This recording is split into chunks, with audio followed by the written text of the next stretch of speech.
Sacramento, KYMX HD2 Sacramento. From the Power Business Technology Toshiba Studios. This is Sactown Sports. Feeding your passion for local sports in the afternoon. It's the Drive Guys with Kevin Gleason and Kyle Draper on your radio at 1140 a.m. Streaming audio at SactownSports.com and the Sactown Sports app. You can also watch the show on YouTube at Sactown Sports 1140. Here are the Drive Guys with Kevin Gleason and Kyle Draper. Hey, we got 49er football tonight right here on Sactown Sports. And I know an Eagle fan like yourself, Drapes, you're pretty excited about the preseason finale. Oh, I'll be watching. I'll be checking it out at least the first quarter or however long the starters play.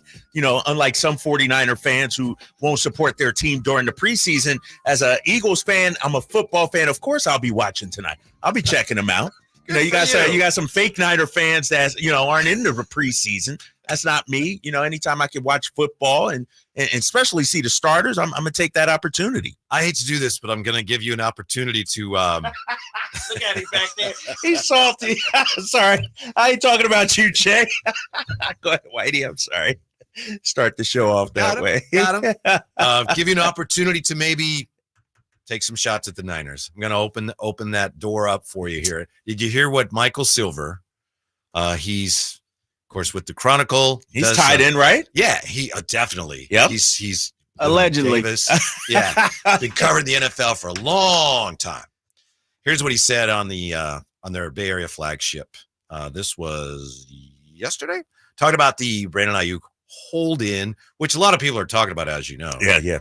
He says the other component of that is Pearsall, who looked amazing the 1.5 practice he was actually healthy since they drafted him, but has a shoulder thing that is now recurring and worrying over the long haul. Something they knew about before they drafted him and were hoping wouldn't be a big thing, end quote. Damn. This is your number one pick, first-round pick. This is your number 3 receiver, perhaps, this season. Maybe number 2 if Ayuk isn't there. This is like I said. I saw the same tweet. I looked at it and this dude already damaged goods?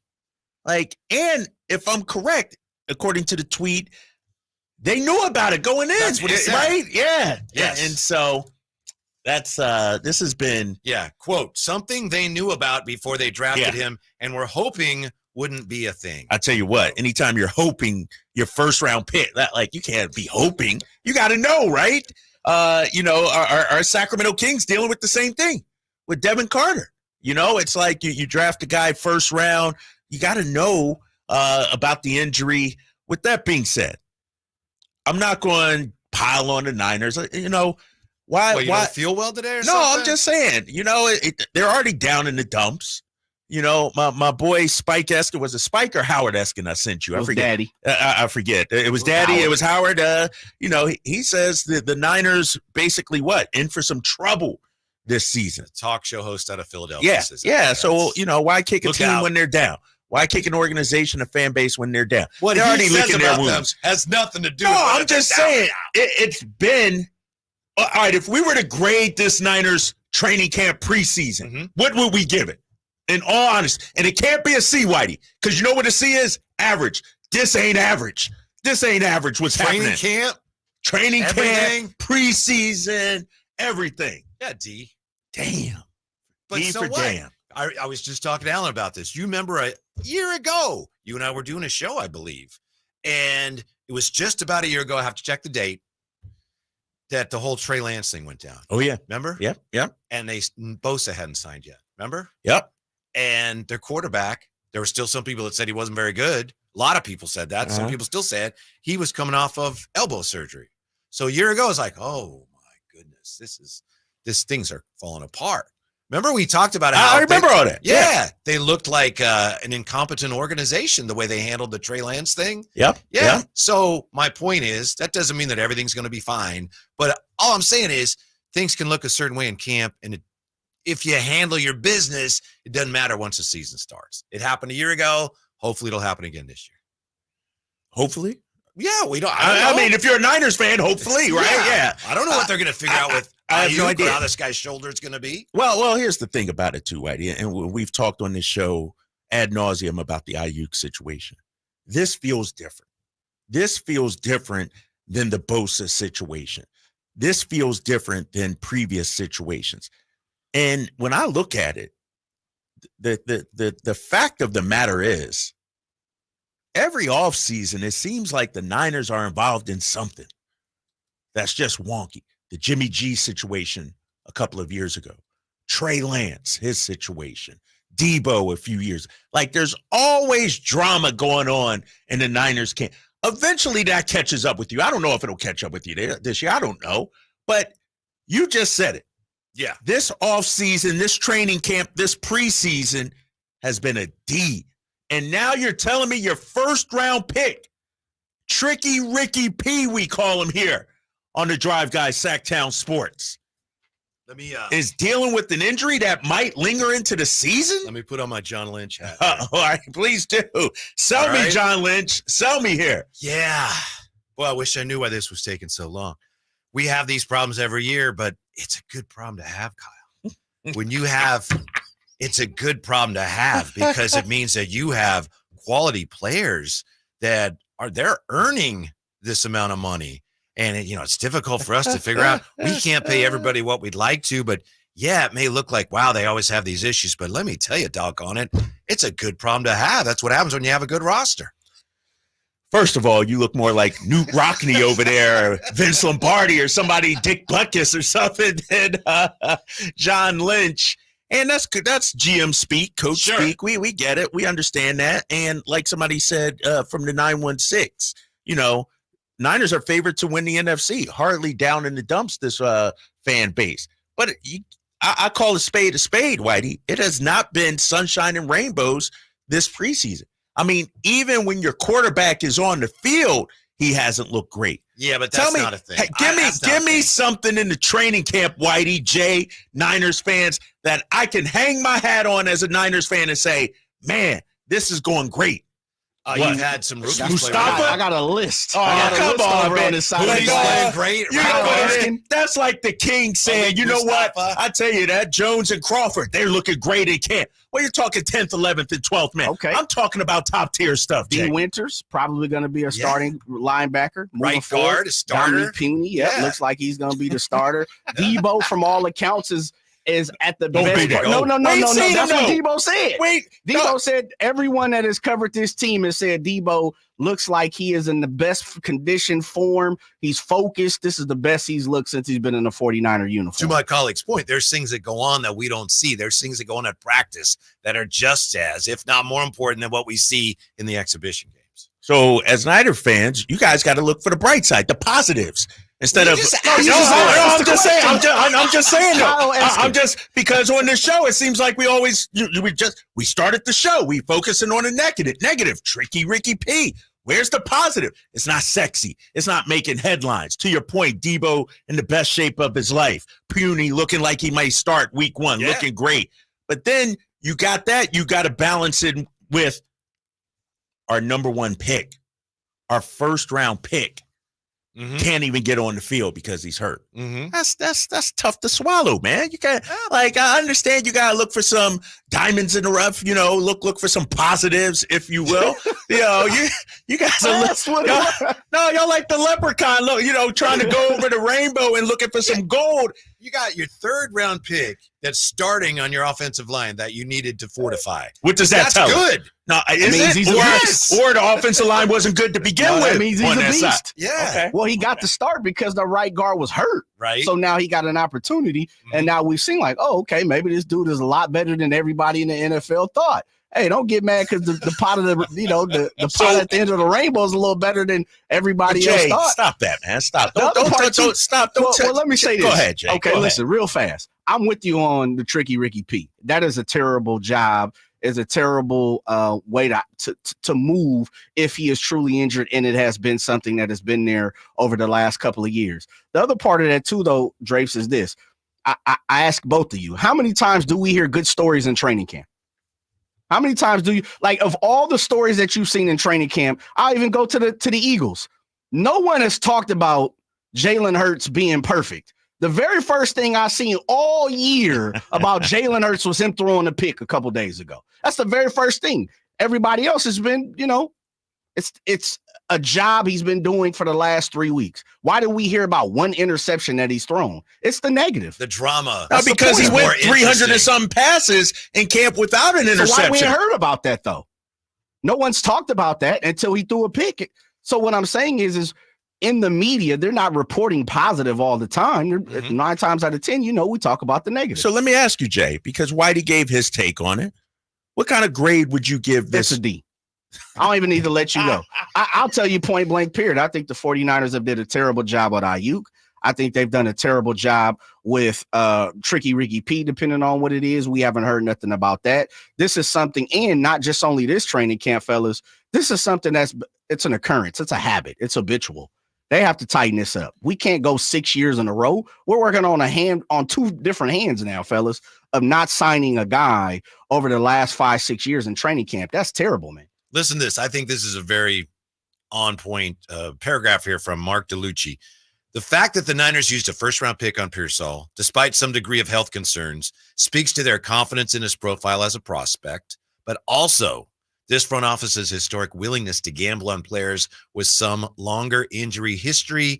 That progress has had mixed success throughout head coach Kyle Shanahan's tenure, likely plays a role in the Niners consistently having one of the most injury-depleted rosters in the league by the end of the season. Did you help him write the end of that? No.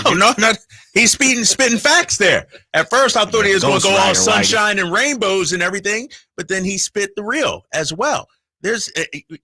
Read the first part again, please. The fact that the Niners used a first-round pick on Pearsall despite some degree of health concern speaks to their confidence in his profile. Also, to this front office's historic willingness to gamble on players with injuries. When he started that, the confidence in his, I'm like, this guy's painting it with a rainbow. His brush got a rainbow. But then he got to the real on the back end of that. That has to be concerning, though, right? And to his point, if they knew about it, their doctors, medical staff weren't concerned, but sort of like the Kings. It's like, dang, we were all excited. We heard when they drafted the guy, we heard the one practice he had, he's looking good. He's going to be a player. And now we're hearing that this might be something that keeps him out, long-term during this season. It's a gut punch, just like Devin Carter was a gut punch for me for the Sacramento Kings. It hurts. It's like, we're excited. Everybody's saying this is a great pick. And then you find out, well, he ain't going to be ready until January, February. It's a gut punch. It is what it is. Yeah. We don't know when this guy's going to be ready. We don't know.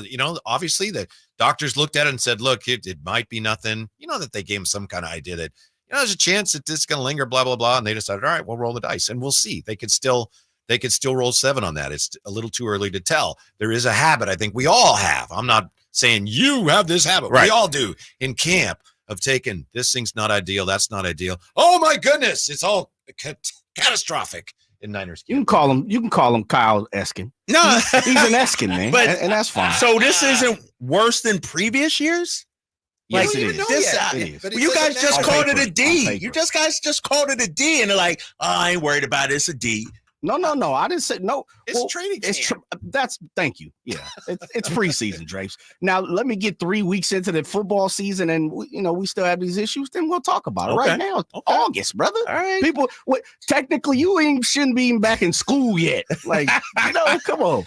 That's the point, Jay. It's August. I got to come up with some material, big fella. Damn, it's August. We need games. What to watch and listen for in the 49ers final preseason game is next on this Friday. It's Friday on Sactown Sports. Bing Maloney Golf Course is 27 holes of high-flying public fun, and Bing Maloney's a classic design for golfers of all abilities. Bing Maloney's lighted driving range is a great place to learn and practice this summer under the covered hitting stations. The range also offers a practice putting green and outdoor furniture to relax with friends. Enjoy tasty beverages or comfort food from Maloney's Grill. The Association of Golf Merchandisers has named Bing Maloney a top 100 golf shop. For tee times, visit bingmaloney.com. It's Sacramento Golf's great value course. Welcome to the Tap House Restaurant at Bartley Cavanaugh Golf Course. With an array of local craft brews from a selection of 20 taps, the Tap House menu boasts freshly made sandwiches, crisp salads, and a variety of specialty entrees. The Tap House is the perfect place for a round after your round at Bartley Cavanaugh Golf Course, especially during happy hour from 3 to 6 daily. Drop by the Tap House Restaurant for scenic views, exquisite food, and a hearty welcome. The Tap House at Bartley Cavanaugh Golf Course. At Northern California's #1 Honda dealer, Stockton Honda, we make the dream of owning a new car easy and stress-free. With prices that you just can't say no to. Save on our best selection of the year during the final days of the Honda Summer Event. Come in today or go to StocktonHonda.com. Anytime, anywhere, it's all here. StocktonHonda.com. Number one claims based on 2023 total new and Honda certified pre-owned vehicle car sales from American Honda Motor Company sold on report. Labor Day savings now at Maida Chevy with $12,000 off MSRP on every new Silverado half-ton Turbo Max in stock after rebates. $12,000 off every Silverado LT Turbo Max at Maida Chevy with at least 5 at this price. Labor Day savings up to $12,000 off MSRP exclusively at Maida Chevy at MaidaChevy.com. Sacramento Silverado headquarters. Together, let's drive. Not available with special financing, lease, and some other offers. Must trade in 2010 model year or newer. Ends 9/3/24. Made a great deal of Maida.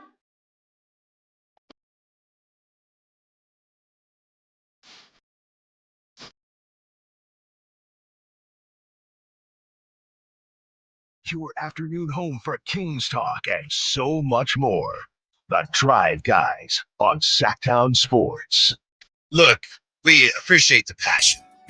We appreciate your support, but you can't let Kyle Draper come in here like that, like the way he just did, and get you all anxious as a 49er fan. You can't let the kid from Philadelphia start stirring it up on a Friday. Kyle Gargano.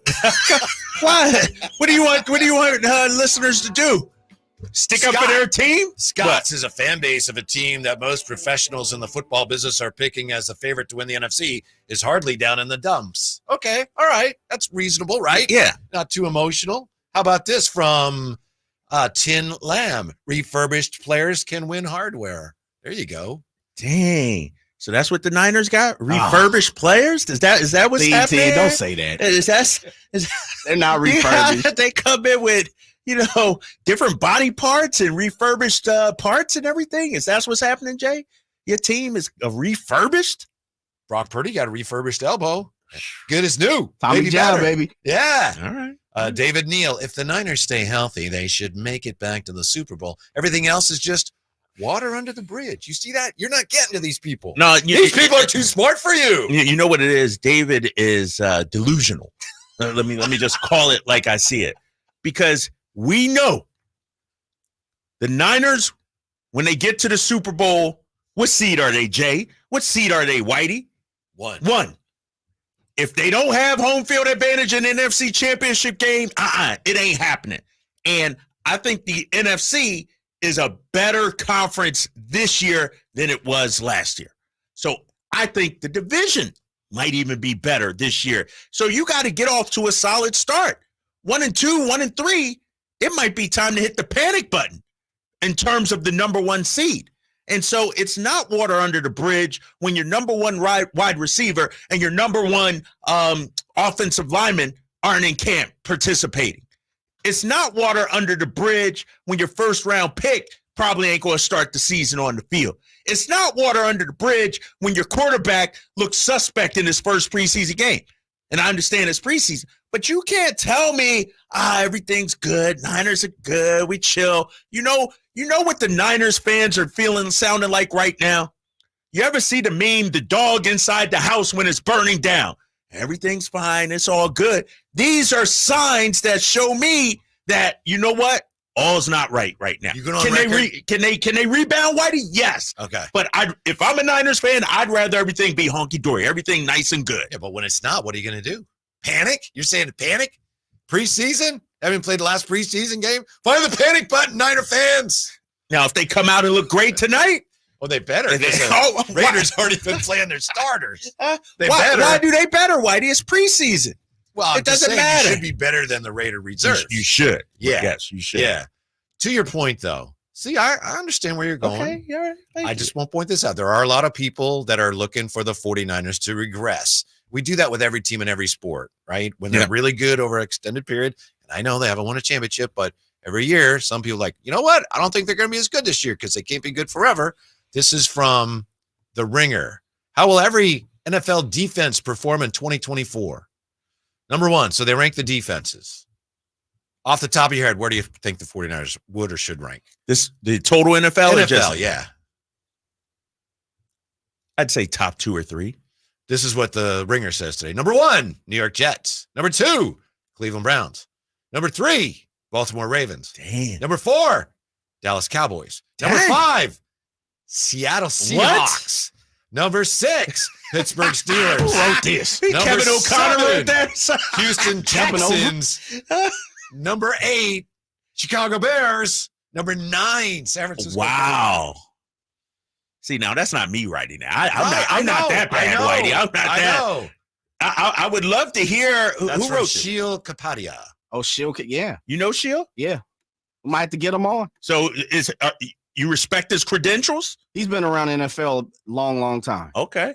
I would love to hear what he said. Yeah. He writes here, the 49ers defense ranked 4th in efficiency, but if we include the playoffs, San Francisco ranked 23rd in success rate. Kyle Shanahan clearly did not see his defense as a trustworthy group. So anyway, given the talent, interesting. Let me just real quick, Jay. This profiles as a high floor group, but I wouldn't be surprised to see a step back from last season. And that's it. A lot of people are just looking at it and going, I wouldn't be surprised in a step back. Sorry, Jay.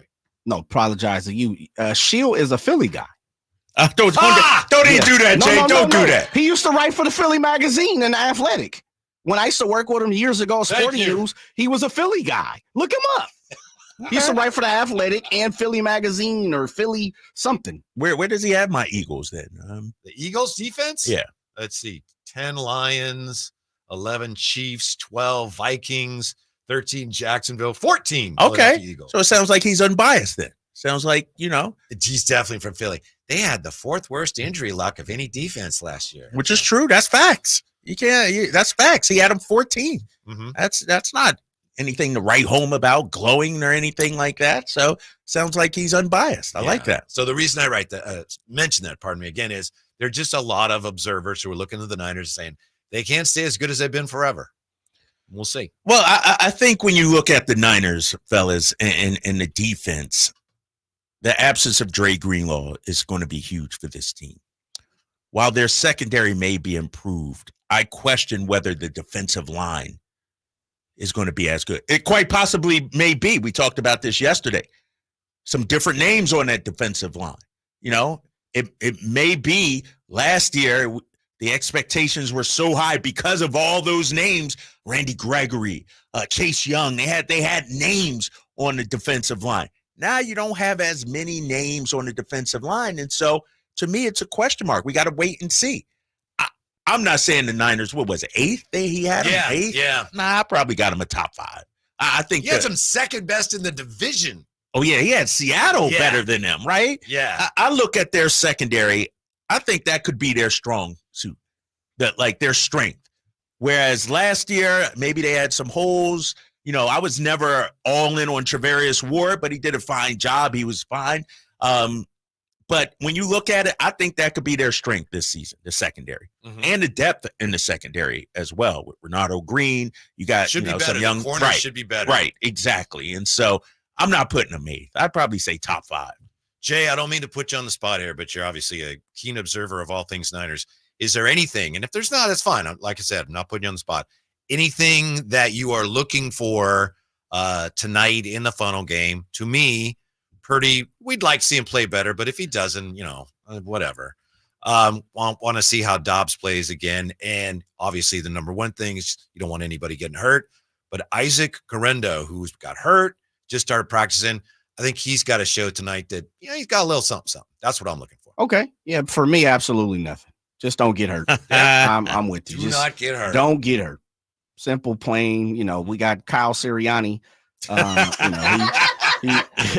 a good one. Kyle's gonna be putting them under a microscope, but for me, just fellas, don't get injured. Come out of this unscathed, and they'll lace it up in 2 weeks. I'll tell you what, we Jay, can have real conversations. Okay. If you and I get a text tonight, if the Niners get the ball and go 3 and out, our first possession, and there's a text, I know it's from, and I'm not reading it. No, we got to establish right now. I know Jay's stance on this. Are we saying no matter how they look tonight, it doesn't matter? Good and bad. Yes. Good and bad. Yeah. Unless somebody gets hurt. Okay. All right. Yeah, I don't care if they come out and put 3 touchdowns on the board the first 3 times. It doesn't matter. Like you said, they're playing against backups for the Raiders. It doesn't matter. You'd rather see that, but if you don't, it's like, okay. No worries. Yeah. No worries. Okay. Yeah. All right. That's the best thing about tonight is it's done. After tonight, it's done. You know who say that, Whitey and Jay? You know people that look at things like that. People who know their team is struggling. Like if your team was good and they came out and laid an egg, you might be like, dang, that's messed up. But you're looking for the bar is hanging low for Niners right now. It's like, meaning, it doesn't matter. Last year, we were like, man, they're running through everybody. They look fantastic. Yes. No. Yes, Jay, we were last year. This is probably hard for you to relate to, but when your team every year is in the NFC championship game or getting to the Super Bowl, you don't worry as much about the preseason. Okay. All right. I just want to lay the ground rules about tonight. So if Brock Purdy throws for 4 touchdowns Monday when we come in this office, did you see Brock Purdy? No, we can't do that, right? Because it doesn't matter. I know you are. I already know you are. Absolutely. All right. We'll have to wait and see. Man. I'll be watching. I'll be checking it out tonight. I hope he doesn't play more than 2 series. You think that's enough? Yeah. What are they going to? I still don't understand why he played so much last week. Right. He got his guys back, though. I want to, I think maybe a quarter out there today. Kyle Sirianni.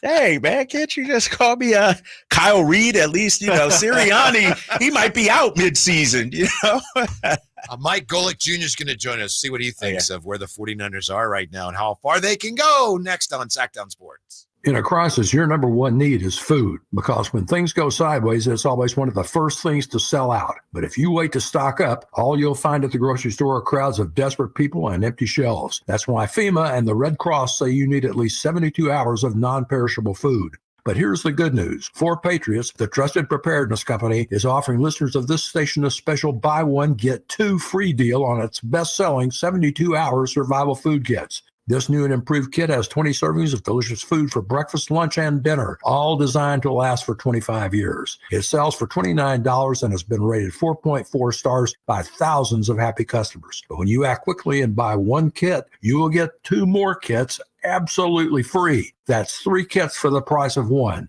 $58 in free food. Go to freefood1.com. That's freefood1.com. This deal won't last. Go to freefood1.com now. Don't miss the action as the Kings celebrate 40 years in Sacramento, with this season poised to be the most exciting one yet. It all tips off on opening night at Golden One Center on Thursday, October 24th, when the Kings take on the Timberwolves. Tickets for all games are on sale now, so be sure to get yours to see De'Aaron Fox, Domantas Sabonis, new addition DeMar DeRozan, and all of your Sacramento Kings take the court. Head to kings.com/tickets to secure your seat for the action. Sacramento, Dirk Bentley's coming to town. Getting drunk on a plane. For his only show in California this year, Saturday, September 28th at Hard Health Park for Country in the Park 2.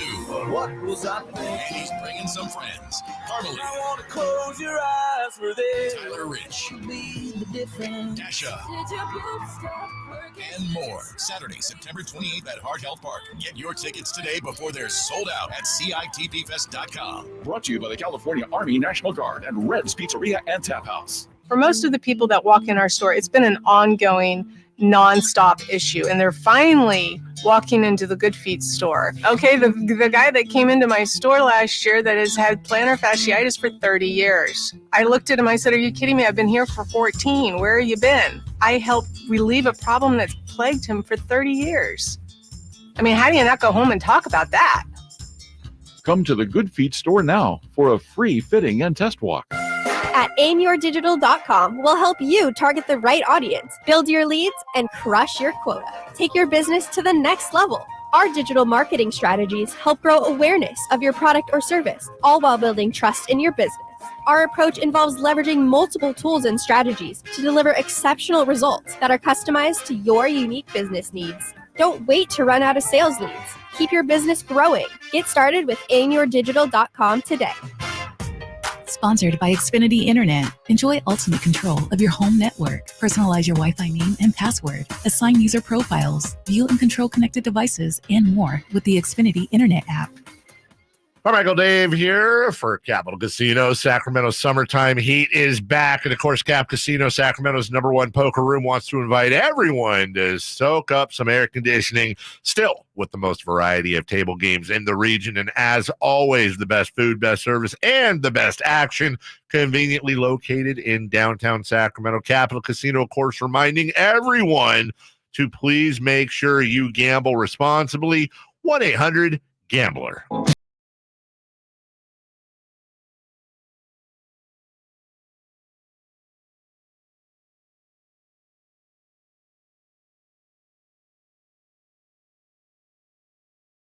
.com/Sactown Sports 1140. Or listen on the Sactown Sports app. Special guest going to join us in 1 second. Before we get to him, John Herrera on the chat says, and I think he said this before, Drapes, trade Purdy for offensive lineman and wide receiver, and then start Josh Dobbs. What do you think of that? Let's find out what our I'll pass on that question. Our next guest thinks of that. NFL analyst for DraftKings, Notre Dame football analyst, of course, Mike Golic Jr. with us. How are you today, Mike? I'm doing well. I didn't realize the takes were getting that spicy out in Niners country, man. You know what? And people say don't overreact to preseason football. Life is short. Overreact all you want. It's not like the fan opinions all of a sudden gonna make John Lynch and company decide to actually do that. I pray to God. Yeah, Mike Golic Jr. with us. We got an Eagles fan here, and he's been trying to tell Jay and I, we support the local team, support the Niners. But Kyle, the Eagles fan, is trying to tell us, it's a doom and gloom. It's a terrible preseason. It's all going to fall apart. Where do you? Come on, he's overselling it, Mike. First of all, you just told us. You guys. Here's the thing, Mike. Right, and this is the problem of being here with Niners fans, man. These two guys, I'm talking about Jay and Whitey here on this show. Last segment just said that the Niners preseason and training camp has been a D. We said it doesn't matter. It's been a D. Yeah. What do you think about that? You know what? I think with both of the teams that we just mentioned, the Eagles and 49ers, and really any of the NFC elite that we're talking about at the top, we're grading on a pretty substantial curve when it comes to that stuff. It is relative to the overwhelming standard that teams like, especially San Francisco, who is the class of the NFC again this year, who is understandably, for a lot of people, the Super Bowl favorite given that roster. Yeah, it's going to feel like there is that sense of urgency where you might think that just because we know what's looming with the Brock Purdy money situation. It's the reason you get fun Josh Dobbs takes. But I think in general, overall, there's been very little that's happened for me that's going to knock me off my perch from picking this team to go back to the Super Bowl. Mike Golic Jr. is with us. Tonight, the 49ers wrap things up against the Raiders.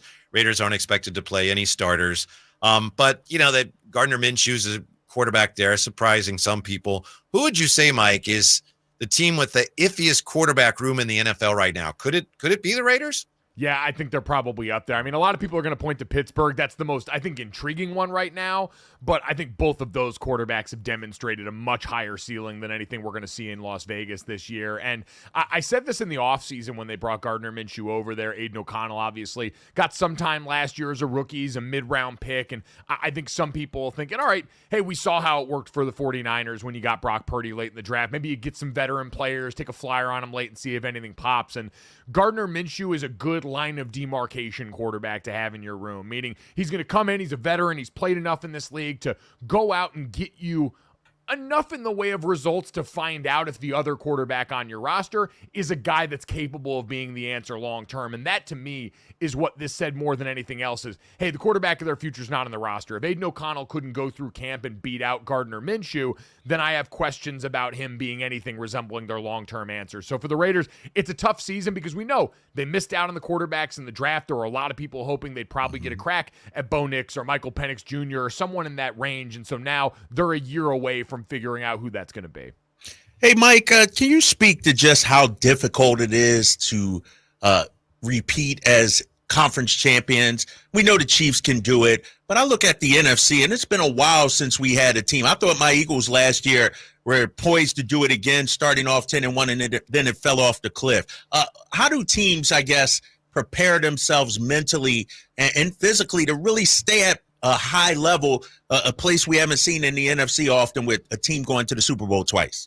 Yeah, I think it's certainly twofold, and you guys know this. I mean, it's not quite college football where you lose, that quarter of your roster every year to the NFL or now certainly to the transfer portal. But in the NFL, you still have key pieces that can tend to leave in free agency. You've got guys aging out and retiring. Philadelphia certainly dealing with the ramifications of that this year when we talk about teams that are at a high level that are expected to compete for their division crown, for the conference crown. And when you lose, like let's say for the Eagles, a Jason Kelsey, that's not insignificant. There's tons of talent around on that offensive line still for Cam Jurgens, but that's one of the leaders on your team in a year where you're changing offenses with Kellen Moore coming over and with Jalen Hurts at quarterback. You're asking him to shoulder more of that load. So I think a lot of it is that with success comes for guys off the field, other opportunities, other things that creep into your life. And I think just like anything else, we see fan bases sort of go nose blind to this. The Dallas Cowboys are the perfect example, right? Mike McCarthy's on the hot seat. He's walking in a lame duck deal this year. They've won 12 games a year each of the last 3 years,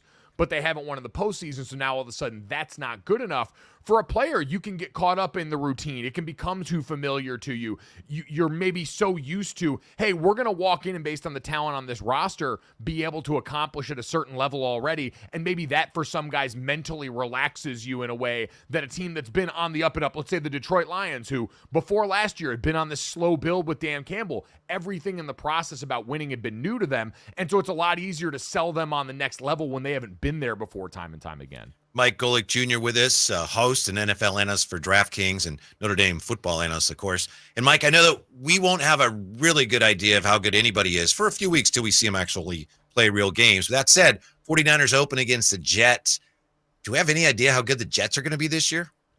No, one of the biggest wild card teams out there just because, again, I worry less about Aaron Rodgers coming back and looking like the guy and more just about, hey, how fast can you get that offensive line to gel together that you brought in more competent pieces, no doubt. And if you can stay healthy, there's great stuff there. But you guys know this as well as I do. Offensive line is one of those positions where continuity is at such a premium. Having guys that have worked together before and have that time under task goes such a long way, especially when you're getting ready to face a defensive front like the 49ers that are going to come out and stress test that group's communication pretty quickly. So I think they're going to be a good team. As long as Aaron Rodgers lasts until play 5, unlike last year, I think that's going to be a team that's competitive week in and week out. But how quickly that group in front of them can come together and show if they're capable of playing average to above average football in front of Aaron Rodgers, then with Garrett Wilson and with Breece Hall and with the rest of the guys there, that's a team that can push Buffalo for the division based on how good the defense has been. Mike Golic Jr. joining us here on the Drive, guys. Sactown Sports 1140. Mike, let's stick with the quarterbacks. I don't know about you, but the love fest we have with Love and with C.J. Stroud and some of these young quarterbacks, it's kind of making me think: Are we hyping these guys up too much? Are we putting too high of expectations based off of what they did the second half of last season? I think Jordan Love would be the one that maybe I worry more about a few bumps in the road for, just because it really was like the last 9 games of the season last year where the numbers supernovaed. But I think one thing for both sides that's a consistent force there is continuity on the staffs. The person in each quarterback's ear hasn't changed this offseason. And for Houston especially, Bobby Slowick, their offensive coordinator, was one of those guys battered around for head coaching jobs, those offensive wonderkins that have become so in vogue in the NFL, that having him back for another year there, the offensive line staying consistent and continuing to add depth there, drafting Blake Fisher out of Notre Dame to be some more of a backup tackle body in there to go along with Jared Patterson they took last year out of Notre Dame to protect in front of him, and then bringing Stephon Diggs over. They've continued to supplement the things that were already a strength for them. Wide receiver and offensive line were a strength for them in terms of the pass game last year. Now, adding Joe Mixon in the run game, another thing that needs to hit this year for them to take the next step. But based on what we've seen and heard from those guys, their approach to the game, and again, those coaching staffs staying the same around them for this development process, I think goes a long way to making me feel like it's going to be more good than bad. I think play style-wise, because they're both wired to take chances, we might still see some things pop up every once in a while, especially because that skill group for Green Bay doesn't have a true alpha the way I think Houston does with a Nico Collins. And certainly the offensive line, again, they were a bit of a one-phase team. They were a passing game team that couldn't manufacture much on the ground. Maybe that forces him, C.J. Stroud, into some uncomfortable spots, but I'd bet on more good than bad with both of them. Mike, I know in the new show, Gojo and Golic, you guys were talking about Darryl Doucette, the quarterback of our USA flag football team, who recently made headlines by saying he'd be a better flag football quarterback than Patrick Mahomes because he has a better football IQ. What were your views of the Darryl Doucette tape now that you got to see some of his throws and things like that? You know what can I say? I admire the confidence because I was someone that was a little too self-aware about my ability as a player, so you were never going to hear me talking sideways like that about someone, especially not Patrick Mahomes. He took a play out of the Noah Lyles, the track stars playbook of punch high and above your weight class in order to become a part of the conversation. Because it's awesome. USA flag football getting to be in the Olympics in 2028 in Los Angeles is going to be really cool. But once you saw him throw the football, I'm like, all right, man, maybe like not Mahomes. Like, why don't you go after a guy who's more of a fringe guy around the NFL? Pick a backup quarterback. Try something a little bit more attainable. Patrick Mahomes playing along with it kind of made the whole thing sing, though. So I admire the moxie, but, man, the tape is not going to back him up on that. Because, hey, Mike, I don't know if you handicapped the competition from other countries in the flag football, but if we didn't win this gold medal come 2028, would this be the biggest upset maybe since Team USA hockey getting the win over Russia years ago? I think it would be akin to that. And the same way that, remember last summer when we lost in the FIBA World Championships in basketball and we heard about LeBron and company immediately getting on the phone? If we somehow gave up the goods in the LA Olympics in flag football, I would expect Patrick Mahomes and these guys to be getting on the horn and being like, listen, we can't let this happen anymore and give us the football version of the Avengers that we got this summer for the Olympic men's hoops team. Hey, Mike, before we let you go, we've been asking all our football guests to pick their surprise NFL team for the year. Who you got? One way or the other. Good surprise, bad surprise, the NFL surprise team this year. Good surprise team this year. I was talking about this with Nate Tice from Yahoo Sports the other day.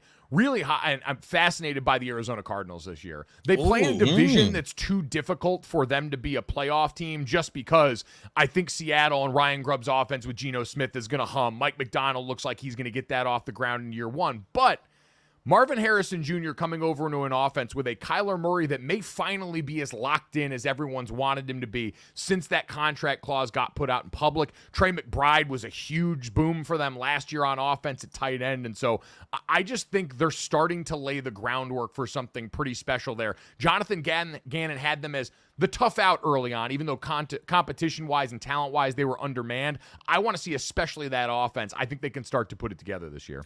Not their first vote, by the way. And, appreciate it. By the way, Notre Dame football this year will be fill in the blank for us. Notre Dame football will be a college football playoff team, expanded playoff. That's what it has to be. For Marcus Freeman, they've got to be, and I think it's going to take them being 11-1. Their two biggest games of the year on paper right now. Opening weekend next weekend on the road at Kyle Field against Texas A&M, who's ranked like 20th right now, and then they get Florida State at home, who's the favorite to be the ACC champion right now. So you split those games and run the table on the other ones you're supposed to win in a more manageable schedule. 11-1 should be enough to get Notre Dame into the playoff, and from there it's anyone's guess. Mike Golic Jr., check out the new show, Gojo and Golic. Thank you, Mike. We appreciate it. Enjoy the football weekend. Thanks, guys. You too. Appreciate it. All right, Mike. Mm-hmm. You see, there's a football guy. You don't need to get excited one way or the other about the preseason, but you know that. You're an instigator. No. Sirian. Dude, it's August 23rd. I got to have something to talk about. I'm just reacting to what I'm seeing. That's it. Well, let's see how you react to this. All Coming right. up, he's a wing. He can shoot. He just got waived. Should the Kings be interested? Next on Sactown Sports.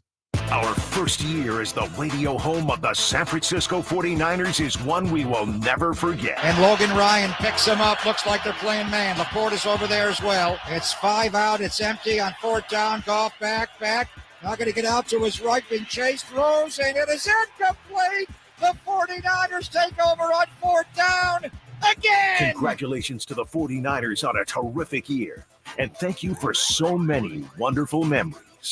Hi, welcome to Staples. Hi, my son's teacher emailed his back-to-school list. He needs crayons and a comp book for every subject. Okay, no problem. With Staples Hot Deals, you'll find super low prices on hundreds of items for back to school. Oh, now they're saying he needs folders and glue. You got it. And markers? Of course. Oh, geez. Can we get a cart?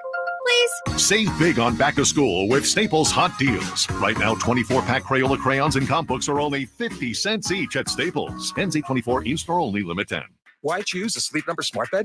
Can I make my side softer? Can I make my side firmer whenever I want?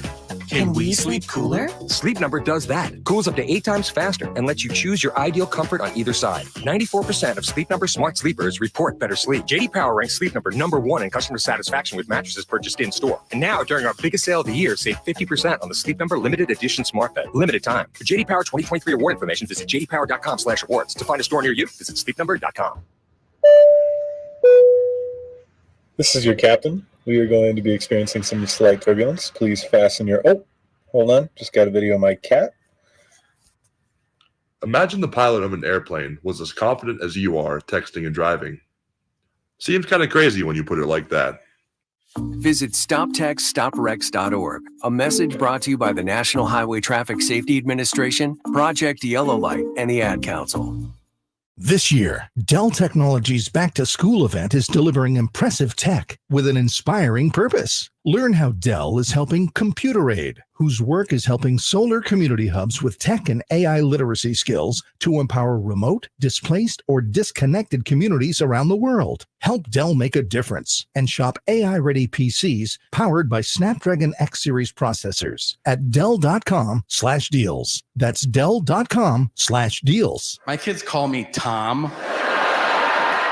So unnerving. Every day, the older one's like, "How you doing, Tom?" I go, "Hey, I'm not your fucking stepdad, all right?" I wish I was. It'd be a lot easier, but I'm not. From his multiple Netflix specials, comedian Tom Segura brings his new tour, Come Together, to the venue at Thunder Valley September 5th. Get tickets now. For tickets, visit ThunderValleyResort.com. Don't miss Tom Segura, Come Together. What's up? We're talking to Chad Hoblet Dodge Chrysler Jeep Ram in Woodland. What's happening for Hoblet's Labor Day sales event? We're calling it the Hoblet Ramapalooza. Right now, we have the biggest savings I can remember, with up to $18,000 off MSRP on new 2024 Ram 1500 Laramie and limited Hemi 4x4s. And with over 400 new Rams available, you're sure to find your perfect new Ram truck at the Hoblet Ram Truck Center. Oh, is that it? Nope. Right now, you can save up to $14,000 off MSRP on new 2024 Ram Heavy Duties. And with over 400 new Ram trucks available, there's no other way to describe it than Hoblet's Ramapalooza. Well, you heard the man. Ramapalooza is happening now, and you have to check out the new Hoblet certified pre-owned Supercenter. Search, select, and save through our full inventory at HobletDodge.com. Unbeatable prices, unbeatable selection. Nobody beats Hoblet. Period. 18,000 total net savings after 11,500 factory rebates and 6,500 dealer discount. 14,000 total net savings after 6,000 factory rebates and 8,000 dealer discounts. Rebates may include $3,000 Hoblet Select coupons or $2,000 Hoblet trade-in assistance for eligible trade-ins. All coupons available only while supplies last. 5 or more to each net savings. See dealer for details. If you're not looking for a brand new car, at Elk Grove Honda, we've acquired some of the best pre-owned cars we can find. We've kept only the best of our trades, and our buyer has found some of the finest pre-owned Hondas available in Northern California. You can see for yourself at elkgrovehonda.com. Whether you purchase a brand new Honda or a like-new pre-owned Honda, your car buying experience will be the same. We have the right Honda at the right price. You'll find us in the Elk Grove Auto Mall, Highway 99 and Elk Grove Boulevard. I gotta get an Elk Grove Honda.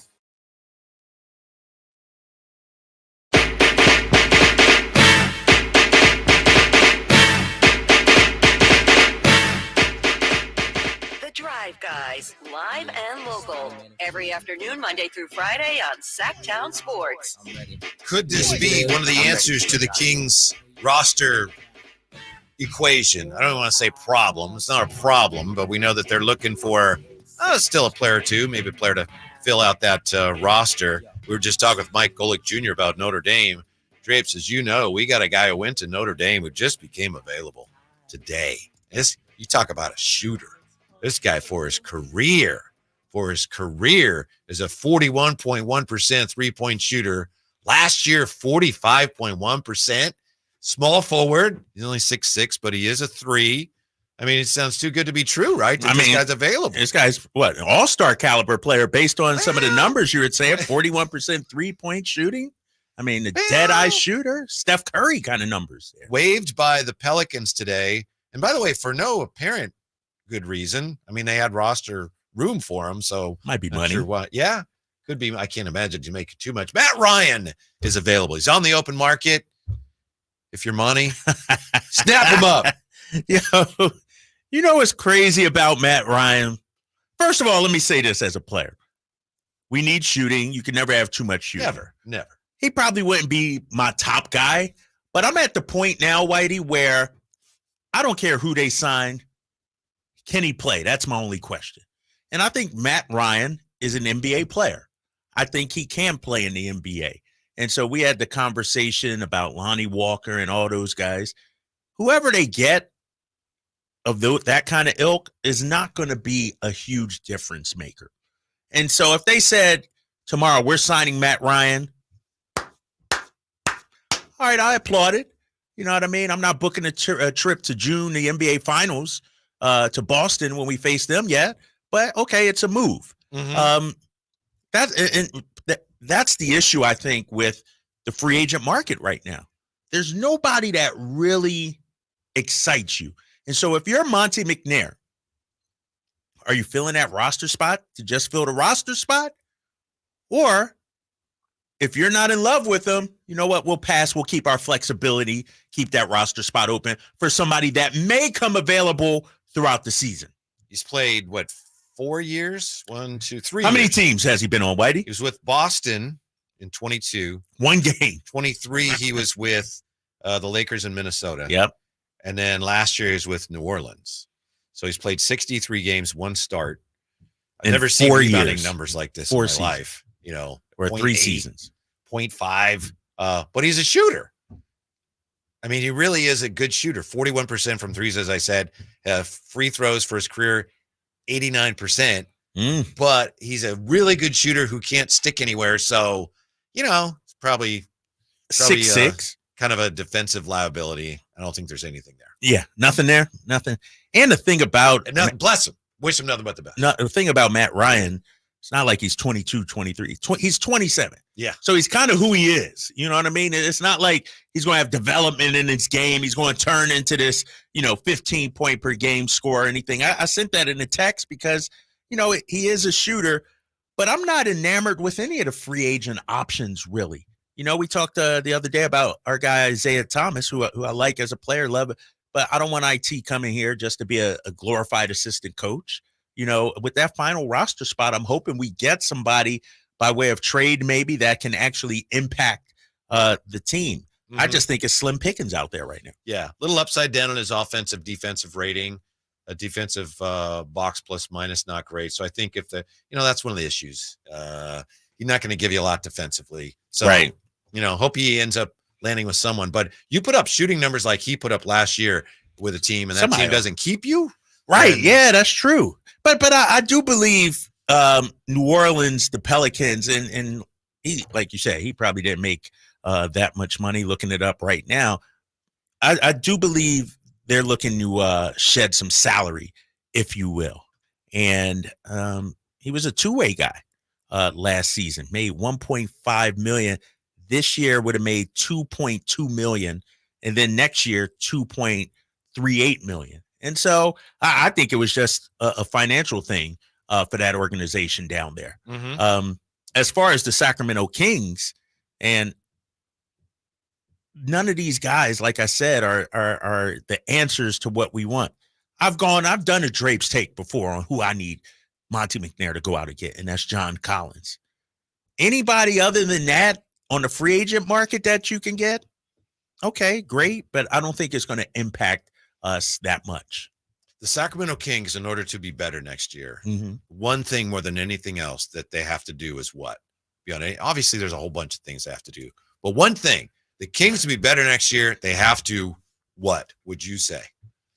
I would say, just give you a second there, to me, they have to shoot the ball better because they were, third in attempts and in percentage, in threes, that is. Yeah. Percentage, they were way down. They just, especially if they're going to be small, to me, that's the number one thing. And that alone doesn't get it done, but they have to shoot the ball better, in my opinion. Well, yeah. And if you're going to go that route, I was thinking, and my initial thought is you got to beat the teams you're supposed to beat. Sure, like, fair. That's one right there. But also, I think you got to make free throws too. Mm-hmm. Mike Brown, De'Aaron Fox, they've all talked about it. When you look at free throw percentage for the Sacramento Kings last season, pulling it up right here, They were dead last in the league. Ugh. Dead last in the league. They couldn't get there, and then when they got there, they didn't do anything about it. Right. And here's the thing. Toronto was right ahead of them. Brooklyn. These are the dregs of the NBA. Yeah. You know, and so you're giving away points, basically, is what you're doing. 73%. And when your top two players, De'Aaron Fox and Domantas Sabonis, are shooting 73 and 70%, each of those guys, they are the ones that get to the free throw line. You're not going to win games. So, yes, I agree with you. They got to shoot the ball better. They were sort of down in the pack when it came to that. But also they got to make their free throws.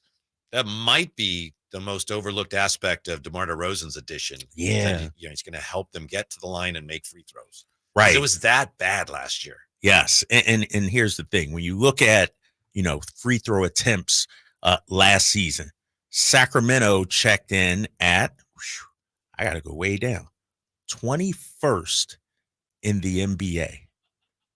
The Chicago Bulls were 18th.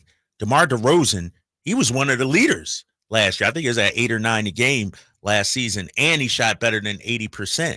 And so I look at the teams at the top in attempts. Orlando, Lakers. Lakers were a playoff team. Where were the Warriors in attempts? Free throws? Yeah.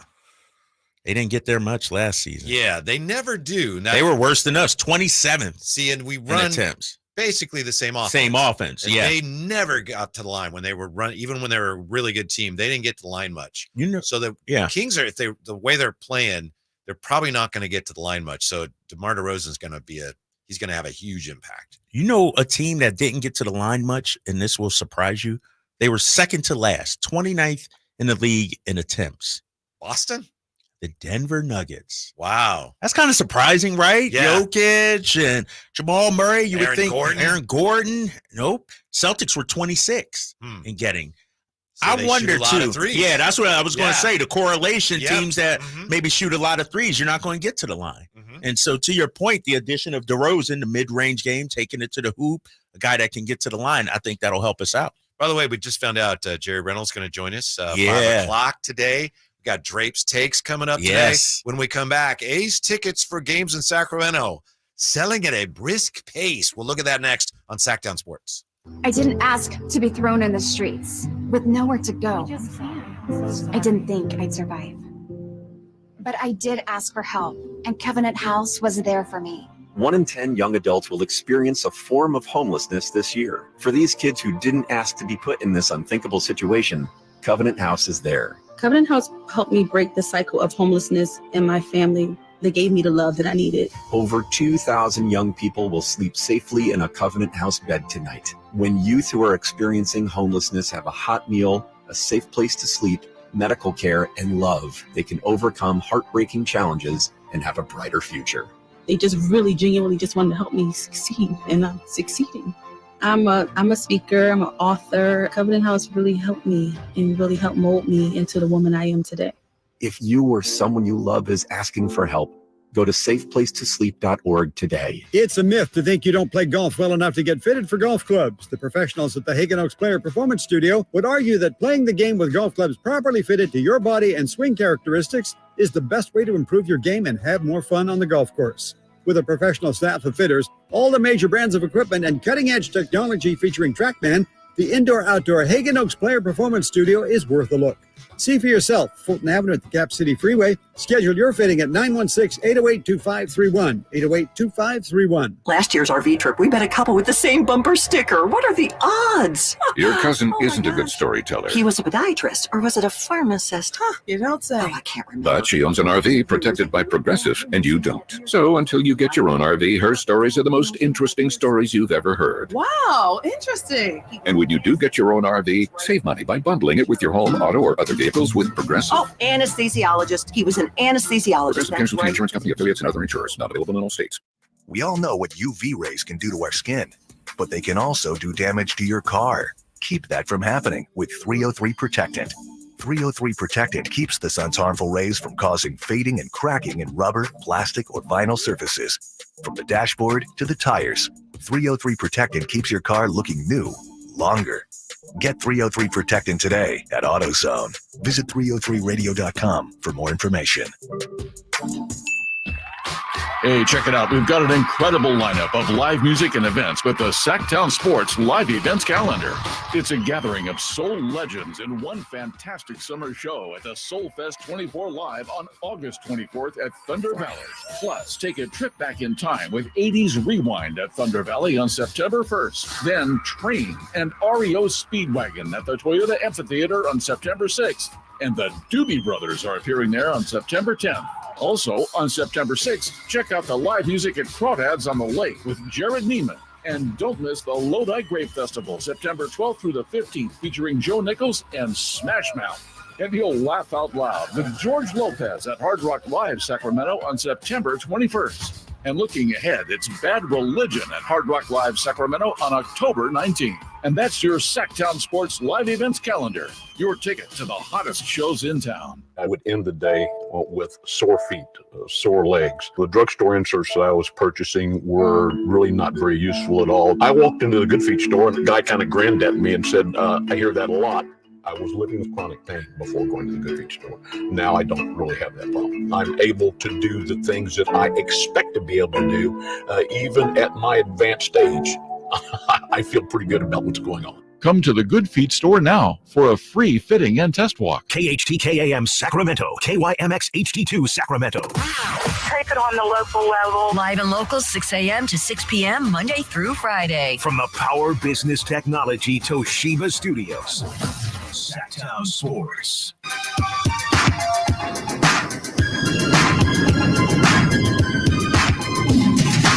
Live and local, it's the Drive Guys.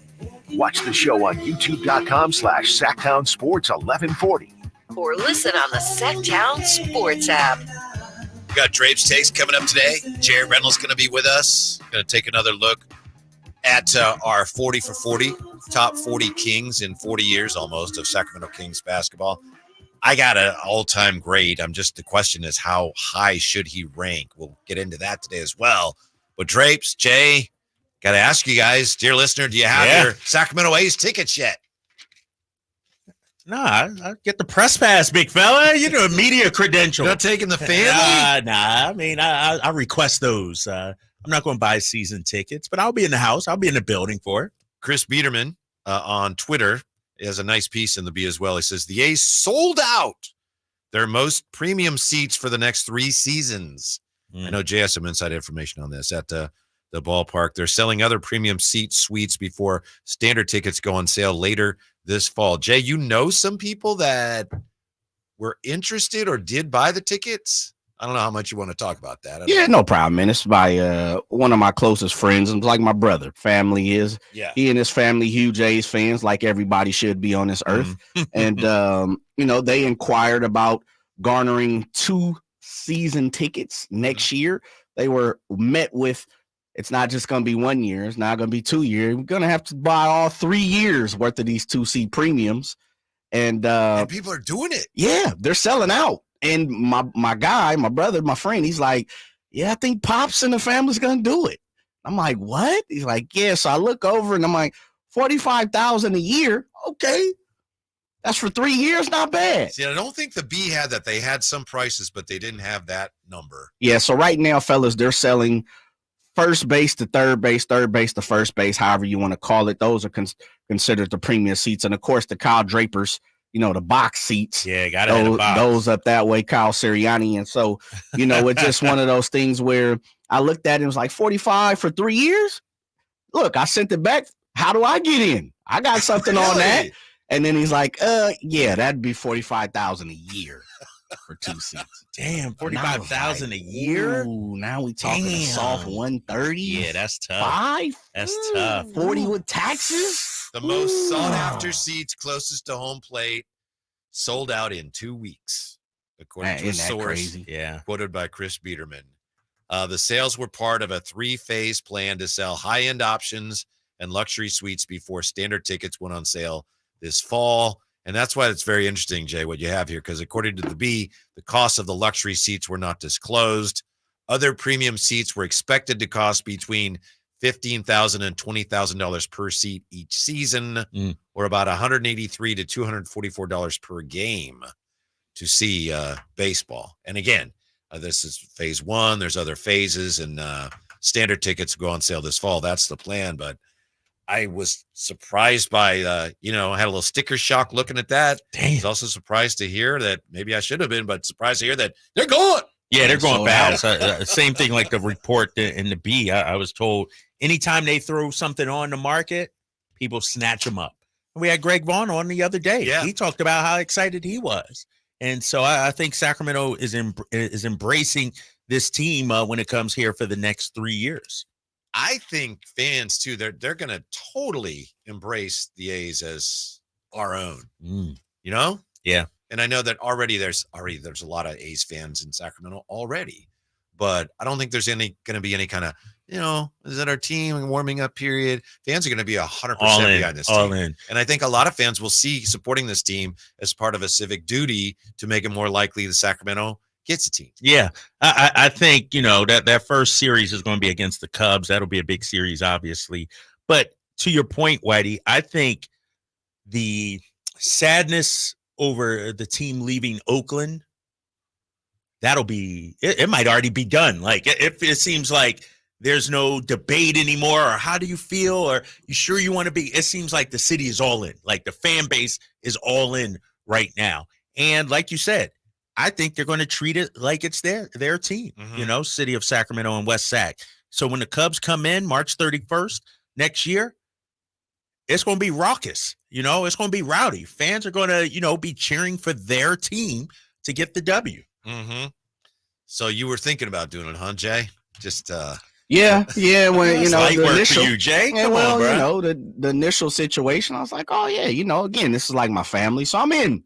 What could I do? And then he, kicks it back. I'm in, fellas. I'm not sure, season tickets fit what I need to do, because a lot of times, who knows, but we're here in nighttime, daytimes. We miss quite a few games, and doesn't mean, like one of the great things about, and hopefully Drapes, kill me for giving, kicking personal, but Drapes is the type of person, he gives his tickets to listeners. He gives his tickets to, the public and all those type of things. You're giving them to Lizzie, he blesses. Right? Yeah, he blesses. No, I didn't say I was giving it. It was somebody else on the, I think it was Derek Too Shifty. I said, because that's my guy. Lizzie, I told, dude, just text me or something like that. Yeah. And so, like, that's the thing. We would be giving a lot of tickets away, and that's fine. But there also is a difference between, going to all these different games and missing a lot of games and stuff. But I'm like Drapes. I'm maybe like you too, White. I'm trying to be at as many games as I possibly can. So we'll see how it goes, man. Michael Matter, and I'm taking people at their word here on the chat. Michael Matter says $200 a seat, but food and drink included. Yeah. $1,000 deposit first 15 rows. That's part of it too, right? That's pretty close. Parking. Yep, parking and dinner. And I'm not trying to sell it to anybody. We're trying to talk about what actually. So that's included parking and dinner. Yes, sir. Okay. Yeah. Let me ask you this too, fellas, because it's going to be sold out. It's going to be raucous. It seems like we have separated John Fisher from the thought of the A's. Like, John Fisher, sure, he's the owner and everything like that, but he's over here. We put him on the shelf. We're trying to ignore that, not think about that. The same guy we've been ripping here all since the news broke that they were going to Vegas. Now, how do we reconcile? I got none for you. All right. It's a fair question, but I'm just not. I'll follow that cab. It's a fair question. I think that's how people are. It's like there are no answers. There's no easy answer to that. It is what it is. We're going to put that to the side. As of now, we're going to support Sacramento, not necessarily John Fisher. Mm-hmm. And they're also, as we knew, they're building clubhouse down the left field line. So that's going to be a new clubhouse for the home team. Yep. Yeah. And then center field, that'll be the visiting clubhouse. So when the visiting team goes to the clubhouse during a game, they have to go through or around the back through center field. It's going to be a little different. I haven't been over there recently. Anybody been over there? Have you seen any improvements or construction or anything? They were doing some when we did the JaVale McGee game in June. Yeah, I saw some stuff, they were inputting some new things, some new foundation in the ground, and you could see some things started to move and shake over there. Okay. The turf's going to be obviously a huge deal. Yeah. Right. Yeah, and they're supposedly, some sort of filtration system or cooling system, or something like that. Yeah. They do it over in Europe all the time. Do you know what It's not a big deal. How they do it? No, I don't. I don't. I'm not that well versed in it, but it happens. There's other fields like it, so it's not like the biggest thing ever. I know we've talked about it because the commissioner said, he used a term for it, something using water and cooling, but he didn't really explain how it's done. And I was speculating. I think I was way off. So I'm curious to know how that's actually going to work. Are we making too much of this, though? Not we as in us, but just in general, the field and the heat. The River Cats play there right now. I say it. They are. You know what I mean? Nobody talked about the heat, the field, if it's good enough for the River Cats. Because it's AAA. We're talking about Major League Baseball. They can't play in the heat, Major League Baseball. Nope. They can't play on a hot field. Well, Vegas, they can, but if Arizona. you have both teams with that dome, but you're having two teams play there. So that's the issue. Yeah, it's hot.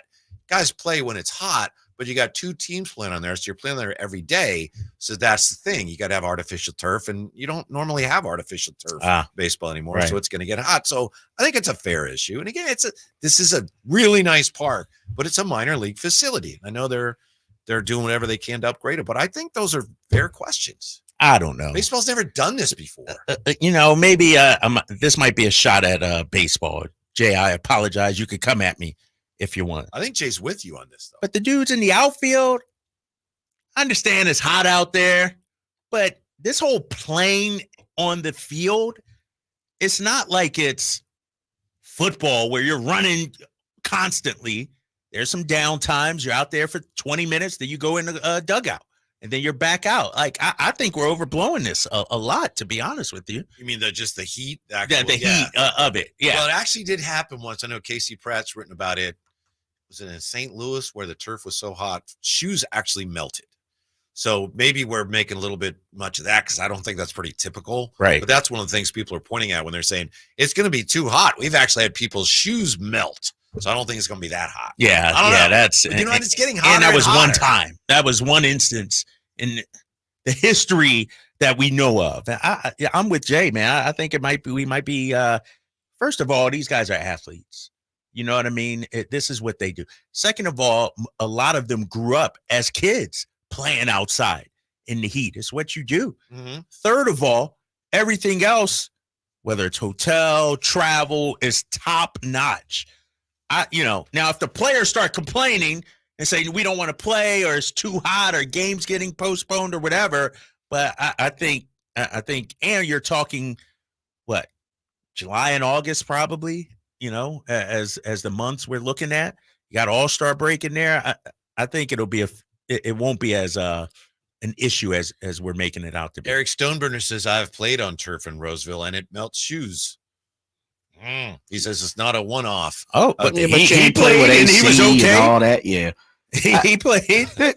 Fellas, you don't want shoes melting off in major league games. No. But I hate to be like this because we don't count pockets on this show, but money can make a lot of different things go awry, right? And I say that in the form of if you throw enough money on this field and AC and cooling and misters, I don't know what you have to do.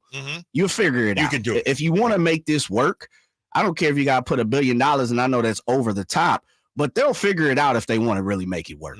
Yeah. Tickets to A's games in Sacramento are selling like hotcakes. Yeah. Very hot cakes. Hot enough to melt your shoes. Conversation continues when we come right back to Sactown Sports. Toyota's national sales event is on now through Labor Day weekend. Whether on or off-road, make the most out of these final days of summer in a new Toyota truck. Don't miss a low lease on the fully redesigned 2024 Tacoma or financing as low as 0% APR on the 2024 Tundra. It's time to kick up your adventure with Toyota's legendary power and reliability.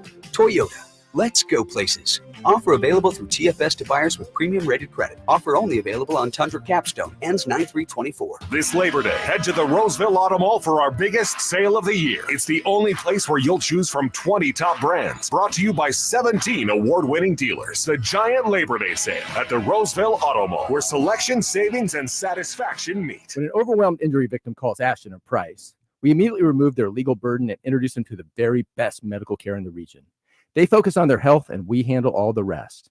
When they reach the end of their medical journey and are reunited with happiness and hope, We unleash our decades of legal experience to obtain maximum compensation. We are real, local, experienced litigators and snappy dressers, too. Consultation's free, and there's never a fee until we win. Remember, for the best advice, don't think twice. Call Ashton and Price. Sacramento weather is brought to you by the Roseville Auto Mall. I'm Dirk Verdorn in the KCRA 3 Weather Center. Expect increasing clouds this afternoon with temperatures that should stay in the 70s with daytime highs in the mid to upper 70s and the chance for rain developing as we go through late tonight and into tomorrow morning. Get the latest forecast on the KCRA 3 News and the KCRA 3 app.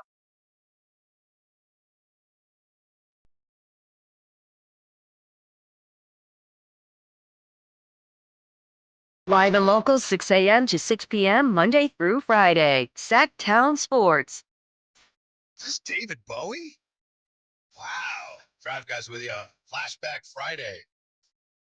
339-1140, 1-800-920-1140. Sacramento Bee reporting and Jay confirming through his personal sources. Yeah, the tickets for the A's in Sacramento, premium seats. Was it for 3 seasons? 45?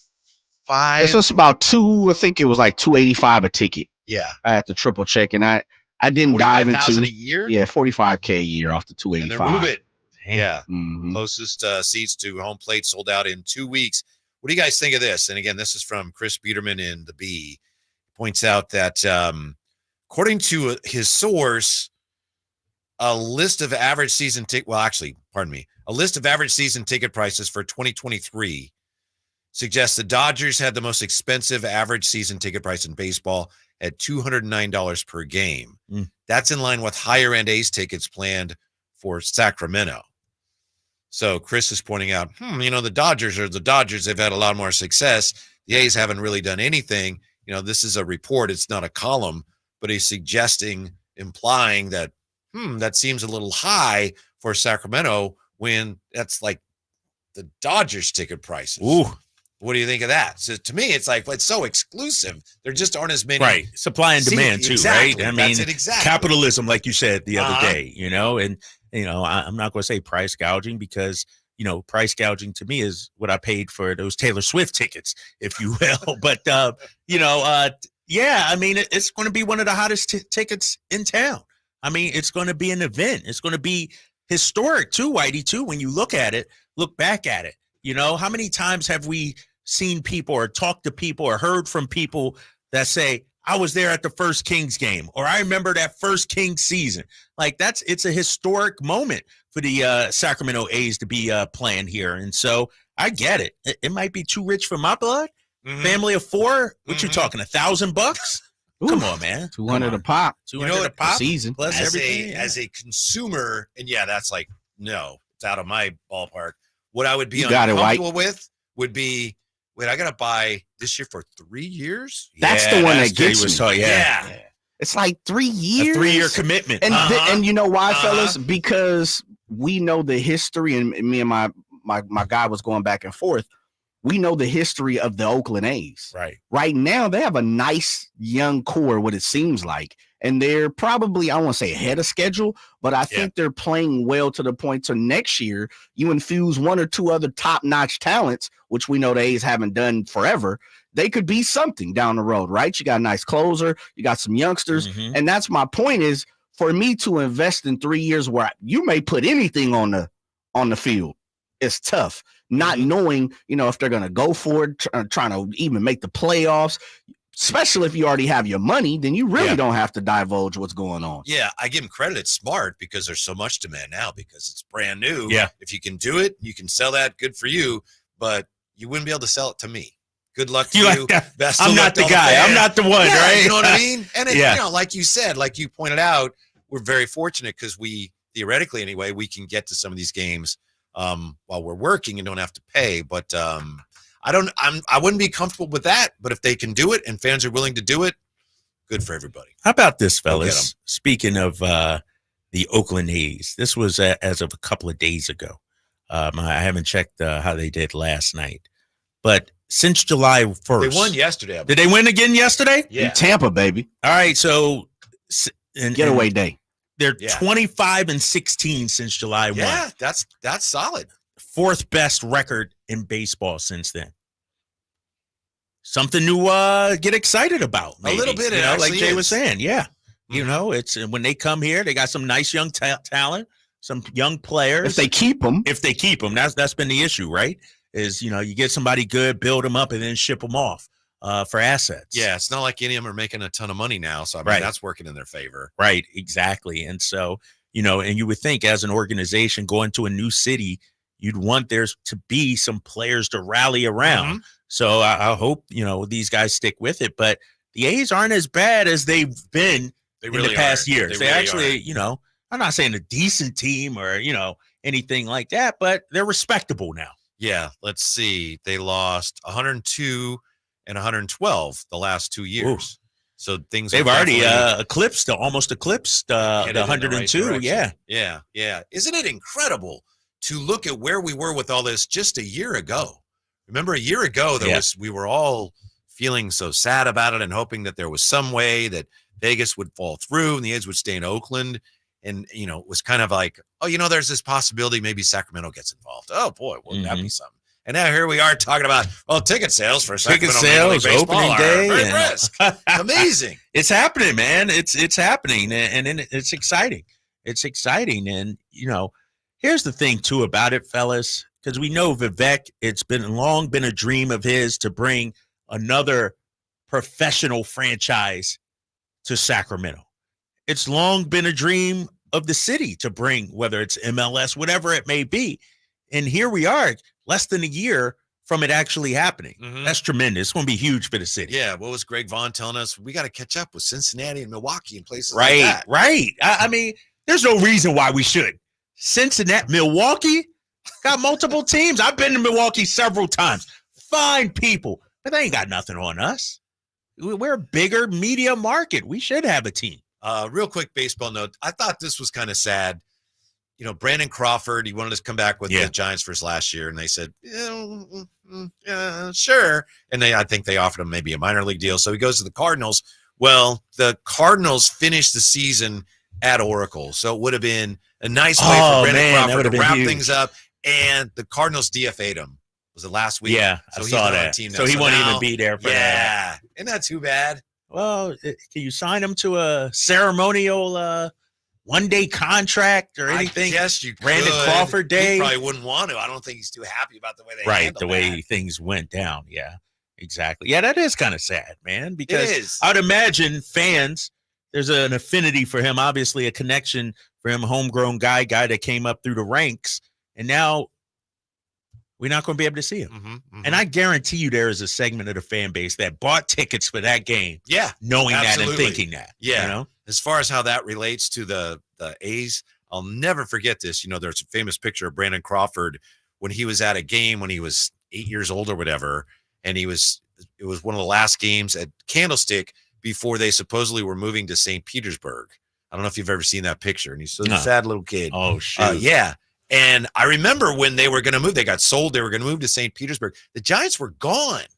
They were, yeah. And I remember talking to somebody. What year was this? When was this? 92. Because it was right before McGowan bought the team and they got Barry Bonds and then they ended up with a new park. It was Thanks to the A's. Yeah. Yeah. That was it. And you know what? Things change. So I'm not saying that this is going to go badly. It's going to go great. I don't know. But it's just in baseball, especially now, we don't know where this is going because at 92, the Giants were gone. Right. They're still here. So, that's 100% true, man. That's accurate, and we don't know where the A's are going to go. Maybe in Vegas, maybe in Sacramento. You talked about it, I think, last week. Maybe back in Oakland. Yeah. Maybe a group that somehow is able to, buy the A's from John Fisher. You just never know. Mm-hmm. It's going to be a bumpy but fun ride starting next year. And I really, to be honest, part of me, I just still can't believe that it's happening. Right. You know what I mean? Yeah. One of the things that, and time is running out, fellas, I didn't get down there for a game this season. We got time. We got time. I got to look at the schedule, Jay. A little time. We got to figure it out. Because I'm going too. I'm just telling the wifey, man, I'm going to get out there and, shed a tear or something, one more time before it's all said and done. I kind of don't want to because it's going to be very emotional.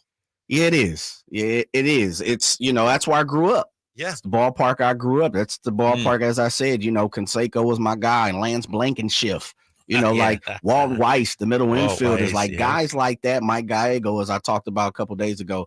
Those guys were people that I looked up to. My first T-ball team was the Oakland A's in Lemon Hill Little League here in Sacramento before I kicked over to Willow Rancho for my life. Mike Bordick, baby. Mike Bordick. Absolutely. Those things, fellas, it's tough to let go because, that's your history. But I'm also super excited as someone that has been a fan of the athletics that's grown up in Sacramento to be like, you know what? They're coming here.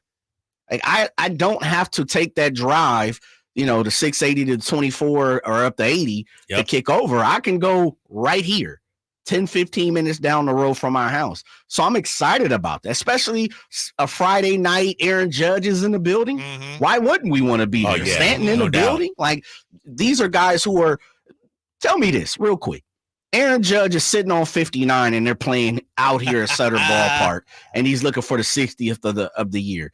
How big is that here in Sacramento? Huge. That's because massive. everybody, MLB Network, they're all jumping in to watch that 60, right? Right. That's big time. Yeah. I mean, you could back that up to Aaron Judge is in Sacramento. That's it. Period. Right. He's locally, right? Yeah.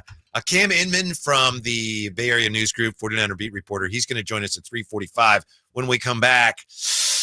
Back to the NFL. ESPN has 5 NFL teams most likely to decline this season. And somebody's not going to like when I know. Jay ain't going to like it, huh? Point fingers, but that's coming up next on Sactown Sports. Hello, I'm Frank Cock with Retirement Security Centers with a weekly economic update. There's a saying that you should enjoy some of the fruits of your labor now as you can't take it with you. We're in the beginning of the largest wealth transfer in history with baby boomers expected to pass $68 trillion in the years to come. Many of these same boomers do not have basic estate planning documents, making them underprepared for this transfer. Many do not plan due to unforeseen potential future concerns they're waiting to address. Health concerns, concerns about inadequate retirement savings, concerns about changes to Social Security, increased debt loads all can lead to inaction. Changes to tax laws that may be contingent on the outcome of the upcoming presidential election may also be a deterrent. Waiting for the Federal Reserve to determine their path forward with interest rates? Well, the Federal Reserve is waiting for upcoming data such as new home sales, initial jobless claims, retail inventory, personal spending, advanced retail inventories, and the July PCE index, all in the next week. There will always be something of concern coming in the future, but the best way to achieve a better outcome is to take the first steps and plan now to be better prepared for what if. How might this affect you or your family? Please go to frankontheradio.com to schedule an appointment, watch videos, and receive market updates. I'm ready to help you start your journey so you can define your future. Securities and investment advisory services offered through Osaic FA Incorporated, member FINRA SIPC. Osaic FA is separately owned, and other entities and/or marketing names, products, or services referenced here are independent of Osaic FA. When you're ready to get properly fitted for golf clubs, join the thousands of Northern California golfers who visited the indoor-outdoor Hagen Oaks Player Performance Studio. Players of all abilities found the Hagen Oaks Player Performance Studio offers answers to questions about golf club fitting.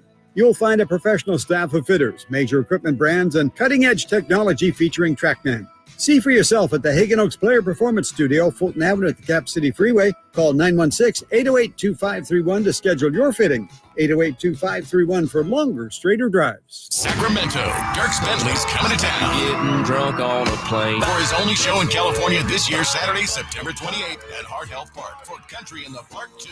What was I thinking? And he's bringing some friends. Parmalee. You want to close your eyes for this. Tyler Rich. Be the difference. Dasha. Did your boots stop working? And more. Saturday, September 28th at Heart Health Park. Get your tickets today before they're sold out at CITPFest.com. Brought to you by the California Army National Guard and Red's Pizzeria and Tap House. Shop Big O Tires now through August 27th and buy 3, get 1 free on 4 select in-stock Cooper, Nitto, Nexen, National, or Sumitomo brand tires with installation purchase. Big O Tires, the team you trust. Installation required. Disposal fees extra. Not valid with other offers. See Big O dealer for details. Your water heater. Old, rusty, forgotten. We hardly ever even think about them until there's no hot water. Right now, get incredible rebates up to $3,000 off and financing available for as little as $40 a month. Leave it to Bonnie to crank up the heat. At aimyourdigital.com, we'll help you target the right audience, build your leads, and crush your quota. Take your business to the next level. Our digital marketing strategies help grow awareness of your product or service, all while building trust in your business. Our approach involves leveraging multiple tools and strategies to deliver exceptional results that are customized to your unique business needs. Don't wait to run out of sales leads. Keep your business growing. Get started with aimyourdigital.com today. Coach Doug Christie here to remind you, if you're in the market for a new car, shop Folsom Lake Kia. Low interest rates, low payments, and 0 down deals with approval of credit. Folsom Lake Kia, over 25 years, right here in Folsom. Carmichael Dave here for Capital Casino. Sacramento summertime heat is back. And of course, Cap Casino, Sacramento's #1 poker room, wants to invite everyone to soak up some air conditioning, still with the most variety of table games in the region. And as always, the best food, best service, and the best action, conveniently located in downtown Sacramento. Capital Casino, of course, reminding everyone to please make sure you gamble responsibly. 1-800-GAMBLER.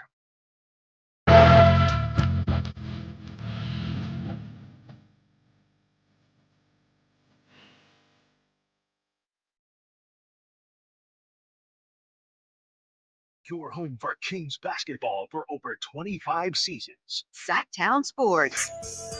How's your list coming, Drapes? Jay? Top 40 for 40. Top 40 Kings of 40 years of Kings basketball in Sacramento. My list is stuck. It's right where it was the last week or so. Maybe dive in tonight. Jay says 8 o'clock. Anything after that might not be counted. So I got to get it in tonight. But he gave you an extension. Did he? I'll get it to him this weekend. The drive guy's gonna this weekend you will have it in your possession. Don't send it to me Sunday night 9 p.m. I know, right? Let me ask you this though: does our list get weighted a little more heavier than Jerry Reynolds or some of the other people? Yeah, I hadn't thought about that shit. I hope so. I mean, because it's the drive guys, list, but Right. you know, I got extra half a point or something. right? I don't know, because if people have an issue with it, I want them to be able to look at Drapes and Whitey, y'all crazy, instead of, I don't know, blame it on G-Man. You know, when we come here next week, G-Man had him 50th. I don't know. I mean, we wouldn't do that, obviously. Or is this, just a Sactown media almost? Dignitaries, legendary. It's probably too late to do this, but you just hit on a great idea. It would have been great to have somebody on the panel who was there only so that we could blame them if we didn't like the way this came out. That's we what can I'm do saying. that. Carmichael Davis. Carmichael Davis. Yeah, that's blame him for everything. David That's C easy. had him 17. Right. Chris Webber. I don't know what that was about. Bringing the numbers down. No, I'm looking forward to this, man. It's how about your list? You done? I don't have it numbered yet, ranked. I don't have you the still rankings, ain't but got I it? think Okay. I have my 40. And I sent it to Jerry today, so Oh, he has it now? Okay, yeah, I good. think. All time. Yeah. I got It's it. not his Might have to fault. push this back a whole week because Jerry hadn't got it yet. Jay, you emailed the ballot, right? I did, sir. Did you email it to my regular email I or sent it to company? both. Oh, dear. I'm Oh, intelligent and have to send okay. it to the personal and work. All right.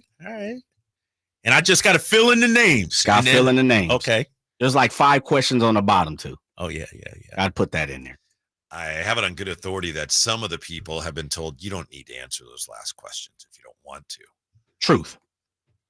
Yeah, some people. Yeah. Some are personal, but this Yeah. drive, guys, we have to answer those questions. Even me? Of course. What do you mean? Huh? Man, I'm you a stuck team in the middle, employee dog. too, I mean, dog. I'm a team employee too. no, honestly, you do not. Absolutely. And no one does if they see fit, not to. Some of them, like I said, I told G-Man, do not answer those Like questions. that number 4. I ain't touching the number 4. I know you better not. Who is the most overrated Sacramento King of all time? Don't do it. I'm not doing that. Yeah, don't do that. You shouldn't answer none of those questions, honestly. Yeah. You're an employee of the team. Why are you looking at me like real? that? What happened to keeping it real? That's what we're all about Hey, here. dog, when, paycheck when, keep it exactly. real, When too. Cage starts paying me what the Kings are, I'll keep it even more real for you. But for now, big fella, I'm just saying. I can understand that. You understand that, right? Are you answering those questions? I hadn't actually seen them yet. You want me to give them to you? What Right have you been doing the last week, Nothing. man? Besides his putting the back. show together, right? Put the show together. Yard work. Flat on my back. Who is your favorite King of all time? Chris Webber. I'll go ahead and answer him on the All air. right. When you say Sacramento King, who's the first player to come to mind? Jay Will. Really? Yeah. Damn, that's interesting. Who's the most underrated King of all time? Eddie Johnson. Oh, I like that. I like EJ. Now you say you're going to answer these, right? You sure if you want me to. Who's the most overrated King of all time? DeMarcus Cousins. See, that's low hanging fruit. Okay. He could get away with taking shots at DMC. That's his answer. All right, that's it. I'm saying, Whitey. I'm saying. Come all on, gallery. That's your answer. Don't grade his answers. Just give him the questions, gallery. Is that it? I got one more. Who's Okay. the one Sacramento Kings player you would have liked to see in their career here in Sacramento? That's a really good one. I got two. The obvious ones, obviously. Who you got? C-Web. Yeah. I was going to say C-Web or Mitch. Yeah. One of those two. What about Peja?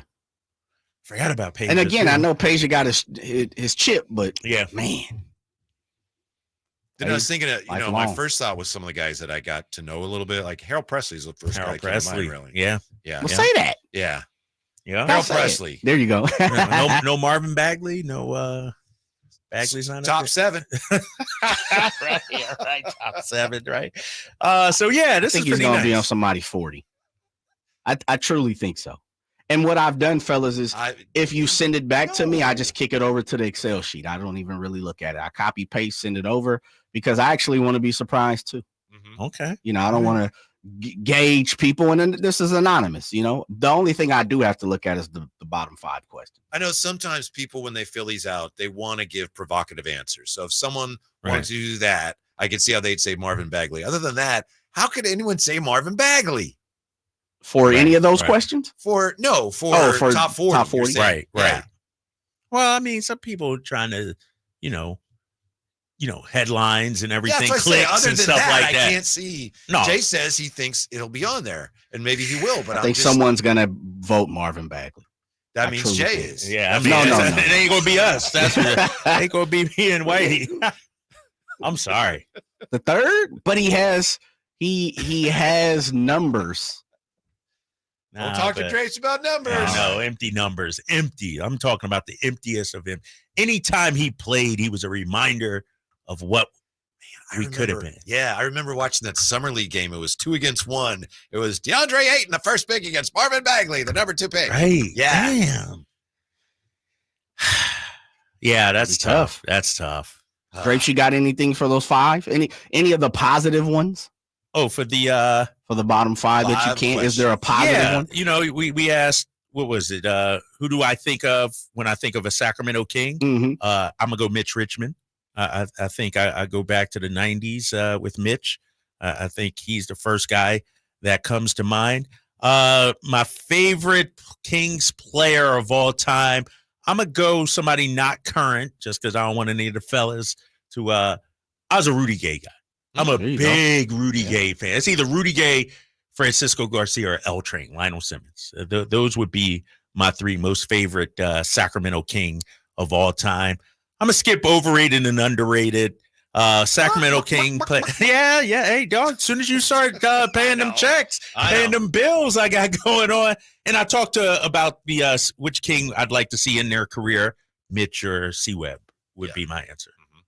How about you, Jay? You got an opinion on this? Yeah. What's first one is favorite King of all time? Yeah. For me, he is probably Webb. C-Web. Yeah. Okay. Yeah. All right. I was a huge Fab 5 guy. I'll throw a crazy one that has nothing to do with anything. Mo Taylor. It's a huge Maurice Taylor. Oh, Michigan guy. Yeah, okay. quick minute. Yeah, love Mo T. Mo T was a huge dude. Loved him. Right. What's the second? First player to come to mind, Sacramento Kings. For the Kings, The Rock. The Rock, yeah. The Rock was what we all held on in the early 90s when I was growing up. It was The Rock. And you talked about probably the other one too for me is and I guess this probably be a personal thing would be Doug Christie. Probably. Yep. Underrated King of Kevin Martin, easy. Your boy K. I think K. Martin is highly underrated. Damn, okay. Yeah. How about this? Overrated. Yeah, see, that's the tough one. That's a tough one. Overrated. Give me a minute. Let me kick to the 5th one. And then you sure you want to answer that one? Yeah, I don't care about it. All right. Who would you have liked to see in their career with the Kings? Probably Richmond. Mitch, yeah. Yeah. Probably.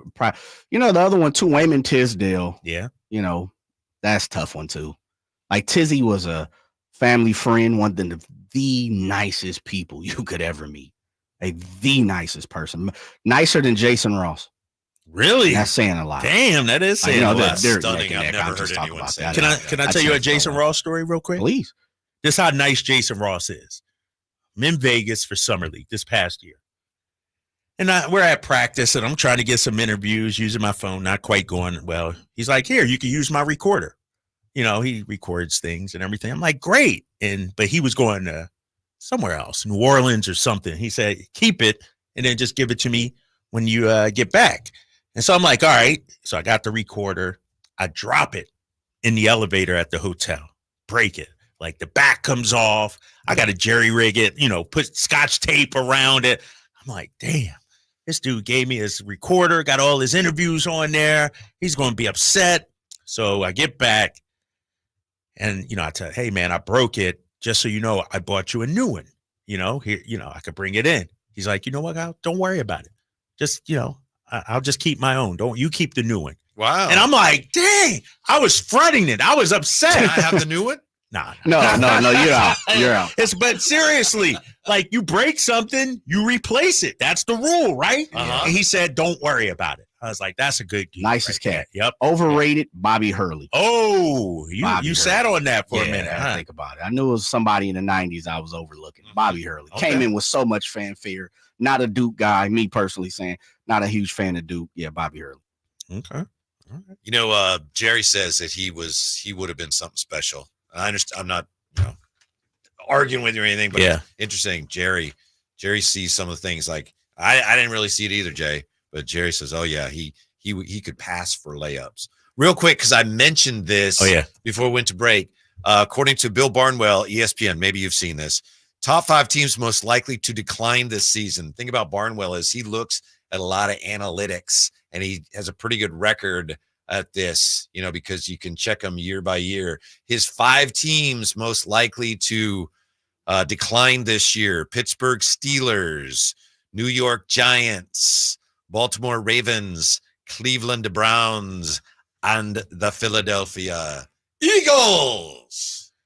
He's probably the only person in America that thinks that. Eagles already dropped from 14-3 in 2022 to 11-6. Evidence suggests they were lucky to even come away with those 11 victories, he writes. I'll save you the rest. But, well, that's clearly. Eagles were within a touchdown of being outscored last season. They had some impressive victories. They beat Bills, Chiefs, Cowboys in narrow contest. That's not something we associate with teams that produce double-digit victories, even in the 17-game era. So I don't know. Clearly, listen to the numbers and say a guy with an agenda, right? Clearly, a guy with an agenda.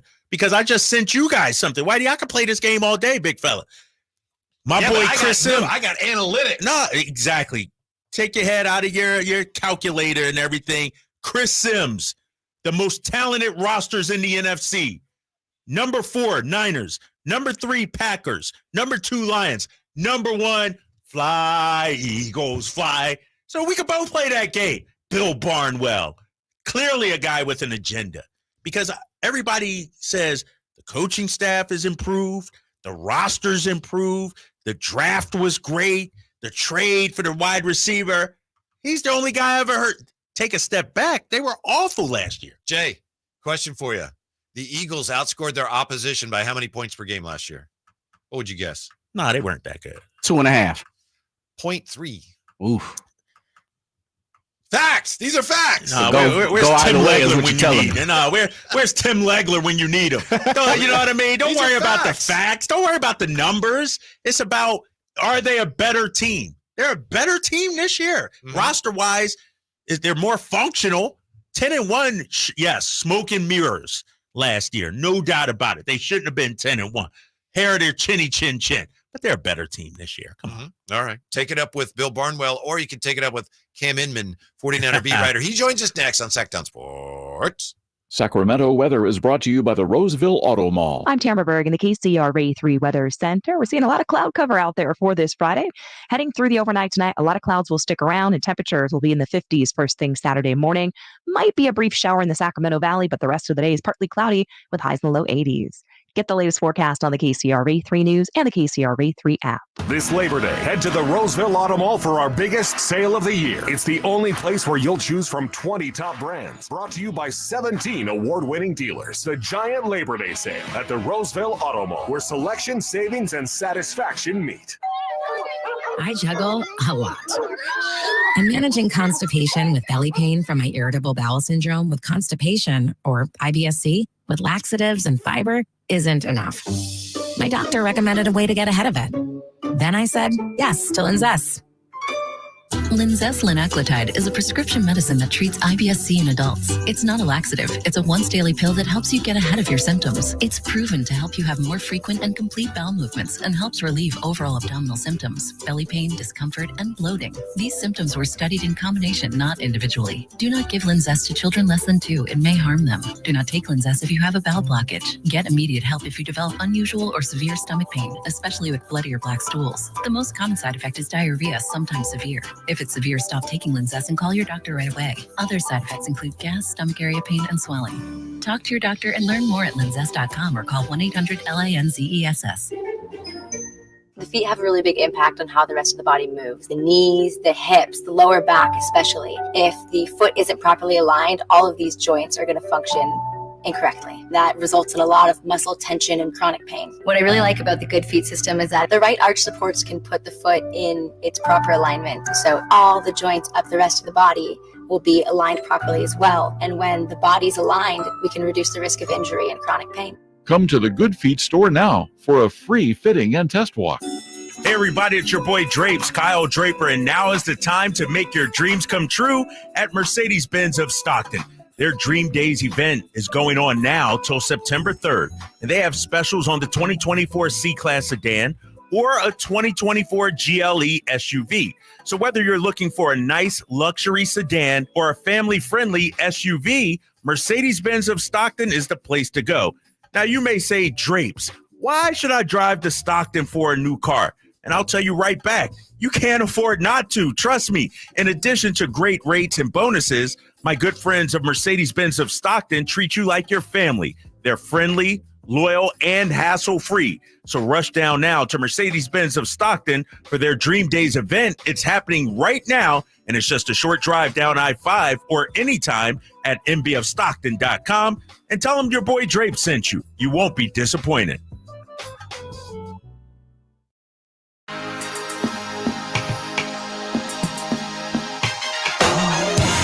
Girl, words can't express the way I feel for you. Your new home for 49ers football in the 916 Sactown Sports. Outstanding 49er beat reporter, Bay Area News Group, Cam Inman, is going to join us. And Cam, I haven't talked to Cam in a long time, but knowing Cam, he wants to talk Ayuk. I'm sure. Here he is, one and only Cam Inman. How are you today, Cam? I'm doing outstanding. How are you guys? Good. It's been a long time. It's Whitey. It's nice to catch up with you. Yeah. We're just joking about this Ayuk thing. Round and round in circles we go. Let me just ask you this. As far as we know, based on your reporting, is every possible outcome still on the board between the Niners and Ayuk? I know. Isn't that great? Like, you can say whatever you want and you're going to be right until you're proven otherwise. 2 weeks ago, it was, all right, he's narrowed it down to Pittsburgh or the Niners, right? And then I had heard that the Niners offer was more than Pittsburgh, but you hear so much and it constantly changes because they're in negotiations. It basically comes down to this. What's the deadline? And the deadline really is week 1 of the NFL season. We learned that last year with Nick Bosa. Because Ayuk's really key for this offense for Brock Purdy. So they want to keep him. And I'm pretty sure he wants to stay. Just the way, how he was out of practice, not this past week, but the week before, really seemed to have invested in the team. So, I think it's basically, it's just hardcore business, and everybody's just trying to have leverage, and until there's no more time to do so, and you just got to get in, and they control his rights, and it's not like they're going to let him go for nothing. We've learned that. So, could it be resolved any second? Sure. Could it go on another week or two? I guess so. Hey, Cam, it's Drapes here, man. What would you say about the Trent Williams situation. Throughout the camp, everybody's been like, it'll get done. It'll get done. You still believe that? And when does we hit the panic button, if you will, regarding these two guys? Yeah, the week one is the panic button. But I think from what I understand is, it's a contractual thing with Trent. I was more fearful that it was a retirement thing, and all indications are it's not. But he's been training in Houston at his gym, and he just doesn't want to get in for training camp. And it's understandable. He's going into his 16th year. He knows this offense. He doesn't have to be there for the installation of certain plays. He knows what to do, and he's going to be in pretty good shape. So it's a matter of, giving him more guaranteed money. They're prepared to do so. I mean, talk about a guy with leverage. He's a 3-time reigning All-Pro left tackle. I mean, he could hold out and really make them pay up if he wants to. But I think he's kind of more of he's a guy that wants to win a Super Bowl. He wants to win a Super Bowl and get in the Hall of Fame. And, he's a perennial Pro Bowler. And I think a Super Bowl would put him over the top because he's obviously the best left tackle in the game right now. So I don't get a sense that there's panic, that there's nothing going to happen, that it's just going to get done. And here's, him missing every preseason game has cost him $1 million. That's not something that the Niners can forgive. It's part of the NFL's rules of their collective bargaining agency. So, or the agreement. So this whole holdout is costing him in total about $4 million for this month. And I guess that'll get taken care of on the back end of whatever contract he signs, but that's no small money. And it's something that he's willing to do to avoid being here. And then here's another thing so Tuesday is when they have to have the 53-man roster reveal. Mm-hmm. And right now, Trent Williams does not count against that because he's on the reserve did not report list. So if I'm the 49ers, I'm saying, hey, we're going to take care of you after Tuesday because maybe we want to sneak another guy onto the 53. And then once you report on Tuesday or whatever next week, then we'll, make that transaction. That's just there's always so many business things with the NFL I can't totally wrap my head around, but I think that's one thing that could work out. Cam Inman with us, 49er Insider, and of course the Niners conclude the preseason tonight against the Raiders. You can hear that game here on Sactown Sports. Cam, other than, not getting hurt, what do you think the priority is for Kyle Shannahan? Is there a player or two that they'll actually be watching tonight? There'll be a lot of guys I got to watch in terms of, it's a 90-man roster right now, right? And then you're going to have about 17 guys on the practice squad. So, and then you probably have about 5 guys or so that are going to injured reserve. So there's going to be about 15 people that are going to lose their jobs. But you got to figure out which of those 15 might fit better on a practice squad as opposed to somebody else, because this is a team that's loaded. It's not like there was a bunch of open starting spots when the whole off-season program began or when training camp began. So it's more about kind of looking in deep down the depth chart, or what numbers are you thin at because of injuries, maybe a wide receiver or cornerback. And you kind of just kind of a little bit more scrutiny on that. Maybe you have these young linebackers and say, are they better than some of the holdovers that have kind of been fringe roster guys anyhow, practice squad guys? Those are the kind of decisions that you can use the preseason for. But like you said, it comes down to health and injury. So you just hope a lot of guys don't get hurt in a game like this, because you don't want to have to redo your depth chart and your roster makeup just because of this meaningless game.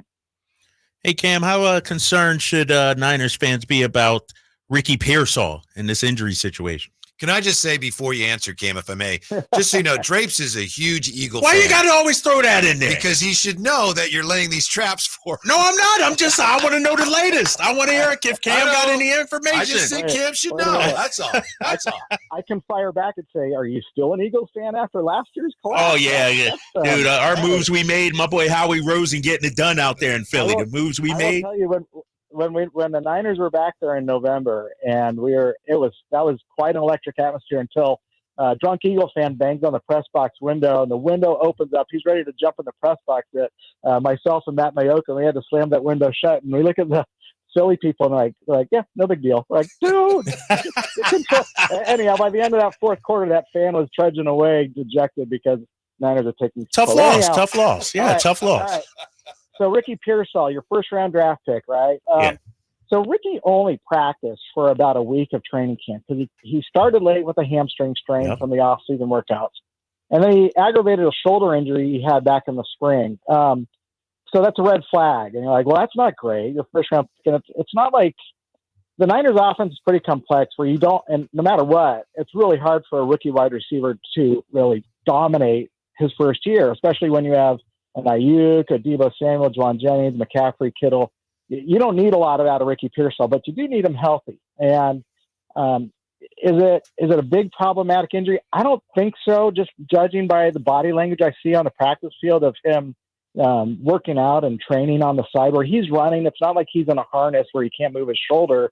In fact, the other day he was playing catch, throwing a football with somebody. So I know the right shoulder looks pretty good. And the fact that he's able to catch a ball just playing catch on the side with somebody, like very loose, wasn't like with a quarterback, but I'm like, it doesn't look like his shoulder movements are impinged, which that's a great sign. And everything that the 49ers have said, it doesn't signal like, but they're secretly going to put this guy on IR for his rookie year. I don't get that at all. So I would expect Ricky Pearsall to be on the 53-man roster. Do I expect him to play week 1? Probably not, unless Ayuk's not there and they need everybody to Cam. Cam, would stopping the run better be the one thing that the one area in which they have to improve this year? And if they are going to be better than last year, where else might that improvement come from? Well, part of that is stopping the run because they didn't do great in the playoffs with it. They did well enough, but I mean, they've really redone a lot of their defensive front, like more than people realize, because they're going to have 3 of the 4 new starters on the defensive front next to Bosa, with Leonard Floyd, Malik Collins. Well, you have Hargrave back, but you have a couple new guys there on the front, and then you don't have Dre Greenlaw at linebacker next to Fred. So there's going to be some adjustments defensively, but yeah, I guess if you want the old football axiom, it starts with stopping the run. That's true, but the Niners need to get after the quarterback more. I mean, I'm concerned more with the defensive ends because Bosa's great. I mean, he's like the ultimate pro, but he like fell off a little bit last year where he was consistent. He was consistently really good, but he needs to be consistently great and have that multiple sack game, because he's getting paid as the highest paid defender in the league. But he also needs better help next to him. And they brought in Leonard Floyd, who has a kind of a leaner body, like the way Aldon Smith was. So it's not like this big, powerful, huge guy on the other side, but like he's pretty lengthy and productive and reliable. And then you have a different look on the interior without, your Sacramento guy, Eric Armstead's not there for the first time in almost a decade. And so, but they bring in Malik Collins and Jordan Elliott, who are kind of like smaller plugger guys. So that's going to help your run defense. And whether that translates to getting after the quarterback, we're going to find out on Monday night, September 9th, when Aaron Rodgers is going to be trying to gun long balls down the sideline at the Amador Lenore and whatever guys are playing safety. Cam, we appreciate you making time for us. We know you're working tonight. Great catching up with you. Enjoy the game if such a thing is possible, and we hope to talk to you again soon. All right, thanks much. Thanks, guys. Mm-hmm. All right, Cam Inman. He will have none of your Philadelphia blasphemy. You can tell he wears the Niner underoos, his little onesie at night. That's all right, though. With a snap in the middle. Yeah, snap in the middle. Exactly, Jay. We got Drape's takes coming up also. To win more games this year, the Kings, your Sacramento Kings, must be better at what? What's at the top of your list next? Sactown Sports. I didn't ask to be thrown in the streets with nowhere to go. I didn't think I'd survive. But I did ask for help, and Covenant House was there for me. 1 in 10 young adults will experience a form of homelessness this year. For these kids who didn't ask to be put in this unthinkable situation, Covenant House is there. Covenant House helped me break the cycle of homelessness in my family. They gave me the love that I needed. Over 2,000 young people will sleep safely in a Covenant House bed tonight. When youth who are experiencing homelessness have a hot meal, a safe place to sleep, medical care, and love, they can overcome heartbreaking challenges and have a brighter future. They just really genuinely just wanted to help me succeed, and I'm succeeding. I'm a speaker, I'm an author. Covenant House really helped me and really helped mold me into the woman I am today. If you or someone you love is asking for help, go to safeplacetosleep.org today. Kick off fall with Labor Day deals happening now at Lowe's. Right now, buy one, get one free on select interior paint via Lowe's gift card rebate for your next paint project. Plus, don't miss out on select 1-pint annuals. Get 5 for only $10. Shop these can't-miss deals today before they're gone. Because Lowe's knows savings. Lowe's knows home improvement. Valid through 9/4 while supplies last. More terms and restrictions apply. See Lowe's.com/rebates for details. If you love to travel, Capital One has a rewards credit card that's perfect for you. With Venture X, earn unlimited double miles on everything you buy and turn everyday purchases into extraordinary trips. Plus, receive premium travel benefits like access to over 1,300 airport lounges where you just check in and chill out. Open up a world of possibilities with Capital One. What's in your wallet? Terms apply. Lounge access is subject to change. See CapitalOne.com for details. Time to check out Capital Casino, conveniently located at 411 North 16th Street in downtown Sacramento. Hello, I'm Frank Ackworth, Retirement Security Centers of the Week Economic Update. There's a saying that you should enjoy some of the fruits of your labor now as you can't take it with you. We're in the beginning of the largest wealth transfer in history, with baby boomers expected to pass $68 trillion in the years to come. Many of these same boomers do not have basic estate planning documents, making them underprepared for this transfer. Many do not plan due to unforeseen potential future concerns they're waiting to address. Health concerns, concerns about inadequate retirement savings, concerns about changes to Social Security, increased debt loads all can lead to inaction. Changes to tax laws that may be contingent on the outcome of the upcoming presidential election may also be a deterrent. Waiting for the Federal Reserve to determine their path forward with interest rates? Well, the Federal Reserve is waiting for upcoming data such as new home sales, initial jobless claims, retail inventory, personal spending, advanced retail inventories, and the July PCE index, all in the next week. There will always be something of concern coming in the future, but the best way to achieve a better outcome is to take the first steps and plan now to be better prepared for what if. How might this affect you or your family? Please go to frankontheradio.com to schedule an appointment, watch videos, and receive market updates. I'm ready to help you start your journey so you can define your future. Securities and investment advisory services offered through Osaic FA Incorporated, member FINRA SIPC. Osaic FA is separately owned, and other entities and/or marketing names, products, or services referenced here are independent of Osaic FA. Hi, this is Frank LaRosa. And this is Scott Marsh. Join us weekly for Golf to Go right here on Sactown Sports. We talk to all the local golf experts in the area and give you the latest on all the courses as well. And not to mention all the golf legends and celebrities, along with all the latest in equipment and tournaments too. Most importantly, we'll just have some fun talking about a game that's fun to play. You know, it's my favorite hour of the week, Frank. Golf to Go, Thursdays at 6 p.m. and Saturdays at 8 a.m. right here on Sactown Sports. Give us a listen. I think you'll enjoy it. KHTKAM Sacramento, KYMX HD2 Sacramento. From the Power Business Technology Toshiba Studios, your flagship station for the Beam Team. Should we light the beam? Light the beam, baby. Sactown Sports. See, you haven't changed. It's good to see you anyway. Live and local, it's the Drive Guys. Watch the show on youtube.com/Sactown Sports 1140. Or listen on the Sactown Sports app. Let me ask you on this Friday, what is up with this weather? It's Sacramento and it's August. I'm loving it. Yeah. I'm loving it, Whitey. I got on jeans for the first time this summer. I have not wore a pair of pants in about 3 or 4 months. Enjoy it, because the last I saw, I think next week it's in the hundreds again. No way.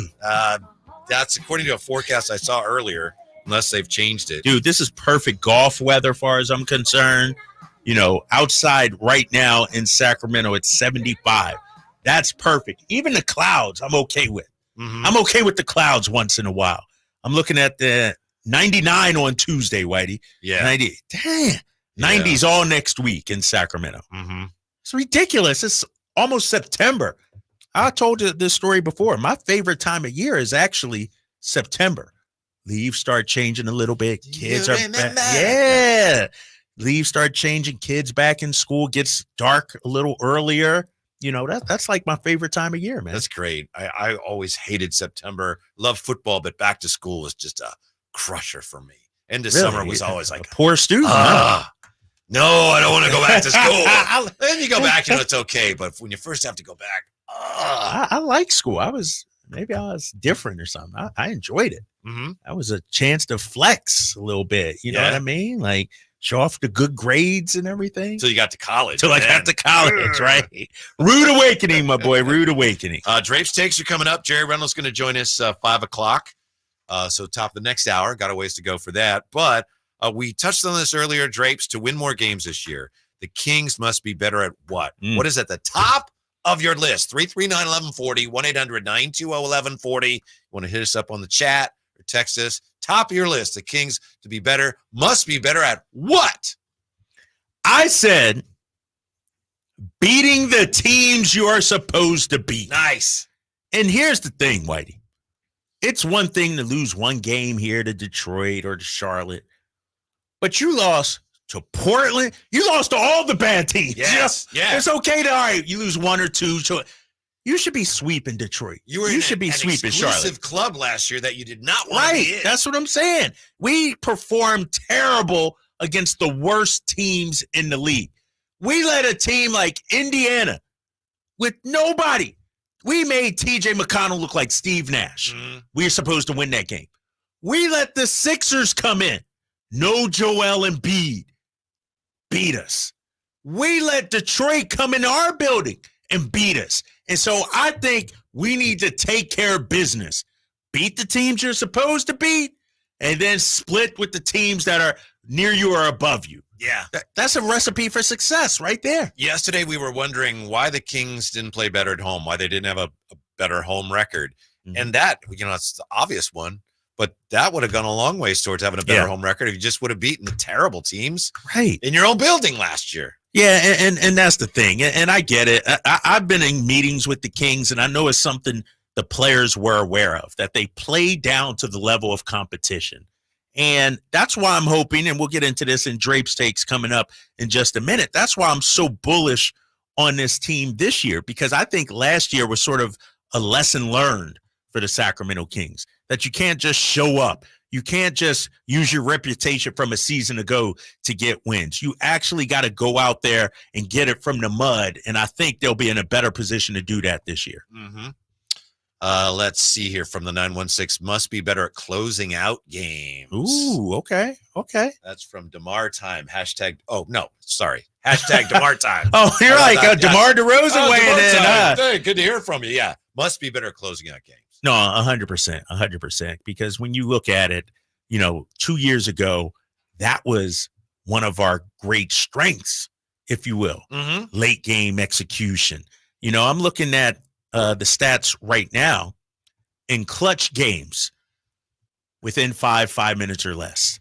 The Sacramento Kings last season, let me pull it up here. Went to the playoff page for some reason. Sacramento last season, and I haven't seen this. 20-19. They were a 500 ball club in clutch games last season. Let me go back 2 years ago, the 48 win season. And Whitey, I'm just seeing these for the first time, so I don't know if it'll prove a point or not. 25-19. 6 games above 500. Last year, there were 500 teams. A little regression there. That's 4 or 5 wins right there. Yep. If you have the same clutch gene that you had 2 years ago, instead of 46, maybe you got 50 wins. To me, the one thing they have to do above anything else is shoot the 3-ball better, because they took the third, I think it was the third most 3 balls, and their percentage was like mid-pack, mid-league, and you're going to shoot that many, you got to knock them down. Right.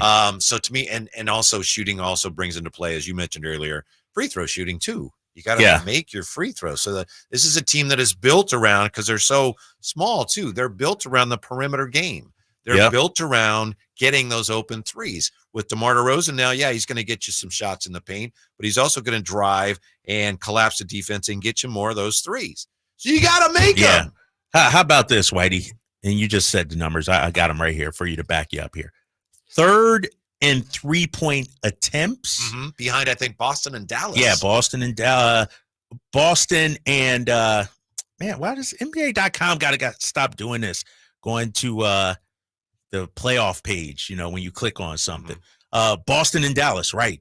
39.3 for Sacramento, 39.5 for Dallas, 42.5 for the Celtics. Celtics got them up. So 3rd in attempts, but then when you look at actual makes, Celtics were 2nd in percentage makes. So they took a lot, but they made a lot too. And how'd they do last year? Exactly. The Kings 16th in makes. 3rd in attempts, 16th in make percentage. Yeah. That just doesn't pencil If that's out. it, right? It's like a bad 3-point shooting team relying on the 3-point shot, and it didn't work out for this team last year. And we wondered why so many times. Wow, the offense just stopped functioning. Yeah, well, they just didn't make enough shots. Exactly. And the thing that was so surprising, dug up the numbers yesterday, and we talked about this when it comes to home court. We were better defensively on the road than at home. That's shocking to me. That means teams felt more comfortable in our building than they did in their own building against us. It also suggests, this may not be scientific, I don't know, but doesn't it suggest that the Kings were more aggressive when they were on the road? It could be. Yeah, they dug in more, right? Yeah. More physical, they were able to make teams feel them more, if you will, like Mike Brown talks about. Yeah, the numbers indicate with more that. of an edge when they were on the road, us against them. 339-1140, 1-800-920-1140. Leo joins us on Sactown Sports. Hello, Leo. What's up? How y'all doing, man? What's up, Leo? So check it out. I thought about a lot of what you guys were saying, and I when you dissect last year's schedule, the year before, when you lose to the Charlottes, the Houston Rockets, and stuff.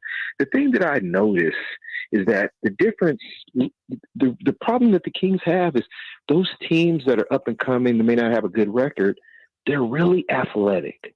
The younger teams that aren't that good are still a hard matchup for the Kings because they're really, really athletic. They're a lot more high flyers. The Kings aren't the most athletic team. I mean, I know, De'Aaron Fox pretty athletic, Malik Monk, but for the most part, the lack of wing size and a lot of those guys that can get it and go 6'8", 6'9", power small forward types, they have a hard time matching up with lesser teams because those young teams are really, really athletic. I mean, I could be wrong, but it just seems like that's what I think. I remember years ago when Houston had Moochie Norris and he killed the Kings.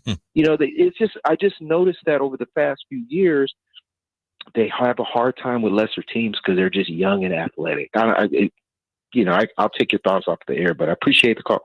Yeah, I appreciate the call. No, you agree with that, Whitey? Saying that, I was thinking of the Charlotte game. Yeah, and I was thinking, there's a lot of truth to that. No, that's 100% truth. I mean, look at our team. Who would you say are athletes? Jump out the gym, run fast. Keon, maybe Malik, but and we're talking small guys too. Mm-hmm. Who's our 6'7" guy that's matching up with LeBron jumping out of the gym? You know what I mean? You look at Jaylen Brown, how athletic he is. You look at some of these other guys out here, and I agree with the last caller there, Leo. Yeah. Leo, I don't know. We're more of a finesse, beat you surgically kind of team. We don't overpower you with our athleticism, like New Orleans Pelicans did against us. Yeah, that's one reason why they had so many problems with the Pelicans. Yeah, the length. I'm going through the schedule last year because I want to be accurate in just how bad it was for our team in terms of losing the teams we should beat. And I got it for you right here. We lost 3 times to Houston. We're a better team than Houston, right? Yeah, but that's not a total embarrassment. You're right. But okay. All right. Yeah, but you're right. Portland, Charlotte, Detroit, and Washington. Losses. And mind you, the times we lost to teams when they were without their best player, too. Indiana, case in point. I don't know how many other teams lost to Charlotte, Portland, Washington, and Detroit last year. I can't imagine many. Yeah. All 4 of them. Right. These are the 4 worst teams in the league, basically. Right. Yeah, I don't know. That's a great question. Yeah. Here's another great question. What's coming up in Drapes Takes? Yeah, we will find out when Drapes Takes hit you right smack in the face next on Sactown Sports. What's the missing piece for the 49ers? Which names will they add during free agency? Whether it's in season or off season, the coverage never stops. Get the latest 49ers news on Sactown Sports at SactownSports.com. Golf to Go is brought to you by the Hagen Oaks Golf Super Shop. Here's Frank LaRosa. PGA.com Quick 9 asked readers to complete this sentence. Golf means more than a game. To me, it means... At number 9, the banter. People love the good-natured teasing that goes on. Number 8, it's hard to explain, but I don't want to be without it. Number 7, it's an obsession. I eat, drink, and sleep golf. Setting goals is next. At number 5, golf is life. It's a career for some, a passion for most, and a ticket to college for a lucky few. At 4 and 3, a place to relax and an escape. A place to feed my soul and find a peaceful solace. At number 2, a place to learn about ourselves and others. You'll learn more in 4 hours on a golf course than almost anywhere else. Number 1, a few priceless hours to spend with friends and loved ones. Responses included time with my dad, time with my husband or wife, time with my closest friends. It's hard to beat the company you share around with. So what do you think? Why is golf more than just a game to you? Finish this sentence. To me, golf means... I'll let you think about that. That's your Golf to Go. I'm Frank LaRosa. Hey, it's Carmichael Dave for American Energy Heating and Air with a question. Have you recently had a technician diagnose your HVAC system and you were a bit surprised at how much it cost? Or did something seem off about their quote? Because at American Energy, they take pride in giving you honest, straightforward solutions to get that system up and running. Have their qualified technicians come out and give you a free second opinion. It's free. You got nothing to lose but some dollars off of that original quote. They're making the uncomfortable comfortable. They've been doing it since 1981, serving the greater Sacramento area. A+ with the Better Business Bureau. That's why they keep having customers coming back for more and more and more. You can call them and set that appointment at 916-520-9990. That's 916-520-9990 or AmericanEnergyAir.com. Call 916-520-9990 now. At Northern California's #1 Honda dealer, Stockton Honda, we make the dream of owning a new car easy and stress-free. With prices that you just can't say no to. Save on our best selection of the year during the final days of the Honda Summer Event. Come in today or go to StocktonHonda.com. Anytime, anywhere, it's all here. StocktonHonda.com. #1 claims based on 2023 total new and Honda certified pre-owned vehicle car sales from American Honda Motor Company sold on report.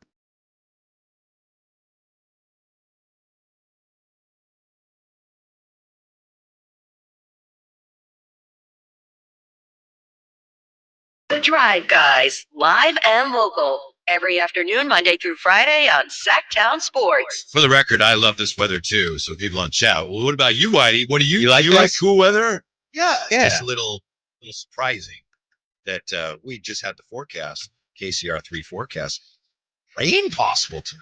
Really? That's what it said. Oh, man, I got to cover up the furniture and bring in some things off the backyard. Just a little sprinkling. Just a little sprinkling. Rinse it off a little bit. Be good as new, huh? Yeah. Refurbished furniture out back, right? I'm going to just sit sure back. I got everything in order here. Yeah. And make way for Drape's Takes coming right up. Play it, Jay. Play it, Jay. Calm down, Ryan. Calm down. Take it easy, man. Just take it easy. Here it is, Whitey, at 4:16 on a Friday afternoon. Take about 3 to 4 minutes off, okay? Maybe even 5 minutes. All this week, we've been talking about these lists. ESPN, Western Conference contenders, NBA.com, Bleacher Report. I don't care about any of those sites. I got the D list right here. My tiers. No offense, my colleague Tristy Rodriguez at NBC Sports California. Your tiers don't match up to my tiers when it comes to the Western Conference. I got it right here. You can see me holding it up right now on the YouTube chat, Sactown Sports 1140. I crunched the numbers. I wrote down records for every team in the Western Conference, Whitey, where I think they'll finish.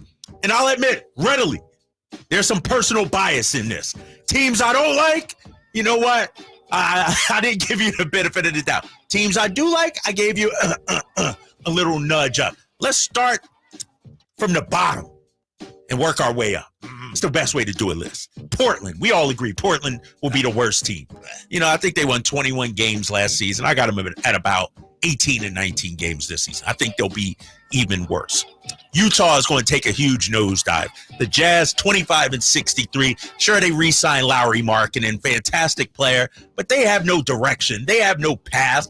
They have no leadership there. They don't know whether they're supposed to win games or lose games. And so I got Utah as the 14th team, 25 and 63. I wanted to give this next team more of a benefit of the doubt, but everybody can't have a winning record. Everybody can't be good. And I got the San Antonio Spurs 13th at 32 and 50 on the season.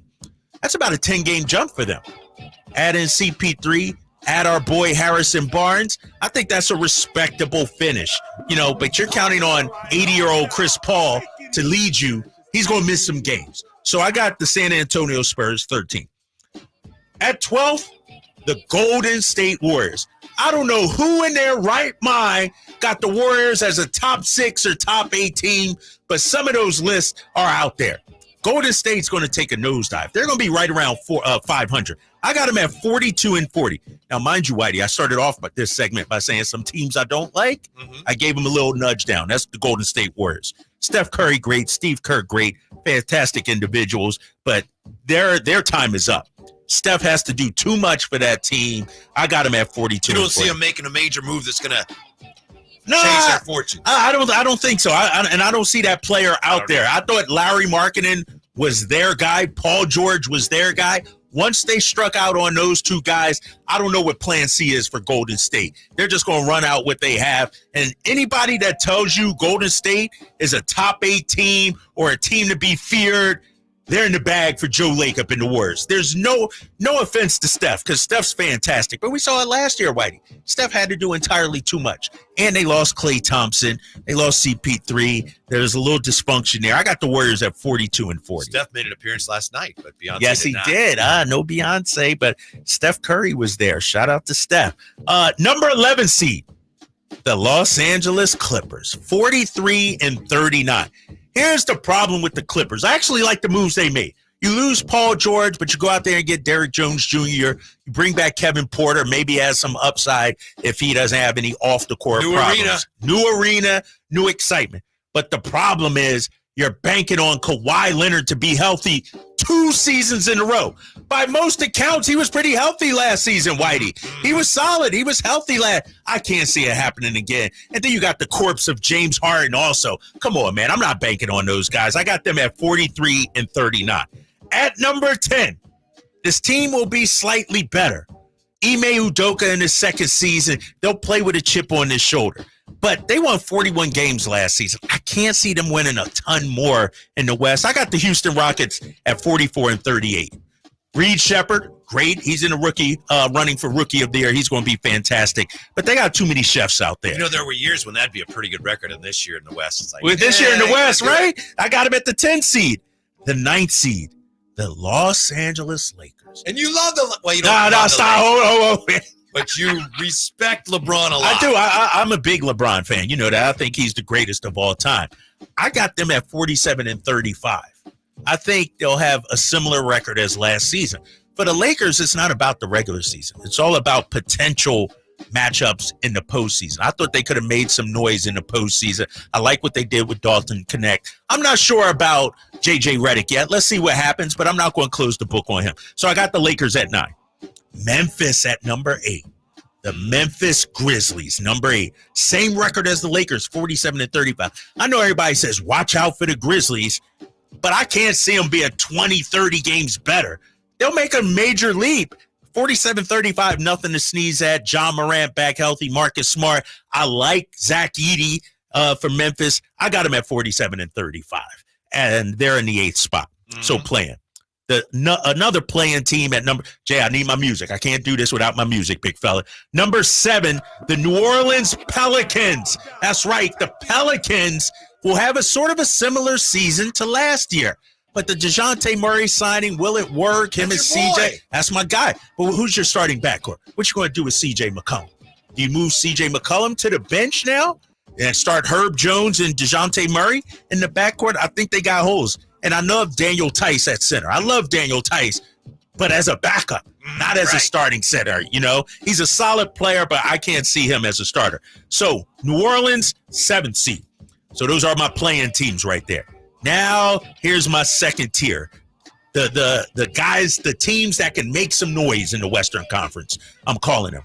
At number 6, the Phoenix Suns. They won 49 games last year. They were banged up. Their big 3 rarely played together. And then you add in Tyus Jones. They won 49 games. I got them at 51-31. What would you give them for last year, by the way? They ended up... They were a 6th seed last year. Yeah, I'd probably give them, honestly, a C+. You know, based on expectations, when you get the big 3 together, Bradley Beal looks good on paper. I think they underachieved last season. You'll find this very interesting. The number 5 seed, team that won 57 games last year, I believe it was. But they lost a major piece, ladies and gentlemen. The Denver Nuggets. Whoa. You know I'm not a Nuggets fan. So, I said, when I started this, ladies and gentlemen, when if it's a team I don't like, I give them a little bump down. I got Denver at 51-31, same record as Phoenix. And here's why, too, Whitey. Nobody's talking about this, but I'm going to talk about it. Sure, you lost KCP. That's a huge hit. But I think Nikola Jokic, he's been playing at such a high level for so many years, coming off the Olympics. He got to be gassed at some point, right? He got to tire out at some point. He got to take a step back at some point, right? So I think Nikola Jokic and the Denver Nuggets take a step back. We've got 4 left. Yeah, we got 4. My top 4 at number 4 at 53-29. The Dallas Mavericks. Ooh. That's right. I think it's hard for me to fully embrace and bet on the backcourt of Kyrie and Luka. Last year, it was all kumbaya. It was all Ubuntu. They were singing sunshine and rainbows out there. The wheels on the bus, they were holding hands, singing that with each other. But when you look at Kyrie Irving historically, Whitey, he usually flames out in year 2 or 3 of a situation. Not saying he will, but everything went swimmingly well for them last season. I got Dallas at 53-29, the 4 seed. Number 3. These are teams that can make some noise in the Western Conference. At 53-29, the Sacramento Kings. I got the Kings as a 3 seed, and let me tell you why. First of all, I got them winning the tiebreaker with the Dallas noticed Mavericks. that, yeah. Yes, I got them winning the tiebreaker. The Kings will win their division. They'll get the 3rd seed over the Dallas Mavericks. I think the head-to-head, they'll beat the Mavericks as well. I think the Kings come in super hungry this year. I think last year they ended the season licking their wounds. They had their tails tucked between their legs. We feel it as a fan base, how disappointed we were with the way last season ended. But when you add a guy like DeMar DeRozan, who's working out with guys, Kevin Huerter was down there at USC with him. Our boy Doug Christie is down there with DeMar DeRozan and Kevin Huerter. I think when you looked at last season, the fact that they won 46 games when really only Malik Domas and De'Aaron Fox had career years, there's a lot of room for growth, I think, with this Sacramento Kings team. And I think that first 2-week stretch of the season is going to be critical for them. You got to come out right out of the gate. You got to beat Minnesota. You got to beat the Lakers coming up on that Saturday night game. So I got the Kings at 53-29. And one thing that pisses me off, ladies and gentlemen, sorry, I just remembered I had this as part of Drape's Tape. I'm listening to our boy Eddie Johnson and Mitch Lawrence on SiriusXM Radio Kings fans yesterday. I listen to them from time to time. And they brought up the Sacramento Kings. Why is it that the, quote, national media, the ones that are supposed to know Whitey and Jay, why is it the first thing they say about the Kings? What do you think that is, Whitey? What do you think the first thing they say about Sacramento is? Light the beam. No. Oh, well, we know they're not going to play defense. What are we? That is a tired, lazy narrative, and that tells me you didn't watch the Sacramento Kings. They finished top 14 in defense last year, 14th overall. So the Kings actually do play defense, ladies and gentlemen. So anytime you read an article or hear somebody talk about the Kings and say, well, we know they're not going to play defense, that person doesn't know what they're talking about, Whitey. The Kings were a solid defensive team last year, 14th overall. All right, let me wrap it up here. So those are the teams that'll make some noise. The title contenders, teams that we got to beat.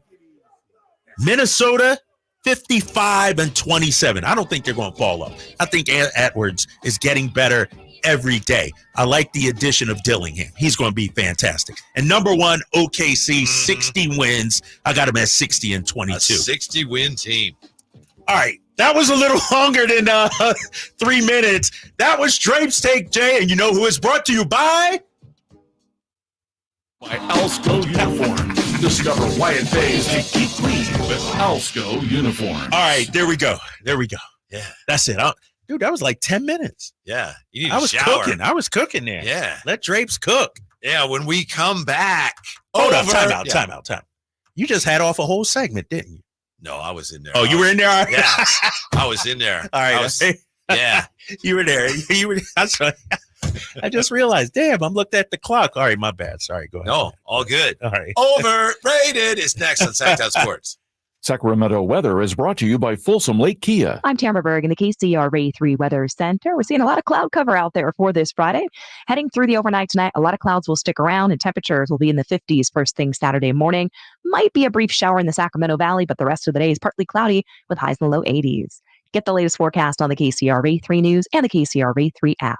Coach Doug Christie here to remind you, if you're in the market for a new car, shop Folsom Lake Kia. Low interest rates, low payments, and zero down deals with approval of credit. Folsom Lake Kia, over 25 years, right here in Folsom. Whitey here reminding you that not all gas grills are created equal. Bring out all the delicious flavors in your grilled meats with the amazing Napoleon Prestige and Prestige Pro line of outdoor cookers. My Napoleon Stainless Steel Pro Series gas grill has turned me into a grilling pro with features other grills cannot match. They're built different, built better, built to last. Made with premium stainless steel that boasts quality and a lifetime warranty. I may never want to cook indoors again. Napoleon grills and accessories are now available at your nearby Amy's, Ace Hardware in Sacramento, and now El Dorado. Sacramento, Dierks Bentley's coming to town. Getting drunk on a plane. For his only show in California this year, Saturday, September 28th at Heart Health Park for Country in the Park 2. What was I thinking? And he's bringing some friends. Parmalee. You want to close your eyes for this. Tyler Rich. Be the difference. Dasha. Did your boobs stop working? And more. Saturday, September 28th at Heart Health Park. Get your tickets today before they're sold out at CITPFest.com. Brought to you by the California Army National Guard and Red's Pizzeria and Tap House. Mom, meet Sarah. From first time Nana moments. Yeah, welcome to Flight 101. To annual girls trip moments. Your can't miss moments are worth protecting against RSV. If you're 75 or older or 60 plus with a chronic condition like asthma, COPD, heart disease, or severe diabetes, you're at higher risk of landing in the hospital from RSV. And there are no prescription RSV treatments. Check eligibility and schedule your RSV vaccine at vaxassist.com. So where should we go next? Sponsored by Pfizer. Getting quality employees to fill positions in your company is essential, but finding those people can be a major hassle unless you use ZipRecruiter. ZipRecruiter makes finding quality people a breeze. ZipRecruiter's advanced technology identifies candidates with the right skills, sends you great matches, then you can easily invite them to apply. 4 out of 5 employers who post on ZipRecruiter get a quality candidate within the first day. See for yourself. Go to ZipRecruiter.com/free to try ZipRecruiter for free. That's ZipRecruiter.com/free. This is your captain. We are going to be experiencing some slight turbulence. Please fasten your... Oh, hold on. Just got a video of my cat. Imagine the pilot of an airplane was as confident as you are texting and driving. Seems kind of crazy when you put it like that. Visit StopTextStopWrecks.org. A message brought to you by the National Highway Traffic Safety Administration, Project Yellow Light, and the Ad Council. This year, Dell Technologies Back to School event is delivering impressive tech with an inspiring purpose. Learn how Dell is helping Computer Aid, whose work is helping solar community hubs with tech and AI literacy skills to empower remote, displaced, or disconnected communities around the world. Help Dell make a difference and shop AI-ready PCs powered by Snapdragon X Series processors at Dell.com/deals. That's Dell.com/deals. Your water heater, old, rusty, forgotten, we hardly ever even think about them until there's no hot water. Right now, get incredible rebates up to $3,000 off and financing available for as little as $40 a month. Leave it to Bonnie to crank up the heat.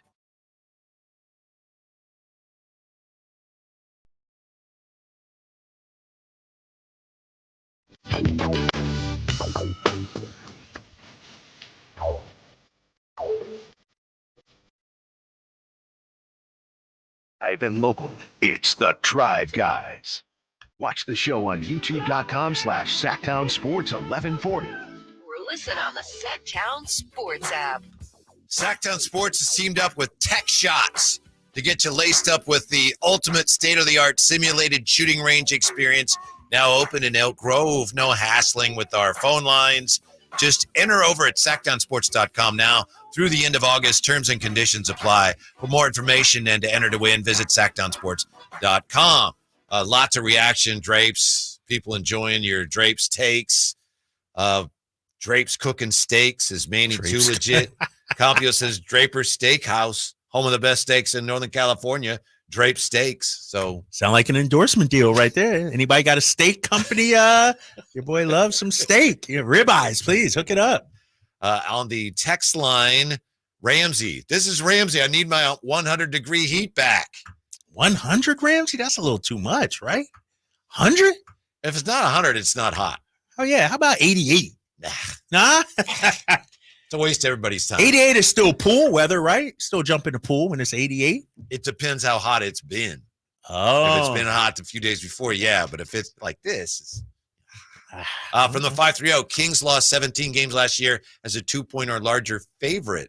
Really? James. That's, I mean, 2 points, not a lot, but still, when you're the favorite and you lose 17 games, that's saying something. Yeah. And one more weather take here on the text line from Alan. About 7 drops in Roseville about 15 minutes ago. All right. Break out the umbrellas, huh? 7 drops. Yeah, we know the 49ers are concluding the preseason tonight. Then they will be opening the regular season Monday night, September 9th, I believe it is, against the Jets. The Jets had something interesting on their website this week. They talked to a bunch of players just as players were coming out onto the field. I think it was onto the field before practice. They asked them, I don't even know who was asking them, but it's part of their website. Digital or something like that. Yeah, all their content. Name something that's overrated. So here's a few of the examples here. This is just the New York Jets, various New York Jets on things that are overrated. What do you think? I'm going to get a lot of hate. The Office. Not funny. The Office. Oh, Marvel. I think the hype around Marvel is like a little bit like elevated. It's not. It's cool, but it ain't all that. I'm a Harry Potter type of guy myself. So Harry Potter, Hunger Games, Divergent, all that stuff. I like that a lot more. Dude, I'm overrated. Overrated. Barbecue sauce. What's barbecue? Boneless wings.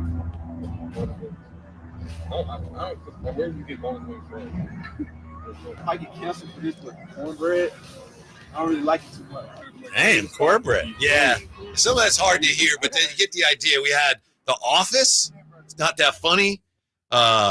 Cornbread, barbecue sauce, and Marvel. Sushi, which I completely agree with. Really? You agree with that? Sushi. Completely. Yeah, thank you, Sushi. So, 339-1140, 1-800-920-1140. Have some fun on a Friday. Give me 3 things that are overrated, Drapes. What do you think? 3 things, and I'll give you 3 if you don't have them ready. And I know. Yeah, go ahead. You start. First of all, in no particular order, but I would say palm trees are overrated. Palm trees are everywhere in California, but they're not. It's just they're here to make it look like you're somewhere tropical. You go over, you're going across the Bay Bridge and they got like palm trees there. There's no palm trees there, but it's like California. We got palm trees. Palm trees are overrated. Also overrated is the movie Field of Dreams. That's a terrible movie. Yeah, I'm with you on that. It's impossible to watch. It doesn't make any sense, and everyone just loves it. And I watch it, and I go, man, that was just a total waste of time. And I've had this discussion with Timothy Busfield from Sacramento, who's in the movie. Nothing against him, but it's like, I just don't get it. And then third and finally, soup is just overrated, vastly overrated. Soup is overrated. Nah, ooh, I don't know about that one, White. What are you doing, it's man? Just vegetable water, meat water. It's just it depends on the soup. Yeah, now, if you're talking bisque, I'm with you on that. I'm not a bisque guy. I need some potatoes in it. I need some clams. Yeah, that's stew. Stew. That stew is fine. But how about clam chowder? That's chowder. I don't consider chowder soup. Chowder is. I see where you're going. No, I guarantee you ain't going to the restaurant and they got a section chowder. It's soup and clam chowder is listed. Salad and other stuff. I got to. Here's the thing. Soup is so overrated. This is my own statistics here. You won't find these anywhere. Yeah. But at a restaurant, when people are given the choice, soup or salad, right? Yeah. Soup or salad with that. 93% of the time, people say salad. 93. 93% of the time, it's salad. I don't know who you hanging out with, man. You're 100% wrong on that. Remember, something can be okay, but still overrated. Just not as good as everyone says. And soup is vastly overrated. Soup. Well, what you got against soup? And Field of Dreams. So chicken noodle when you're sick, you're not going with that? So cliche. Oh, you're sick. Here's some chicken noodle soup. Because it tastes good. How about little a saltine crackers? How about a hamburger? Something with some substance. Okay. All right. That's your list, though. I'm not going to argue. I'm not going to, try to change your mind on your list. I love soup. Had some clam chowder the other day, as a matter of fact. Remember, and maybe it's not soup though. To me, I'm with you on clam chowder, especially on a day like today. today. You are okay. Yeah, but that's not soup. That's chowder. Yeah. Okay. All right. For my list, number 1, lettuce. Yes. Lettuce is the most overrated thing in the history of mankind. Pretty close. Like, lettuce is worthless. Lettuce is awful. I had that on my list. You had that on your list? Yeah, lettuce is terrible. Lettuce is amazing. What's the point of lettuce? Like, I like it when it's like lettuce wraps and you got the chicken you put in from P.F. Chang, something like that. Or if you have it in the salad. But when all the other things in the salad are gone and it's just lettuce left, I'm done. I don't need to eat the rest of the lettuce. I hate lettuce. I think isn't it iceberg lettuce that like has virtually no nutritional value? Yeah. I got another one that might get me in trouble. Country music. Ooh, that's on my list. That's on your list too, Jay. I got one of those too. Two things on your list are the same. Me and Jay from the same spot. I put three food, three. So I got like 10, but that's one of mine. Okay, what do you like? And it's specific country music that I'm not vibing with. And maybe this tells you more about me than you need to know. I can't get into male country artists. Luke Bryan, Zach Brown Band. Like, I just can't do it. Garth Brooks.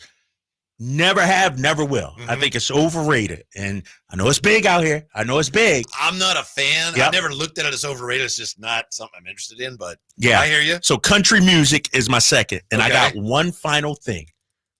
Very strong list, by the way. No, this is a very good list. This is the list. Kendrick Lamar. Oh, Whitey, cut him off. Only you can cut him off. I'm sorry. Here's the thing, Jay. I'm upset. Here's the thing about Kendrick Lamar, and I don't know if you saw my guy Drake put out some new music today, taking shots at Kendrick Lamar. He's reaching. No, I'm just saying he You had such a good list. It fell off. Kendrick Lamar, he was good and he was even great. He was top 3. I'll give you that. Currently top 3, but now everybody's jocking him a little too much for me. You were pitching a 2-hitter in the 9th, and then you walked 4 guys, gave up 2 triples. No, the problem is Kendrick Lamar, in my opinion, used to be for the backpacking type, the skater type. Now he's trying to be popish with it. I told you, the Not Like Us song. They planned it at the Democratic National Convention. They planned it at Disneyland. Mickey Crip walking down Main Street. Come on, man. It's Kendrick Lamar we talking about. The pride of Compton, California, CA. A little overrated, if you will. I think the beef, put him on this godlike status, and he's just not there for me. So the lettuce, for some reason I almost said the lettuce. The lettuce, country music, and Kendrick Lamar. There you go. It's my list. You can disagree, Whitey. Jay, y'all can disagree, but it's my list. Mm-hmm. Jay? He's so since he's out now. Snappy over there. No, that's it. I'm going to start, since you took lettuce, which one of mine, I'm going food. Sour cream. Sour cream tastes like absolutely nothing. Yeah, I'm with you on that. My daughter loves sour cream. I can't By do itself? But, no, meaning on other food. Tacos, burritos. It doesn't taste like nothing. Yeah, I'm with you on that. And so her kickback is, well, Dad, if it doesn't taste like anything, you could still put it on something. Sour cream does absolutely nothing for me. I was going to say sushi, but New York Jets are in there. I can't stand sushi in the fact of I'm not eating a whole diet worth of just non-cooked stuff. Like, I know they have cooked sushi. Slow down. This is my list, as you would say. This is my list. I know they have California rolls and all that, but I don't need a whole plate full of blowfish. I'm good. I don't need blowfish. Come on, man. Blowfish will kill you if it's sushi. If it's not proper. Blowfish sushi done the wrong way. Oh, really? Okay. Wow. Yeah. Something that's super highly overrated to the utmost. The TV show Friends. Ooh. That is You're a about to start a fight. trash People are about show. to hit you up. I don't care. I do not. Friends is one of the most highly overrated pieces of cinema that has ever been placed on television. I've watched it a lot, and there's a little bit here and over and there, but overall, I'm with you. It's like, Yeah. I never really watched it. I never really. I've seen one episode in my life, and I was And that like, was this it. this ain't it. Mhm. This Okay. not it for everybody that talks about it. Mhm. That's it. Staying in the form of sour cream and friends. staying in the form of Kyle Draper, and I know I'm getting ready to catch some smoke. For my man, my guy, big time, play-by-play guy, Kyle Draper, to make this biggest purchase. Not a car. You better not say. Not a house. CJ, you're about to start a war up in here, bro. You better Taylor not Swift What? is crazy. overrated. I mean, We're going to need a minute. We'll be right back. All right, we got to talk about that. We got to talk about that. 1-800-920-1140 on an overrated Friday on Sactown Sports. Sacramento weather is brought to you by Bonnie. I'm Tamara Berg in the KCRA 3 Weather Center. We're seeing a lot of cloud cover out there for this Friday. Heading through the overnight tonight, a lot of clouds will stick around and temperatures will be in the 50s first thing Saturday morning. Might be a brief shower in the Sacramento Valley, but the rest of the day is partly cloudy with highs in the low 80s. Get the latest forecast on the KCRA 3 News and the KCRA 3 app. Did you know your skin is the largest organ of your body? Huh? That's why you should shower with Old Spice Super Hydration Body Wash instead of plain old bar soap. Love your skin by super hydrating it with vitamin B3 and glorious notes of vanilla and shea. Did you know that my super hydrated skin is the second largest organ of my body? The first is my heart. Old Spice. Men have skin too. Old Spice Super Hydration Body Wash. 24/7 renewing moisture. With daily use. Point! Hey, you okay? You don't normally miss those shots. Oh, I just haven't been as regular lately, and it's making me feel sluggish. You should try Metamucil. It's been a game changer for me. Metamucil's plant-based psyllium fiber helps trap and remove the waste that weighs you down. Ace, you're moving better than you were last week. Definitely. Metamucil keeps you moving. These statements have not been evaluated by the Food and Drug Administration. This product is not intended to diagnose, treat, cure, or prevent any disease. Learn more at metamucil.com. As a mom, I'd do anything to keep my child out of physical pain. Dr. Pamela Maida is a board-certified orthopedic surgeon. As a doctor, I know that growth spurts can cause pain in my child's feet, and that can affect their legs and back too. Good Feet Youth Arch Supports are designed to alleviate, even eliminate common pain. Investing in youth arch supports for your child or teen is one of the best decisions you can make. Come to the Good Feet store now for a free fitting and test walk.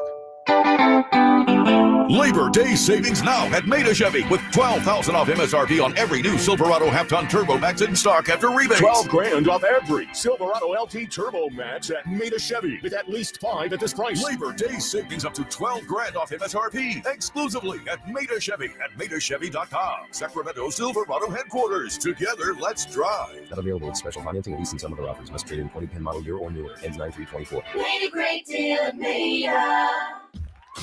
Hey, check it out. We've got an incredible lineup of live music and events with the Sactown Sports live events calendar.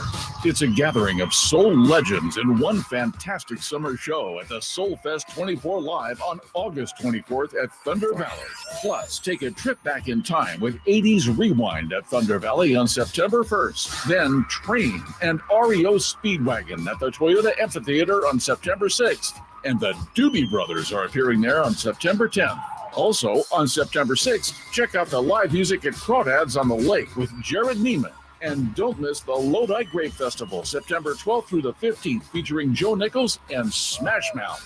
And you'll laugh out loud with George Lopez at Hard Rock Live Sacramento on September 21st. And looking ahead, it's Bad Religion at Hard Rock Live Sacramento on October 19th. And that's your Sactown Sports live events calendar.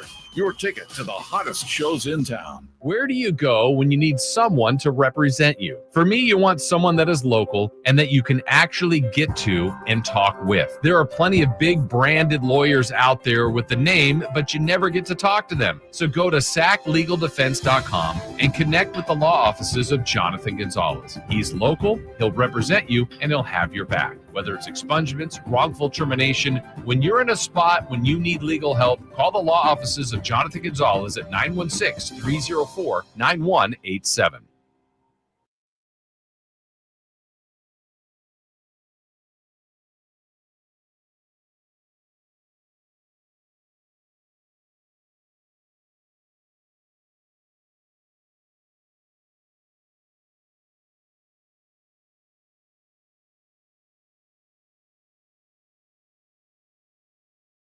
Hold the line, Toto. Wow. Yeah, it's Drive Guys here. We got Jerry Reynolds coming up top of the hour. We just last segment played a little bit from New York Jets website. New York Jets, they asked a bunch of players when they were coming off the field. They posted it this week. Hey, name something overrated. They got a lot of answers from things like The Office, barbecue sauce, cornbread, Marvel, sushi. So we just did a little round table, and I don't know if the show's ever going to be the same. Are you guys okay after Jay dropped the Taylor Swift overrated bomb? I just spent 3 rent payments on Taylor Swift tickets, and he's saying she overrated. I beg to differ. And I'm upset that Swifties ain't got my back on this. 916-339-1140. Y'all got to let Jay have it. When I say Kendrick Lamar is overrated or Drake won the battle, y'all came out with pitchforks for me. Give Jay some smoke. How can you say people are more upset that Jay said sour cream is overrated than they are that he said I know Taylor Swift. I'll tell you a secret. I spent the whole day today listening to Taylor Swift. Did you? Yep. Driving around, at home, while in the shower, cranked it up. Taylor Swift. It was the Taylor Swift playlist today for Drapes. That's my girl. I'm a big Taylor Swift fan. Kendrick Lamar is too commercial. Yeah. but that's who Taylor has always been. Kendrick, no, that's not she true. was country her first album. Country. Her first album. But, country and sold pop. out. She sold out for the change, Whitey. You know Whitey. how it is. Country, pop, hip-hop, it's all blending together. Except, if I'm correct, Kendrick Lamar, Compton, California, CA. Don't matter where he's from. Doesn't matter where he's from. Late, great Nipsey Hussle. From the Inglewood, yeah. He did a song with Taylor Swift. He did. He did. And you cool with that? Are you cool with Taylor doing one with Kendrick? Back then, yes, but now he crossed over. Now he's too commercial. He trying to get on Gap commercials, Old Navy commercials, and stuff like that. Why he can't? Why you counting his pockets, man? Why can't he do a back to school commercial for the Gap? Come on, man. That's not him though. That's not who he is, Jay. Maybe not. I'm not sure. That's Taylor. Listen to this. Listen to this. Ooh, look what you made me do. Come on, Jay. That's overrated. How is that overrated, big fella? Oh my God. Okay, look. Without going 16 layers deep, what is Taylor Swift great at? To you? Well, first of all, she's a great live performer, from what I'm told. That's why your boy shelled out. Okay, all right. Several racks to go see her show, and her tunes. I like. They sound good. The production's good. The flow over the beat is good. Her writing, her lyrics. See, here's the thing, too, Jay. You got to realize Taylor isn't really for me, you. And I was thinking about this earlier today as I was driving. No lie. Her wheelhouse is like the 10 to 25-year-old woman, female. Okay. You know what I mean? Yeah, She's not singing songs, making songs for us to be heading out Friday night to the clubs with. We're not in her demo. She clearly speaks to you, though, in some way. Well, because, dude, I got a little bit of everything on my phone, on my Apple Music. You got some of that country on there? Yeah, but it's only women country. Oh, okay. I can't rock. I don't have. Is Hootie and the Blowfish country or no? No, they weren't. But then Darius Rucker became right. Believe, yeah. Before he only want to be with you. Right. I'm all for it. So you got that knockoff country. No, you got knockoff country. When you go country, I can't rock with. Yeah, I got the pop country. That's not even country. That's county. I'm just saying, I need somebody to stick up for me here. This is retail. I'm 2-on-1. Taylor Swift is huge.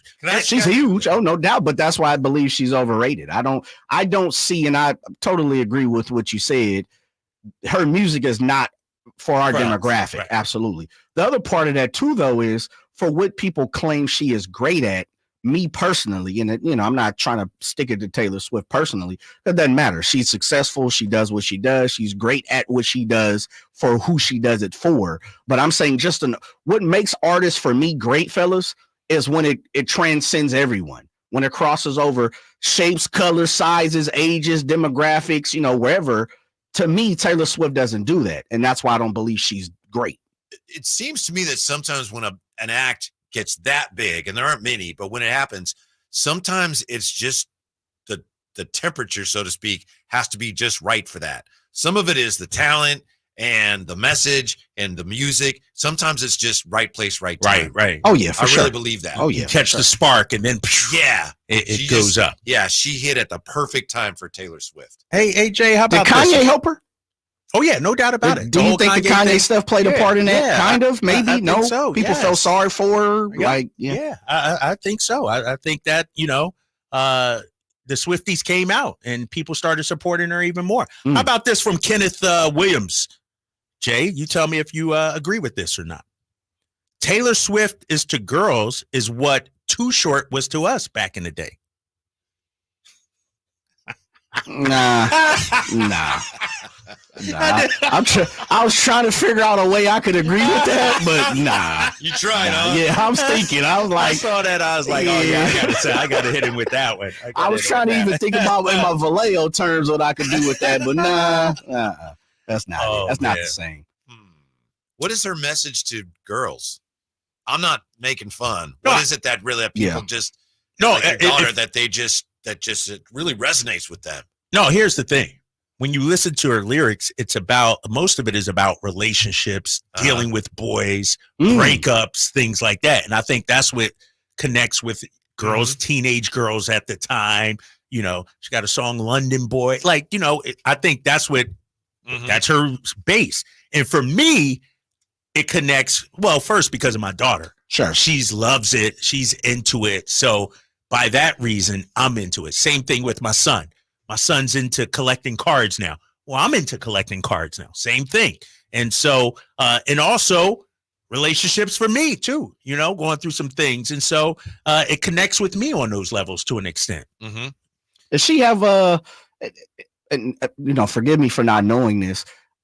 It seems to me she uplifts young ladies. And I think that's kind of what you're saying, Drapes. Correct me if I'm wrong. She has a lot of positive affirmation for young ladies. Right. And I challenge listeners. When I've actually started liking Taylor Swift, fellas, there was a video of her. This is when she first came out. Her song was "We Are Never Getting Back Together." I think it was. We are never, ever, Yeah. ever. She was in a young kid's hospital room. This kid was I knew Jay can't vibe with it. I get it, but she was in a hospital room of a patient who was dying, and she had her guitar and she just played it and made this kid light up. And it wasn't a big production or anything like that. And that's when I was like, that's pretty cool. You know what I mean? And so that's when I started liking her. That's what's up. Yep. Someone over the 9 Swicks. If T Swift does Freaky Tales, I'd listen, which is a Too Short song. Yeah, I would too. That's a mashup. Why everybody hating on me, Jay, in the text line, though? You see all these hates? People calling me Carlton Banks. Dang. You're just daring to put yourself out there a little bit. Yeah, Drapes, exactly. Drapes be changing his story all the time. Drapes is the takes as Skip Bayless is the old dated out of touch takes. Damn, bro, I can't have my own opinion. Yeah, of course you can. That's what makes it great. You know what's great though, and Jay will vouch for this. I can listen to Taylor Swift 1 second and then play Brother Lynch Hung the next minute. Yeah. You know what I mean? So it's a variety. Yes, it's it not just, I'm not just, it's a variety. And I've said it 100 times, those type of people, like both of you, I think both of you guys I've seen, listen to both of you guys' music taste. It's way better than mine. And I appreciate that. Like I say that, well, because I always say, I'm not open to a lot of different music genres all the time. And so I know I miss out on great songs. Now, Taylor Swift probably ain't one of them, but but I do admire you guys in the fact of you guys have great palettes when it comes to music. Sometimes, and even now, I find myself, like you said, my daughter or wife or someone, like maybe you guys tell me something, and I'm like, that's a decent song. I can rock to that, where I would have never, ever even thought about listening to that. Well, maybe we can play some Rolling Stones for our next guest. Yeah. Jerry Reynolds going to join us. I know I think he's a pretty big Stones fan. The great Jerry Reynolds, when we come right back to Sactown Sports. I didn't ask to be thrown in the streets with nowhere to go. I didn't think I'd survive. But I did ask for help, and Covenant House was there for me. 1 in 10 young adults will experience a form of homelessness this year. For these kids who didn't ask to be put in this unthinkable situation, Covenant House is there. Covenant House helped me break the cycle of homelessness in my family. They gave me the love that I needed. Over 2,000 young people will sleep safely in a Covenant House bed tonight. When youth who are experiencing homelessness have a hot meal, a safe place to sleep, medical care, and love, they can overcome heartbreaking challenges and have a brighter future. They just really genuinely just wanted to help me succeed, and I'm succeeding. I'm a speaker, I'm an author. Covenant House really helped me and really helped mold me into the woman I am today.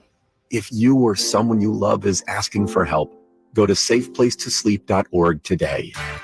Hey, it's Carmichael Dave inviting you to make the switch to electric this spring and save big with American Energy. Stay ahead of the spiking energy bills this summer with up to $9,000 in rebates on a new ultra-high efficiency comfort system. American Energy is providing huge rebates from SMUD as well as spring specials by installing one of many incredibly efficient AC options available to you right now. Get rid of those fluctuating gas bills in the winter and switch to year-round all-electric with American Energy. Let them perform a free in-home energy efficiency analysis and see where they can help you save for the warmer months ahead. These guys are the best. Been serving the greater Sacramento area since 1981. A+ from the Better Business Bureau. Learn more by calling 916-520-9990. That's 916-520-9990. Call 916-520-9990 now. Thunder, feel the thunder. It ignites something inside of you. Lightning and the thunder. Sets alight an elevated state of being. Days are pure exhilaration. And the nights, they're simply electric. See it, hear it, feel it. Thunder. Feel the thunder, lightning and the thunder. Thunder Valley Casino Resort. Feel the thunder. Sacramento, Dierks Bentley's coming to town. Getting drunk on a plane. For his only show in California this year, Saturday, September 28th at Heart Health Park for Country in the Park 2. What was I thinking? And he's bringing some friends. Parmalee. I want to close your eyes for this. Tyler Rich. Dasha. And more. Saturday, September 28th at Heart Health Park. Get your tickets today before they're sold out at CITPFest.com. Brought to you by the California Army National Guard and Red's Pizzeria and Tap House.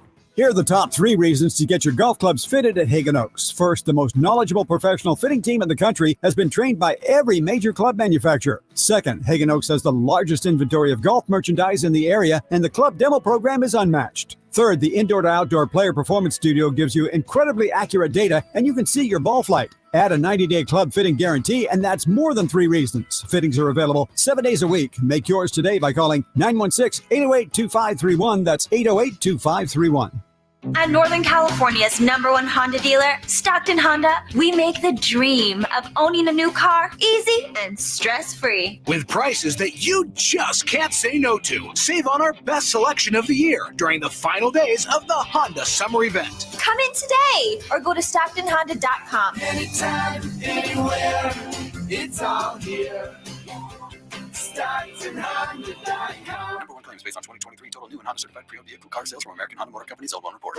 From the Power Business Technology Toshiba Studios. KHTKAM Sacramento. KYMX HD2 Sacramento. Sacramento's official home for the San Francisco 49ers. Touchdown! San Francisco! Sactown Sports.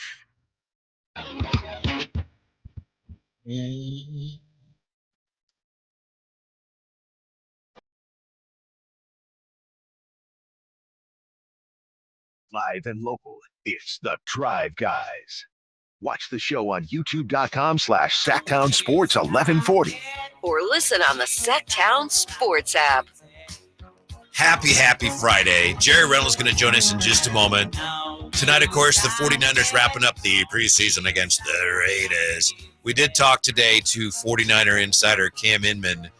And, you know, as far as Ayuk goes, and I know people are tired of it, Cam Inman just says, based on what he knows, it looks like just about everything is on the table still. I know, according to reports, Brandon Ayuk is with the team. He did travel with them, and some look at that and go, oh, well, that's good. I guess it's not bad. Yeah. But really at this point, it looks like It's a sign, yeah. just about every possibility is still on open. the table with that situation.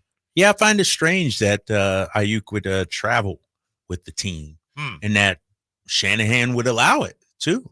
You know, based on reports, Shanahan was upset about everything, and maybe it's a thawing of the temperatures between the two. Mm-hmm. Nice enough to join us now, all-time Kings icon, right? I mean, coach, assistant coach, general manager. I mean, he's the one that traded for Mitch Broadcaster, everything. He's done everything. Broadcaster. Yeah, the one and only Jerry Reynolds. How are you, sir? Well, I was pretty good till I heard you guys arguing about entertainment and who's good and who isn't. It's like, my God. I mean, somebody's going to take control there. Hey, Jerry, it's a Friday in August, big fella. We ain't got no games. We got to come up with something, man. I understand. By the way, Kyle, hey, Taylor Swift. Here's the way I look at Taylor Swift. She's making the tight end of the Kansas City Chiefs very happy. The world champion Kansas City Chiefs. So I'm okay. I'm on board with Taylor Swift. I'm a little gray-haired Swiftie.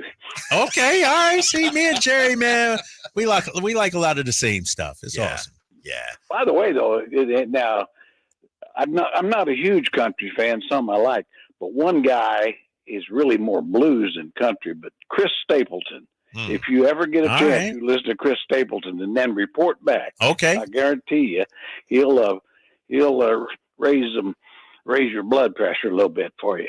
Appreciate All that. right, Chris Stapleton. Yeah. I heard of him. Yeah. Yeah, Jerry, I don't know if you saw it yet. I sent you the email today, which was the official ballot that Jay has put together. And if I did. Yeah, I know you know, we can do it any which way you want. Sorry for the tardiness, Jerry. Yeah, that was on me. But we're just wondering if you I know I asked you last week, and we appreciate you being on the panel with, Pete Youngman and Gary Gerald and a lot of people. Have you given it the whole thing? Have you given much thought of it about it as far as the top 40 Kings in 40 years? Well, actually, I haven't. I will start. That's all right. Yeah. Here's the problem I've got. Yeah. As you know, my brain doesn't work particularly well sometimes. I'm trying to get on a computer, and I got all the, the rules, which seems very good, very fair, of way of rating them. Yeah. And then I was trying to punch up the list, and I couldn't get it. Gotcha. So I don't know what's going on here, but my son tells me that mainly I'm just, I shouldn't be on the internet, period. Well, we will sort all that out. One of the things that we were talking about this week, we've had to, we go back and forth on players. No one is ranked yet. We don't have anything actually finalized. But how high do you think, in general here, would you rank DeMarcus Cousins, and why did it never quite work out for DeMarcus Cousins here the way it could have? Well, he'd have to be top 6 or 7, I think. I mean, maybe higher. I mean, off talent, he'd be higher. But I mean, since he didn't really play on any winning teams and some of the issues, but yeah, talent wise, I think he's right in talent wise with Chris Webber. Mm-hmm. In my opinion, I mean, he could have been. DeMarcus had Hall of Fame talent. There's absolutely no doubt about that. And why it didn't work, I think there's a lot of reasons. A lot of it on DeMarcus, I think, and a lot of it other places. But it's a team game, and guys are supposed to like one another and play together and be coachable. All those things are part of the whole process, and so.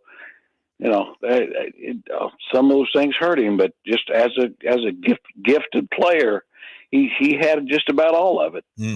Hey, Jerry, one of the things we talked about this week with DeMarcus, we had a segment that I had where which former King would we like to see come back and have one more go around with the organization, put on that jersey one more time. And I maintain, what would it take for DeMarcus Cousins to sort of be welcomed back into the franchise? You know, we've seen C-Webb come back, The Rock come back, Reggie Theus come back, get standing ovations and things like. How much time do you think it would take for that to happen for DeMarcus Cousins, or are the wounds still too fresh right now? Well, I think they're kind of scabbing over, to be honest with you. Mm-hmm. I mean, I think one thing about Kings fans, they, you know, for all the issues and all that, they know what a gifted player he was, and he really did, was really good in the city with fans and all, you know. I mean, so it was never those kind of issues like some players who didn't really appreciate the fan base maybe. So I would think certainly within a year or two, I think DeMarcus would be well received back. I'd be very surprised if he wouldn't be.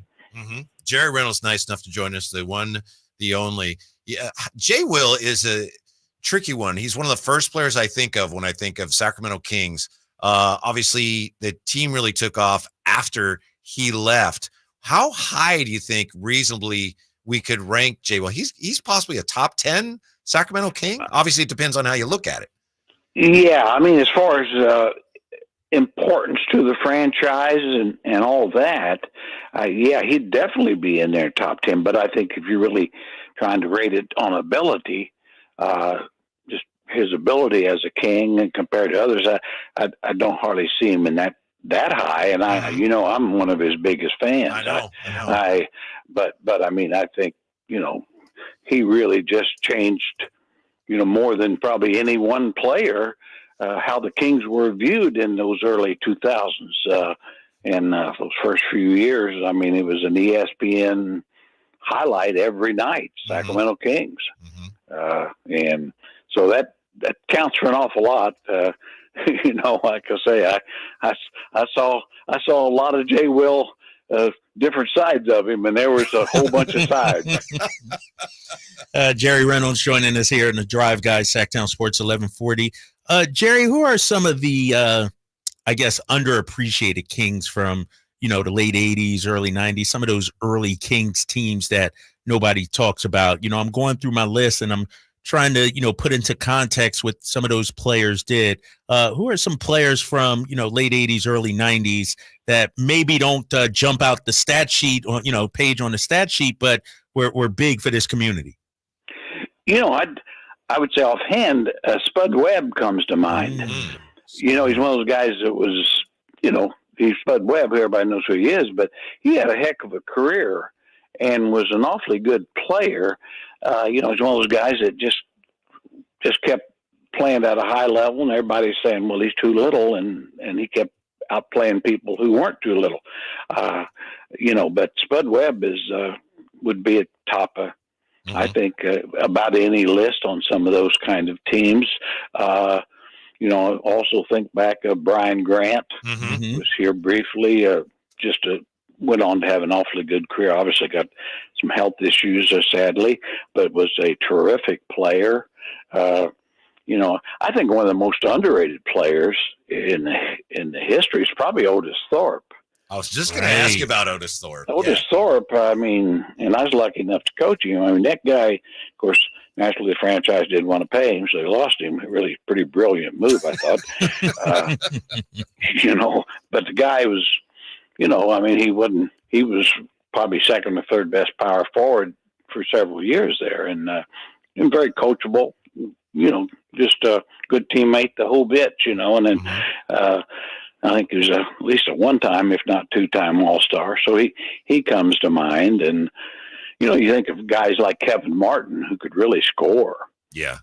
You know, I mean, he gets you 20 every night. And you know, certainly the teams in the late 90s, I think that, or even later, there are early 2000 or really middle 2000s, I guess, it runs together. But he was a very good player and could score the ball. Yeah, there's so many, you know, you just, Kings of, I mean, because that's the thing, you know, on some of the weaker teams, you always had some awfully good players. Rodney McRae comes to mind, one of those guys that was good enough to play for any team in the league. And, you know, he would have played for the best teams, but, you know, there just wasn't enough to go with him. that sort of thing. So, it's going to be a tough list. I'll say that. I mean, it really will be a tough list, and nobody will totally agree. It's like these things when you pick a top 75 all time from the NBA, and you can always pick 30 guys that should be in there and maybe 10 that shouldn't, that sort of thing. Yeah, Jerry Reynolds with us. We're talking about the top 40 Kings of almost 40 years of Kings basketball. To that point, Jerry, and my list isn't done yet, but as it is right now, like, can't quite fit Tyus Edney in there, and I'm kind of trying to. Can't quite fit Antoine Carr in there, and I may, but a guy like Corliss Williamson, to me at this point, it's like he's on my list. What do you remember the most about Corliss Williamson? Corliss, his nickname Big Nasty, and there's a reason for that on the court. I mean, he took no prisoners. I mean, you always remember the fight he and Derek Coleman had. I mean, that was like two Brahma bulls, man. I was scared, and I was quite a ways away. And the nicest, most wonderful person off the court. A good young coach. Really ought to probably have a chance as being the head coach someday. But yeah, one of those guys, low post player. Not big, but you get him down there and get him the ball in the low post. He punished guys. Mm-hmm. And I always remember talking a little bit to Larry Brown that had him with the Pistons when they won a championship. And that's what he said about Corliss. He said, well, there's a lot of things he can't do, but what he can do is score the damn ball. And when we put him in there, we throw the ball to him so he can score it. It's a simple game. It really, sometimes it's just like that. Jerry Reynolds joining us. Jerry, one of my favorite players, and I got him in my top 40. I'm not sure exactly where, is a guy that played at LaSalle, L-Train Lionel Simmons. Just tell me about him. I grew up in Philly. I grew up watching him play, obviously. Tell me about L-Train's time here in Sacramento. Yeah, really. It's he's one of those guys that really would have been and should have been an all-star in time. Injuries stopped L-Train, but I think it was runner-up rookie of the year. Mm-hmm. His first year was a low post, could really score in the low post and rebound. I always say one of his best games was against Charles Barkley and company, and I think he had 43 and 19 against Charles in a big win. And you can't do that by accident. Mm-hmm. And but yeah, the thing, Lionel, it's kind of sad in a way. He about the time he had knee surgery and really curtailed his effectiveness, he finally learned to shoot the outside shot. It's one of those things that, because I remember talking to Lionel about it, I said, yeah, the thing you couldn't do early in your career was consistently hit the perimeter shot. Now you can hit it, but you really can't get open. So it doesn't. So, but he was good. And but like Big Nasty, I mean, he brought it every night. He didn't back off anybody. Really could have probably been one of the top 10, I think, if knees. But when you start having knee problems and you're a basketball player, it's going to affect what you can do. Yeah, Jerry, what do you remember the most about Ron Artest, Meta World Peace's time here? Oh, without a doubt, the absolute toughest buckaroo that ever walked through the door. Really? Oh, yeah. I've told you the story about when we traded for him. We traded Page for him, and Jeff Petrie wanted me to call Larry Bird and ask him, share information. Now the trade's done, just get some truthful stuff. And I of course talked about Page a little bit, and of course wasn't nothing bad there. And I said, now what can you tell me about Ron that we might not know? And he said, well, let me tell you this. He said, half the guys in the league are scared to death of him, and the other half ought to be. and that I think proved to be true. And he also said too, he said your young guys will love him. Mm-hmm. And they did. He just was like a Pied Piper kind of thing. I know Coach Musselman didn't love him sometimes because Ron just would sometimes check himself in and out. Really? Just a minor flaw, fellas. You can't. I didn't know that. I wondered about that, if that actually happens in the NBA. I think it does. I don't think it does much, but I think there are some. Yeah, I'm pretty sure there's instances where it does, where guys, for one reason or another,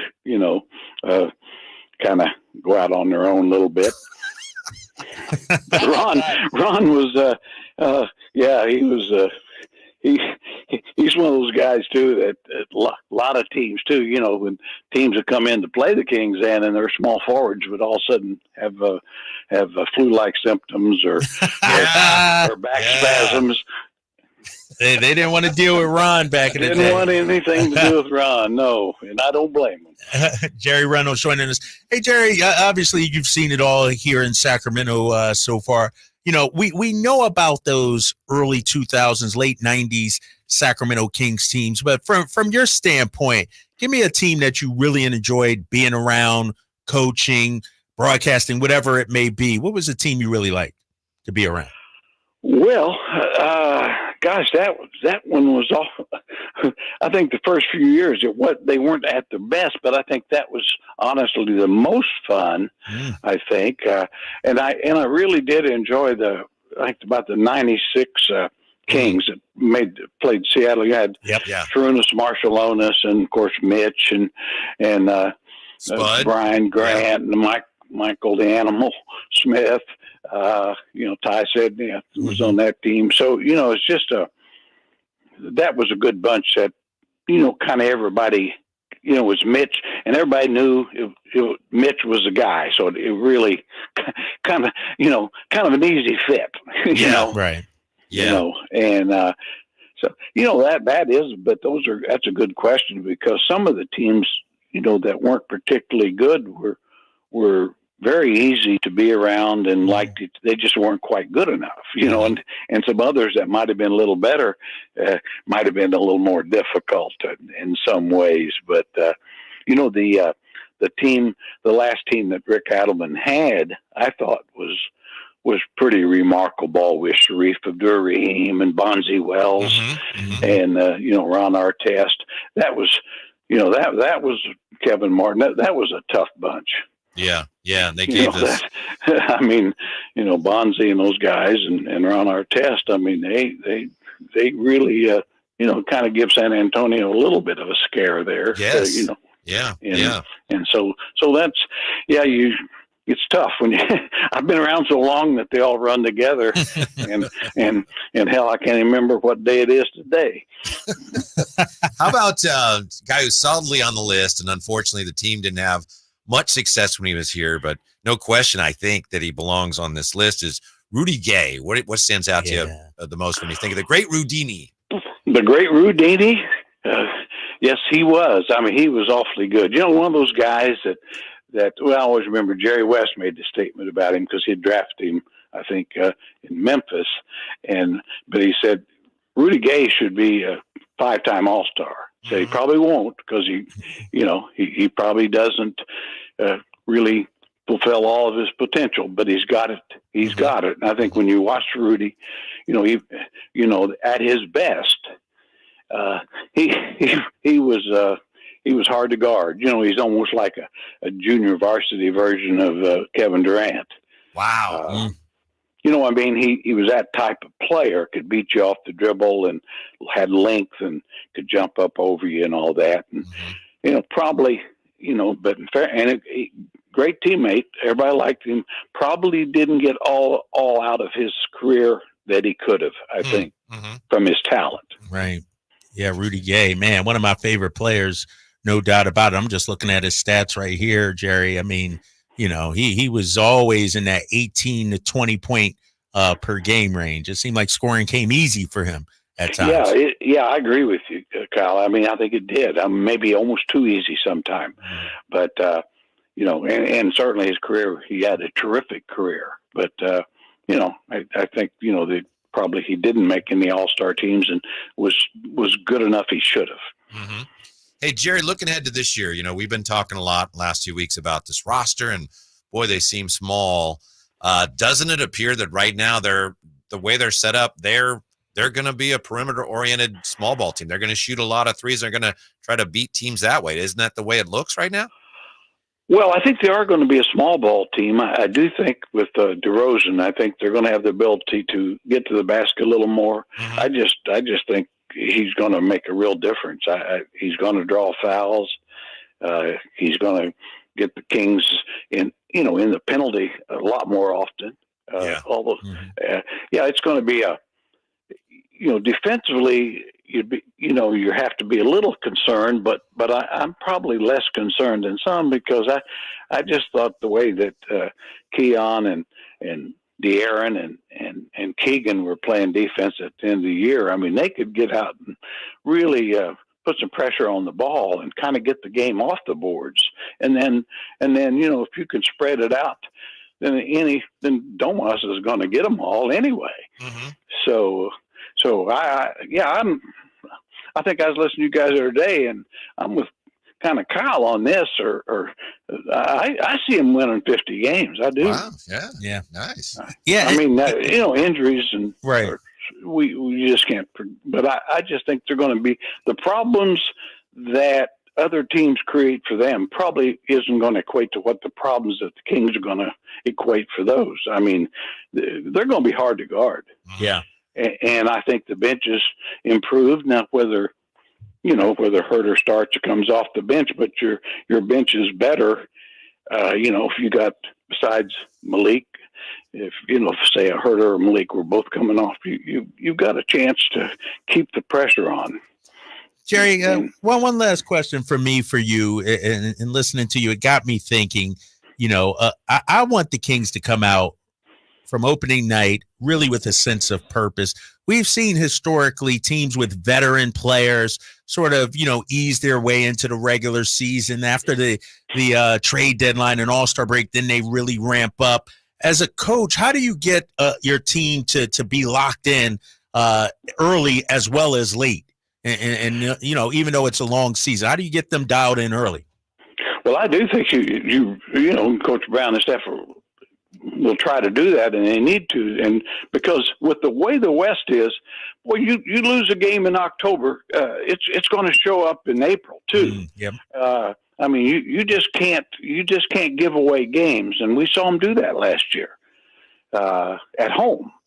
And I think that's be my main concern. I would really stress that. Say, hey guys, this is what we did at home last year. Mm-hmm. That's not good enough. No. You certainly did a great job on the road, but at home, you can't be 24-17 and expect to compete in the West. So I would probably I might even be willing to hurt somebody's feelings a little bit there. Come on, we don't need that, Jared. Well, I know that's mean spirited of me, but I might even maybe we do need that. I might even raise my voice. I don't know if that'd work. Wow, now out of control here. Crossing the line, yeah. Yeah, it's crossing the line. Thank you, Coach. We appreciate it. I'll talk to you soon. Always great. Take care. Thank you. All right, Jared. Have a good weekend. Trip down memory lane with the great one. That's awesome. Hearing old stories and talking about old players, and some of the stuff he said is going to help me fortify my list here too. I'm glad we had that historian on. My apologies to some people or a person or two on the text line to ask about this guy, that guy, and I would love to. We just maybe next time. There's so much to talk about with Jer. We ran out of time there, but that list is going to be a lot of fun, and I really looking forward to see who guys like Jerry and the G-Man get. As far as the Kings, what about looking ahead? Who's going to be the Kings breakout player in 2025? Ooh. That's next as the Drive Guys roll on Sactown Sports. Why choose a Sleep Number smart bed? Can I make my side softer? Can I make my side firmer whenever I want? Can we sleep cooler? Sleep Number does that. Cools up to 8 times faster and lets you choose your ideal comfort on either side. 94% of Sleep Number smart sleepers report better sleep. J.D. Power ranks Sleep Number #1 in customer satisfaction with mattresses purchased in-store. And now, during our biggest sale of the year, save 50% on the Sleep Number Limited Edition Smart Bed. Limited time. For J.D. Power 2023 award information, visit jdpower.com/awards. To find a store near you, visit sleepnumber.com. Thanks for calling Discover. This is Diego. Hi, Diego. It's Jennifer Coolidge. I just want to say your cashback match makes me feel so special. It really inspired me. That's great. Doubling the cashback you've earned at the end of your first year is what we do. Well, I'm doubling everything now. Double dating, double dipping, double feature, double header, double whammy. Basically double or nothing. You earn, we match. Discover Cashback Match. See terms at discover.com/credit card. I'm Ken Korak with your Green and Gold Report, brought to you by Xfinity Mobile. Connect to the most reliable 5G network nationwide. Well, when the A's blanked the Rays 3-0 on the 19th, it marked the A's 11th shutout this year, and that's third best in the American League. It also was their 54th win, so 16 more for 70. Now, the A's won just 50 games a year ago, so a 20-game improvement last year to this year, that would be pretty impressive. Want to save on some of the biggest names in streaming on the network made for streaming? Now through September 21st, get 150 megabit Xfinity internet for 12 months with a 1-year contract. And for this $15 a month, add the new Stream Saver. That includes Peacock, Apple TV Plus, and Netflix for just $35 a month. Switch at Xfinity.com today. Restrictions apply. Requires paperless billing and auto pay to store bank account. Equipment, taxes, and fees extra. After promo, regular internet rates apply. Currently $54 a month. Actual speeds vary. Stream Saver requires Xfinity internet or TV and price subject to change. Whitey Gleason here. I want to remind you that not all gas grills are created equal. You want to bring out all the delicious flavors in your grilled meals? Well, then you need to check out the Napoleon Prestige and Prestige Pro line of outdoor cookers. I've got one. It's amazing. The power is incredible. My Napoleon stainless steel Pro Series gas grill has turned me into virtually a grilling professional because of the features that other grills can't match. Built different, built better, and built to last. Made with premium stainless steel, boasting quality and a lifetime warranty. It's weekends, time to fire up the Napoleon Pro Series gas grill. Looking forward to that. Napoleon grills and accessories are now available at your nearby Amy's, Ace Hardware in Sacramento, and now El Dorado. Sacramento weather is brought to you by the Roseville Auto Mall. I'm Tamara Berg in the KCRA 3 Weather Center. We're seeing a lot of cloud cover out there for this Friday. Heading through the overnight tonight, a lot of clouds will stick around and temperatures will be in the 50s first thing Saturday morning. Might be a brief shower in the Sacramento Valley, but the rest of the day is partly cloudy with highs in the low 80s. Get the latest forecast on the KCRA 3 News and the KCRA 3 app. This Labor Day, head to the Roseville Auto Mall for our biggest sale of the year. It's the only place where you'll choose from 20 top brands. Brought to you by 17 award-winning dealers. The giant Labor Day sale at the Roseville Auto Mall, where selection, savings, and satisfaction meet. My kids call me Tom. So unnerving. Every day, the older one's like, "How you doing, Tom?" I go, "Hey, I'm not your fucking stepdad, all right? I wish I was. It'd be a lot easier, but I'm not." From his multiple Netflix specials, comedian Tom Segura brings his new tour, Come Together, to the venue at Thunder Valley September 5th. Get tickets now. For tickets, visit ThunderValleyResort.com. Don't miss Tom Segura, Come Together. Advanced Infusion Center, where wellness meets vitality. Unlock your full potential with our customized Liquivita vitamin IV drips tailored to fit your unique lifestyle. Whether you're an athlete aiming for peak performance or travel often and looking to stay healthy, we have an IV just for you. At Advanced Infusion Center, we understand that wellness isn't just one size fits all. That's why our expert team is here to personalize your infusion experience. Ready to elevate your wellness journey? Call Advanced Infusion Center today or visit us at advancedinfusion.com. Experience a golf tournament as refined as you are. The Pro Court Championship at Silverado Resort, September 12th through the 15th. Be there as the best of Napa meets the best of the PGA Tour.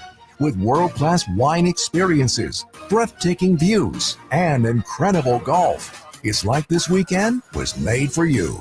The Pro Court Championship, September 12th through the 15th. For tickets, go to ProCourtChampionship.com. For most of the people that walk in our store, it's been an ongoing, nonstop issue, and they're finally walking into the Good Feet store. Okay, the guy that came into my store last year that has had plantar fasciitis for 30 years. I looked at him, I said, "Are you kidding me? I've been here for 14. Where have you been?" I helped relieve a problem that's plagued him for 30 years. I mean, how do you not go home and talk about that? Come to the Good Feet store now for a free fitting and test walk.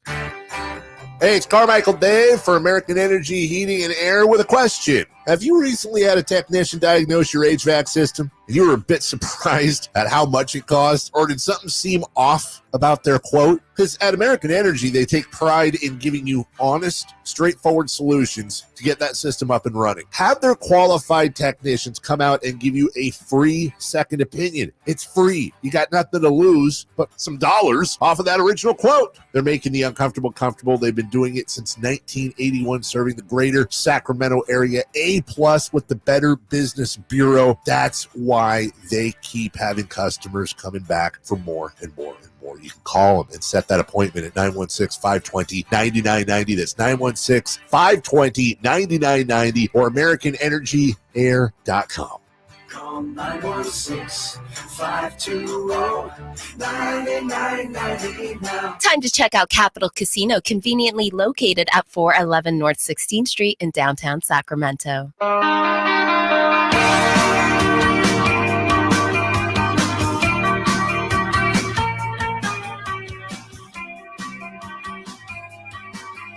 Your home for Kings basketball for over 25 seasons. Sactown Sports. Just had a wonderful conversation, a trip down memory lane with the great Jerry Reynolds speaking of the Kings. Coming up, we like to wrap up the show with the Wayback Machine quiz. Jay had to go a little early, and Jay's on the road. So it's possible we're going to hear from Jay. We have Kyle Ledbetter here. And I tell you, Kyle Draper's so funny because he realizes, I'm going to have to take on Kyle Ledbetter. So he's trying to get in his head already. Are you game? Some of these questions are before 2006, big fella. Drapes is nervous. I'm not nervous. Not against you, man. You're worried you're going to get dusted by a 12-year-old. I know, right? Dude, you think basketball began with LeBron James? There's basketball before 2003, just so you know. Ooh, basketball! You're gonna be very shocked when you hear what my earliest basketball memory is. Which are you going to tell us that? Sure. It was the 2009 NBA Finals. Oh my gosh, 2009! Orlando versus the Lakers. That's right, dude. Back then, I used to think there was only like 8 teams in the league. That's like still current day, bro. That's not way back. Like. That's almost like this generation of players. I mean, James Harden, LeBron, KD, those guys were in the league. What's your earliest basketball memory? 1983, Sixers winning the championship. Mm-hmm. My earliest memory. That was my first basketball memory. Yeah, I think I could remember. I remember being on the couch. It might have been when I got hit in the head playing baseball. And so I was on the couch. And then there was basketball on, and I think it was the Lakers and the Celtics, but I didn't know what was going on. I don't remember the score, but I think it might have been the 69 finals. Really? Yeah. Okay. I remember watching the end of a game in Boston. I think that, but it's a pretty blurry memory. Everything after that, I can remember at least part of it. That's my early basketball. You know what my earliest football memory was? Super Bowl 15. Oakland beating the Philadelphia Eagles. Ron Jaworski, right? Ron Jaworski, and was it Mark Haynes? Who is the Mike Haynes? Mike Haynes. That was a Kenny streaking King down the Bowl, sidelines, celebrating an interception or whatever it was. Like, yeah, I remember that, man. That was my earliest sports memory. I remember him just that was thrashing. That was when Kool and the Gang Celebrate was like. Really? Celebrate good time. Like, that was back then. You know what that song is known for around here is they played it at the A's games. Do they really? Playing it around, when they win. Around then, and I think they started doing that in the 81 season, and I think they And Oakland won, the Raiders won, and I just remember that song playing for some reason. Yeah. Mine would be Super Bowl 41. Damn. Which the first one I remember like it actually happening vividly. Like I remember 41, but I couldn't tell you what happened. The one I remember vividly was the year the undefeated Patriots lost to the Giants. That was the first time where I was like, oh wow, this is really cool, and I really understand what's happening. You know, sometimes when we're doing trivia, whether it's on the radio or not, sometimes someone who's younger, they will say, well, I was only born in whatever. You ask them a question about the 70s or 80s. I was born in whatever. And I'll say, I know who Shakespeare was. I wasn't alive then, I do that to my kids all the time. I'll play some songs. I'll play some music. What you know about this? Dad, I wasn't born yet. So what? This is a classic, right? You ever heard of Beethoven? Right. Who's that? Right. Right. It's a big dog in a movie. Right. I don't even know. He don't even know. He don't even remember that. He don't even remember that reference. He don't even remember that. It's a movie called Beethoven. It is. This is interesting from Legion Hoops. Drape, should we put any stock in this? Per Eric Pincus. Report. Walker Kessler doesn't seem to be part of the Jazz, quote, long-term plan, end quote. Boy, that's pretty sketchy right there. Yeah, that is sketchy. He doesn't seem to be part of their quote-unquote long-term plan. What's that based on? You know what I mean? He just, walked outside and, it doesn't seem like Walker. I have heard that, though. There have been reports about his future in Utah. And I like him for Sacramento, but he doesn't shoot, though. Mm-hmm. That's the thing. He's not but this was a guy that was on Team USA last year on the FIBA World Cup. His stock has declined. Right. Think about this, Whitey. He started 48 games as a rookie, 22 his second year. So his numbers are going down. His minutes played were about the same, but for some reason, maybe it's because he's not shooting, not a stretch big. He didn't get a whole lot of minutes last year, a whole lot of burn. I wonder if maybe that rookie year where he kind of came out of nowhere, it's like, man, they traded away Gobert and Walker Kessler's just as good as Gobert. Right. Maybe that was a bit of a mirage. Maybe he, was a little over his head his first year. It's unusual, but it can happen. Yeah, and who knows what they're doing out there in Utah, right? You picked them to win, 20-something games? Yeah, I got them. I think I had them at 25. Yeah, 25 and do the math. 57, 25 and 57. Yep. So, because I don't know what they are. How do you have, Colin Sexton, Clarkson? Like, they got some names. Markkanen, my boy John Collins, but yet you're trying to tank for Cooper Flagg too. It just doesn't. I don't know what their goal is, what path they're on. Yeah, what direction they're going on. Mm-hmm. How about for the Kings? You see a breakout guy for the Kings this year. Maybe it's somebody we don't know, but breakout can be anybody who just has takes a huge step sort forward. of like Keon last season, sort of would we say he was the breakout guy? It doesn't have to be somebody who right now has, like no expectations. Because I think, and maybe this isn't by definition a breakout year, I would think Herder's going to be the guy. Yeah. And he's already had success, so I get it. Might be a comeback player or something like that. Yeah, I can see that. Because here's the thing. De'Aaron, I don't think it would be a breakout year. He had a great year. It's not a breakout. He's already out. Breakout Sabonis year for him would be averaging 40 a game. Right. Same with Domas. Same with Malik Monk. We know with DeMar DeRozan. Don't you think the number one answer from Kings fans would probably be Keegan? Yeah, but I think you and I might be on the same page with this. I just don't see how his opportunities go up. Yeah, with a guy like DeMar DeRozan on the floor. And, with Harrison Barnes, HB was fine with being the 5th, 6th option, whatever it was. DeMar DeRozan is a top 2, top 3 at worst option on your team. And so I don't see Keegan getting that much opportunity. Like, he averaged 15 points per game. What's breakout for him? 18? Yeah.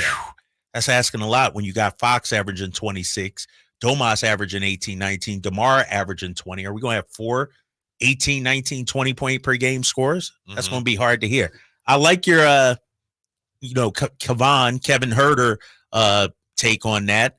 I'm going to go Trey Lyles just because I feel like he's a forgotten man.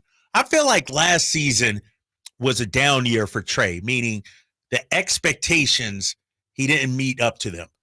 Started off slow because of the injury, got hurt again middle through the year as well, and never really got his footing, his bearings with the squad this last season. I think Trey Lyles is going to have a bounce back year, coming out year. Let me ask you what Alan asked me earlier today. What do you think of the idea of a lineup with Trey Lyles at the 4 and DeRozan at 2? It didn't do much for me, but I see where it's I don't going. hate it. I mean, is Trey going to make that leap? We talk about, I talk about bringing in a guy like John Collins. Well, can Trey elevate his game to that level and be our version of a John Collins? He has a little toughness to him. He can knock down the 3. I wouldn't be opposed to that. And here's why, Whitey. I feel like Trey needs time on the floor. Like, we can't yo-yo his minutes, is what I'm saying. He can't be playing 21 game and then 8 the next. You know what I mean? Like, throw him in that starting lineup and let's see. Let's see how he does playing 25 minutes a night. Let's see how the Wayback Quiz goes before we get any further, though. If it is Kyle Ledbetter, does that count on Jay's? Yes. Is he representing? Yeah, this is massive, too, because here's why, Whitey, real quick. Jay is up 2-1 this week with 1 tie. So I can even it up. Or he could win the week. This is massive, and he's leaving it in that guy's hands. So you're going to lose this week. Got it. Oh, the trash talk. Kyle bringing a little smoke here. Okay. Yes. Okay. Oh, the Wayback Quiz for August the 23rd is next. What a battle it'll be on Sactown Sports. Did you know that your largest investment asset might not be your retirement account or home? I'm Jay Jackson, CEO of Abacus Life. Most people don't realize that their life insurance policy is actually an asset they can sell. But for almost 20 years, Abacus has been purchasing life insurance policies from seniors just like you. We've even created a free policy value calculator at abacuspays.com so you can find out in seconds what we might pay for your policy. There are no fees and no obligations, just information. Knowing the value of your life insurance policy is as important as knowing the value of your home, your equity portfolio, or your finances in total. Discover the valuable information you need to understand the current market value for your life insurance, and then get real value from your life insurance when you need it with Abacus. Visit abacuspays.com to learn more and use our free policy value calculator today. If you're not looking for a brand new car, at Elk Grove Honda, we've acquired some of the best pre-owned cars we can find. We've kept only the best of our trades, and our buyer has found some of the finest pre-owned Hondas available in Northern California. You can see for yourself at elkgrovehonda.com. Whether you purchase a brand new Honda or a like-new pre-owned Honda, your car buying experience will be the same. We have the right Honda at the right price. You'll find us in the Elk Grove Auto Mall, Highway 99 and Elk Grove Boulevard. I gotta get an Elk Grove Honda. Sacramento, Dirk Bentley's coming to town. Getting drunk on a plane. For his only show in California this year, Saturday, September 28th at Heart Health Park for Country in the Park 2. What was I thinking? And he's bringing some friends. Parmalee. I want to close your eyes for this. Tyler Rich. Dasha. And more. Saturday, September 28th at Heart Health Park. Get your tickets today before they're sold out at CITPFest.com. Brought to you by the California Army National Guard and Red's Pizzeria and Tap House. Hey everyone, it's Ted from Consumer Cellular, the guy in the orange sweater, and this is your wake-up call. If you're paying too much for wireless service, you don't have to keep having that nightmare. Consumer Cellular has the same fast, reliable coverage as the leading carriers for up to half the cost. So why keep spending more than you have to? Seriously, wake up and call 1-888-FREEDOM or visit consumercellular.com. Savings based on cost of Consumer Cellular single line 1, 5, and 10 gig data plans with unlimited talk and text compared to lowest cost single line postpaid unlimited talk, text, and data plans offered by T-Mobile and Verizon January 2024. Getting quality employees to fill positions in your company is essential, but finding those people can be a major hassle unless you use ZipRecruiter. ZipRecruiter makes finding quality people a breeze. ZipRecruiter's advanced technology identifies candidates with the right skills, sends you great matches, then you can easily invite them to apply. 4 out of 5 employers who post on ZipRecruiter get a quality candidate within the first day. See for yourself. Go to ZipRecruiter.com/free to try ZipRecruiter for free. That's ZipRecruiter.com/free.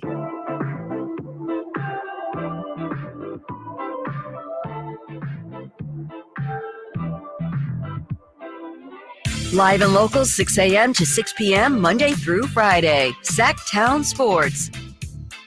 We'll be taking you up to the 49er pregame show. Yeah. 49ers and the Raiders. Yeah. Well, that used to be a thing around here. Right. I'll tell you what, until there was violence in the stands and they had to stop playing each other in the preseason. But, man, what a rivalry that was. Man, I could imagine, you know. Is it still sort of a rivalry? Or? Not that I know of. Right. Maybe Raider fans would be able to speak to that with more authority than me. I think it's kind of the Raiders haven't really been holding up their end of the bargain the last 20 years. That's true. Right. That's Kyle Ledbetter. He's going to be representing Jay today, right? That's your plan, Kyle? You're in? You're representing Jay? I'm ready to rock and roll. In the Wayback Quiz for August the 23rd. Kyle Draper shaking his head. Why? Because this is like a preseason matchup. This is like the dream team going against the select team, USA, of college stars. Like, this dude don't belong at the same table as me. Watch what That's happens. Disrespectful. Watch what happens when Angola beats the United States. This is so you admit you're at Angola, okay? You This think is not I an am. exhibition match, though. This counts. This counts. The This week's is- championship hanging in the balance. Some say this could be like 1980, the Miracle on Ice. Right? This would be that kind of upset. That's the for problem sure. is, when I said that, Kyle Ledber's like, What was that? happened there? Y'all are really He's already underselling lost. my knowledge here. Watch this. This should be fun. Everything in the quiz based on things that happened or things related to things that happened on August the 23rd. So he's up first Yes. today, right? Yeah. Yes. So, Kyle, pick your date here, your year, I should say. 1980, when you were negative how many years old? Negative 20. 25. 1980, 1992, 1998, 2006, 2020, and another 2020. All right, we'll go 2006. 2006. It's a closest to Kyle Ledbetter, so it's a matter of guessing a number. Do you want Drapes to go first? That's the correct strategy, right? Oh, come it's a on. popular Whitey's leading the strategy. witness. No, that's Leading the I witness. always have to I ask. All you got to listened to do the is say, show. do you want to go first? That's what I did. Do you want Drapes to go first? Drapes, I know how this works. All right, okay. I've done this I quiz don't enough. know. I feel like Oh, my goodness. he's pulling for the underdog here. Dang. Do you want to go first, or do you want your opponent to go first? Make Draper go All right, first. all right, Whatever's all right. better for me. 2006, the Royals become just the second team ever to score how many runs in the first inning and not win the game? 2006, the Royals, the second team ever to score how many runs in the first inning and not win the game? 8. Kyle Ledbetter. 9. Correct answer is 10. Oh, but I was going to say 9, too. Ooh. That's a tough one. If you had said 9, I might have said 8. I know. I was thinking which number is going to be, sort of Never mind dicey that. How do you score 10 in the first and lose? right? I wonder Who's what the final pitcher, score huh? I don't Who's have on the that. I dish? should have details on that. I don't. On the But I map. do have this, Kyle Draper. You're up. 1980, Okay. 1992, 1998, 2020, or 2020. 2020B. This date, 2020. They were just shown a little while ago, and I was kind of hoping, I hope Draper didn't see Oh, I might have saw that. On it. this date, 2020, Luka scores 43 in a comeback win over the Clippers. He would have averaged 31 points a game in the bubble. The question is, who led all playoff scorers with 36.3 points per game in the 2020 postseason in the bubble? Was it Jamal Murray? Was it Donovan Mitchell? Was it Kawhi Leonard? Luka was second at 31. Who led all playoff scorers in the bubble? 36.3 points per game. Oh, that's a tough one. And what are my options again, please? Yes, sir. Jamal Murray, Donovan Mitchell, Kawhi Leonard. That's a tough one. Down 1-0. That is a Tied tough here. one. Jamal Murray, Donovan Mitchell, or Kawhi Leonard, right? Just those three. Yep. Tick tock, tick tock.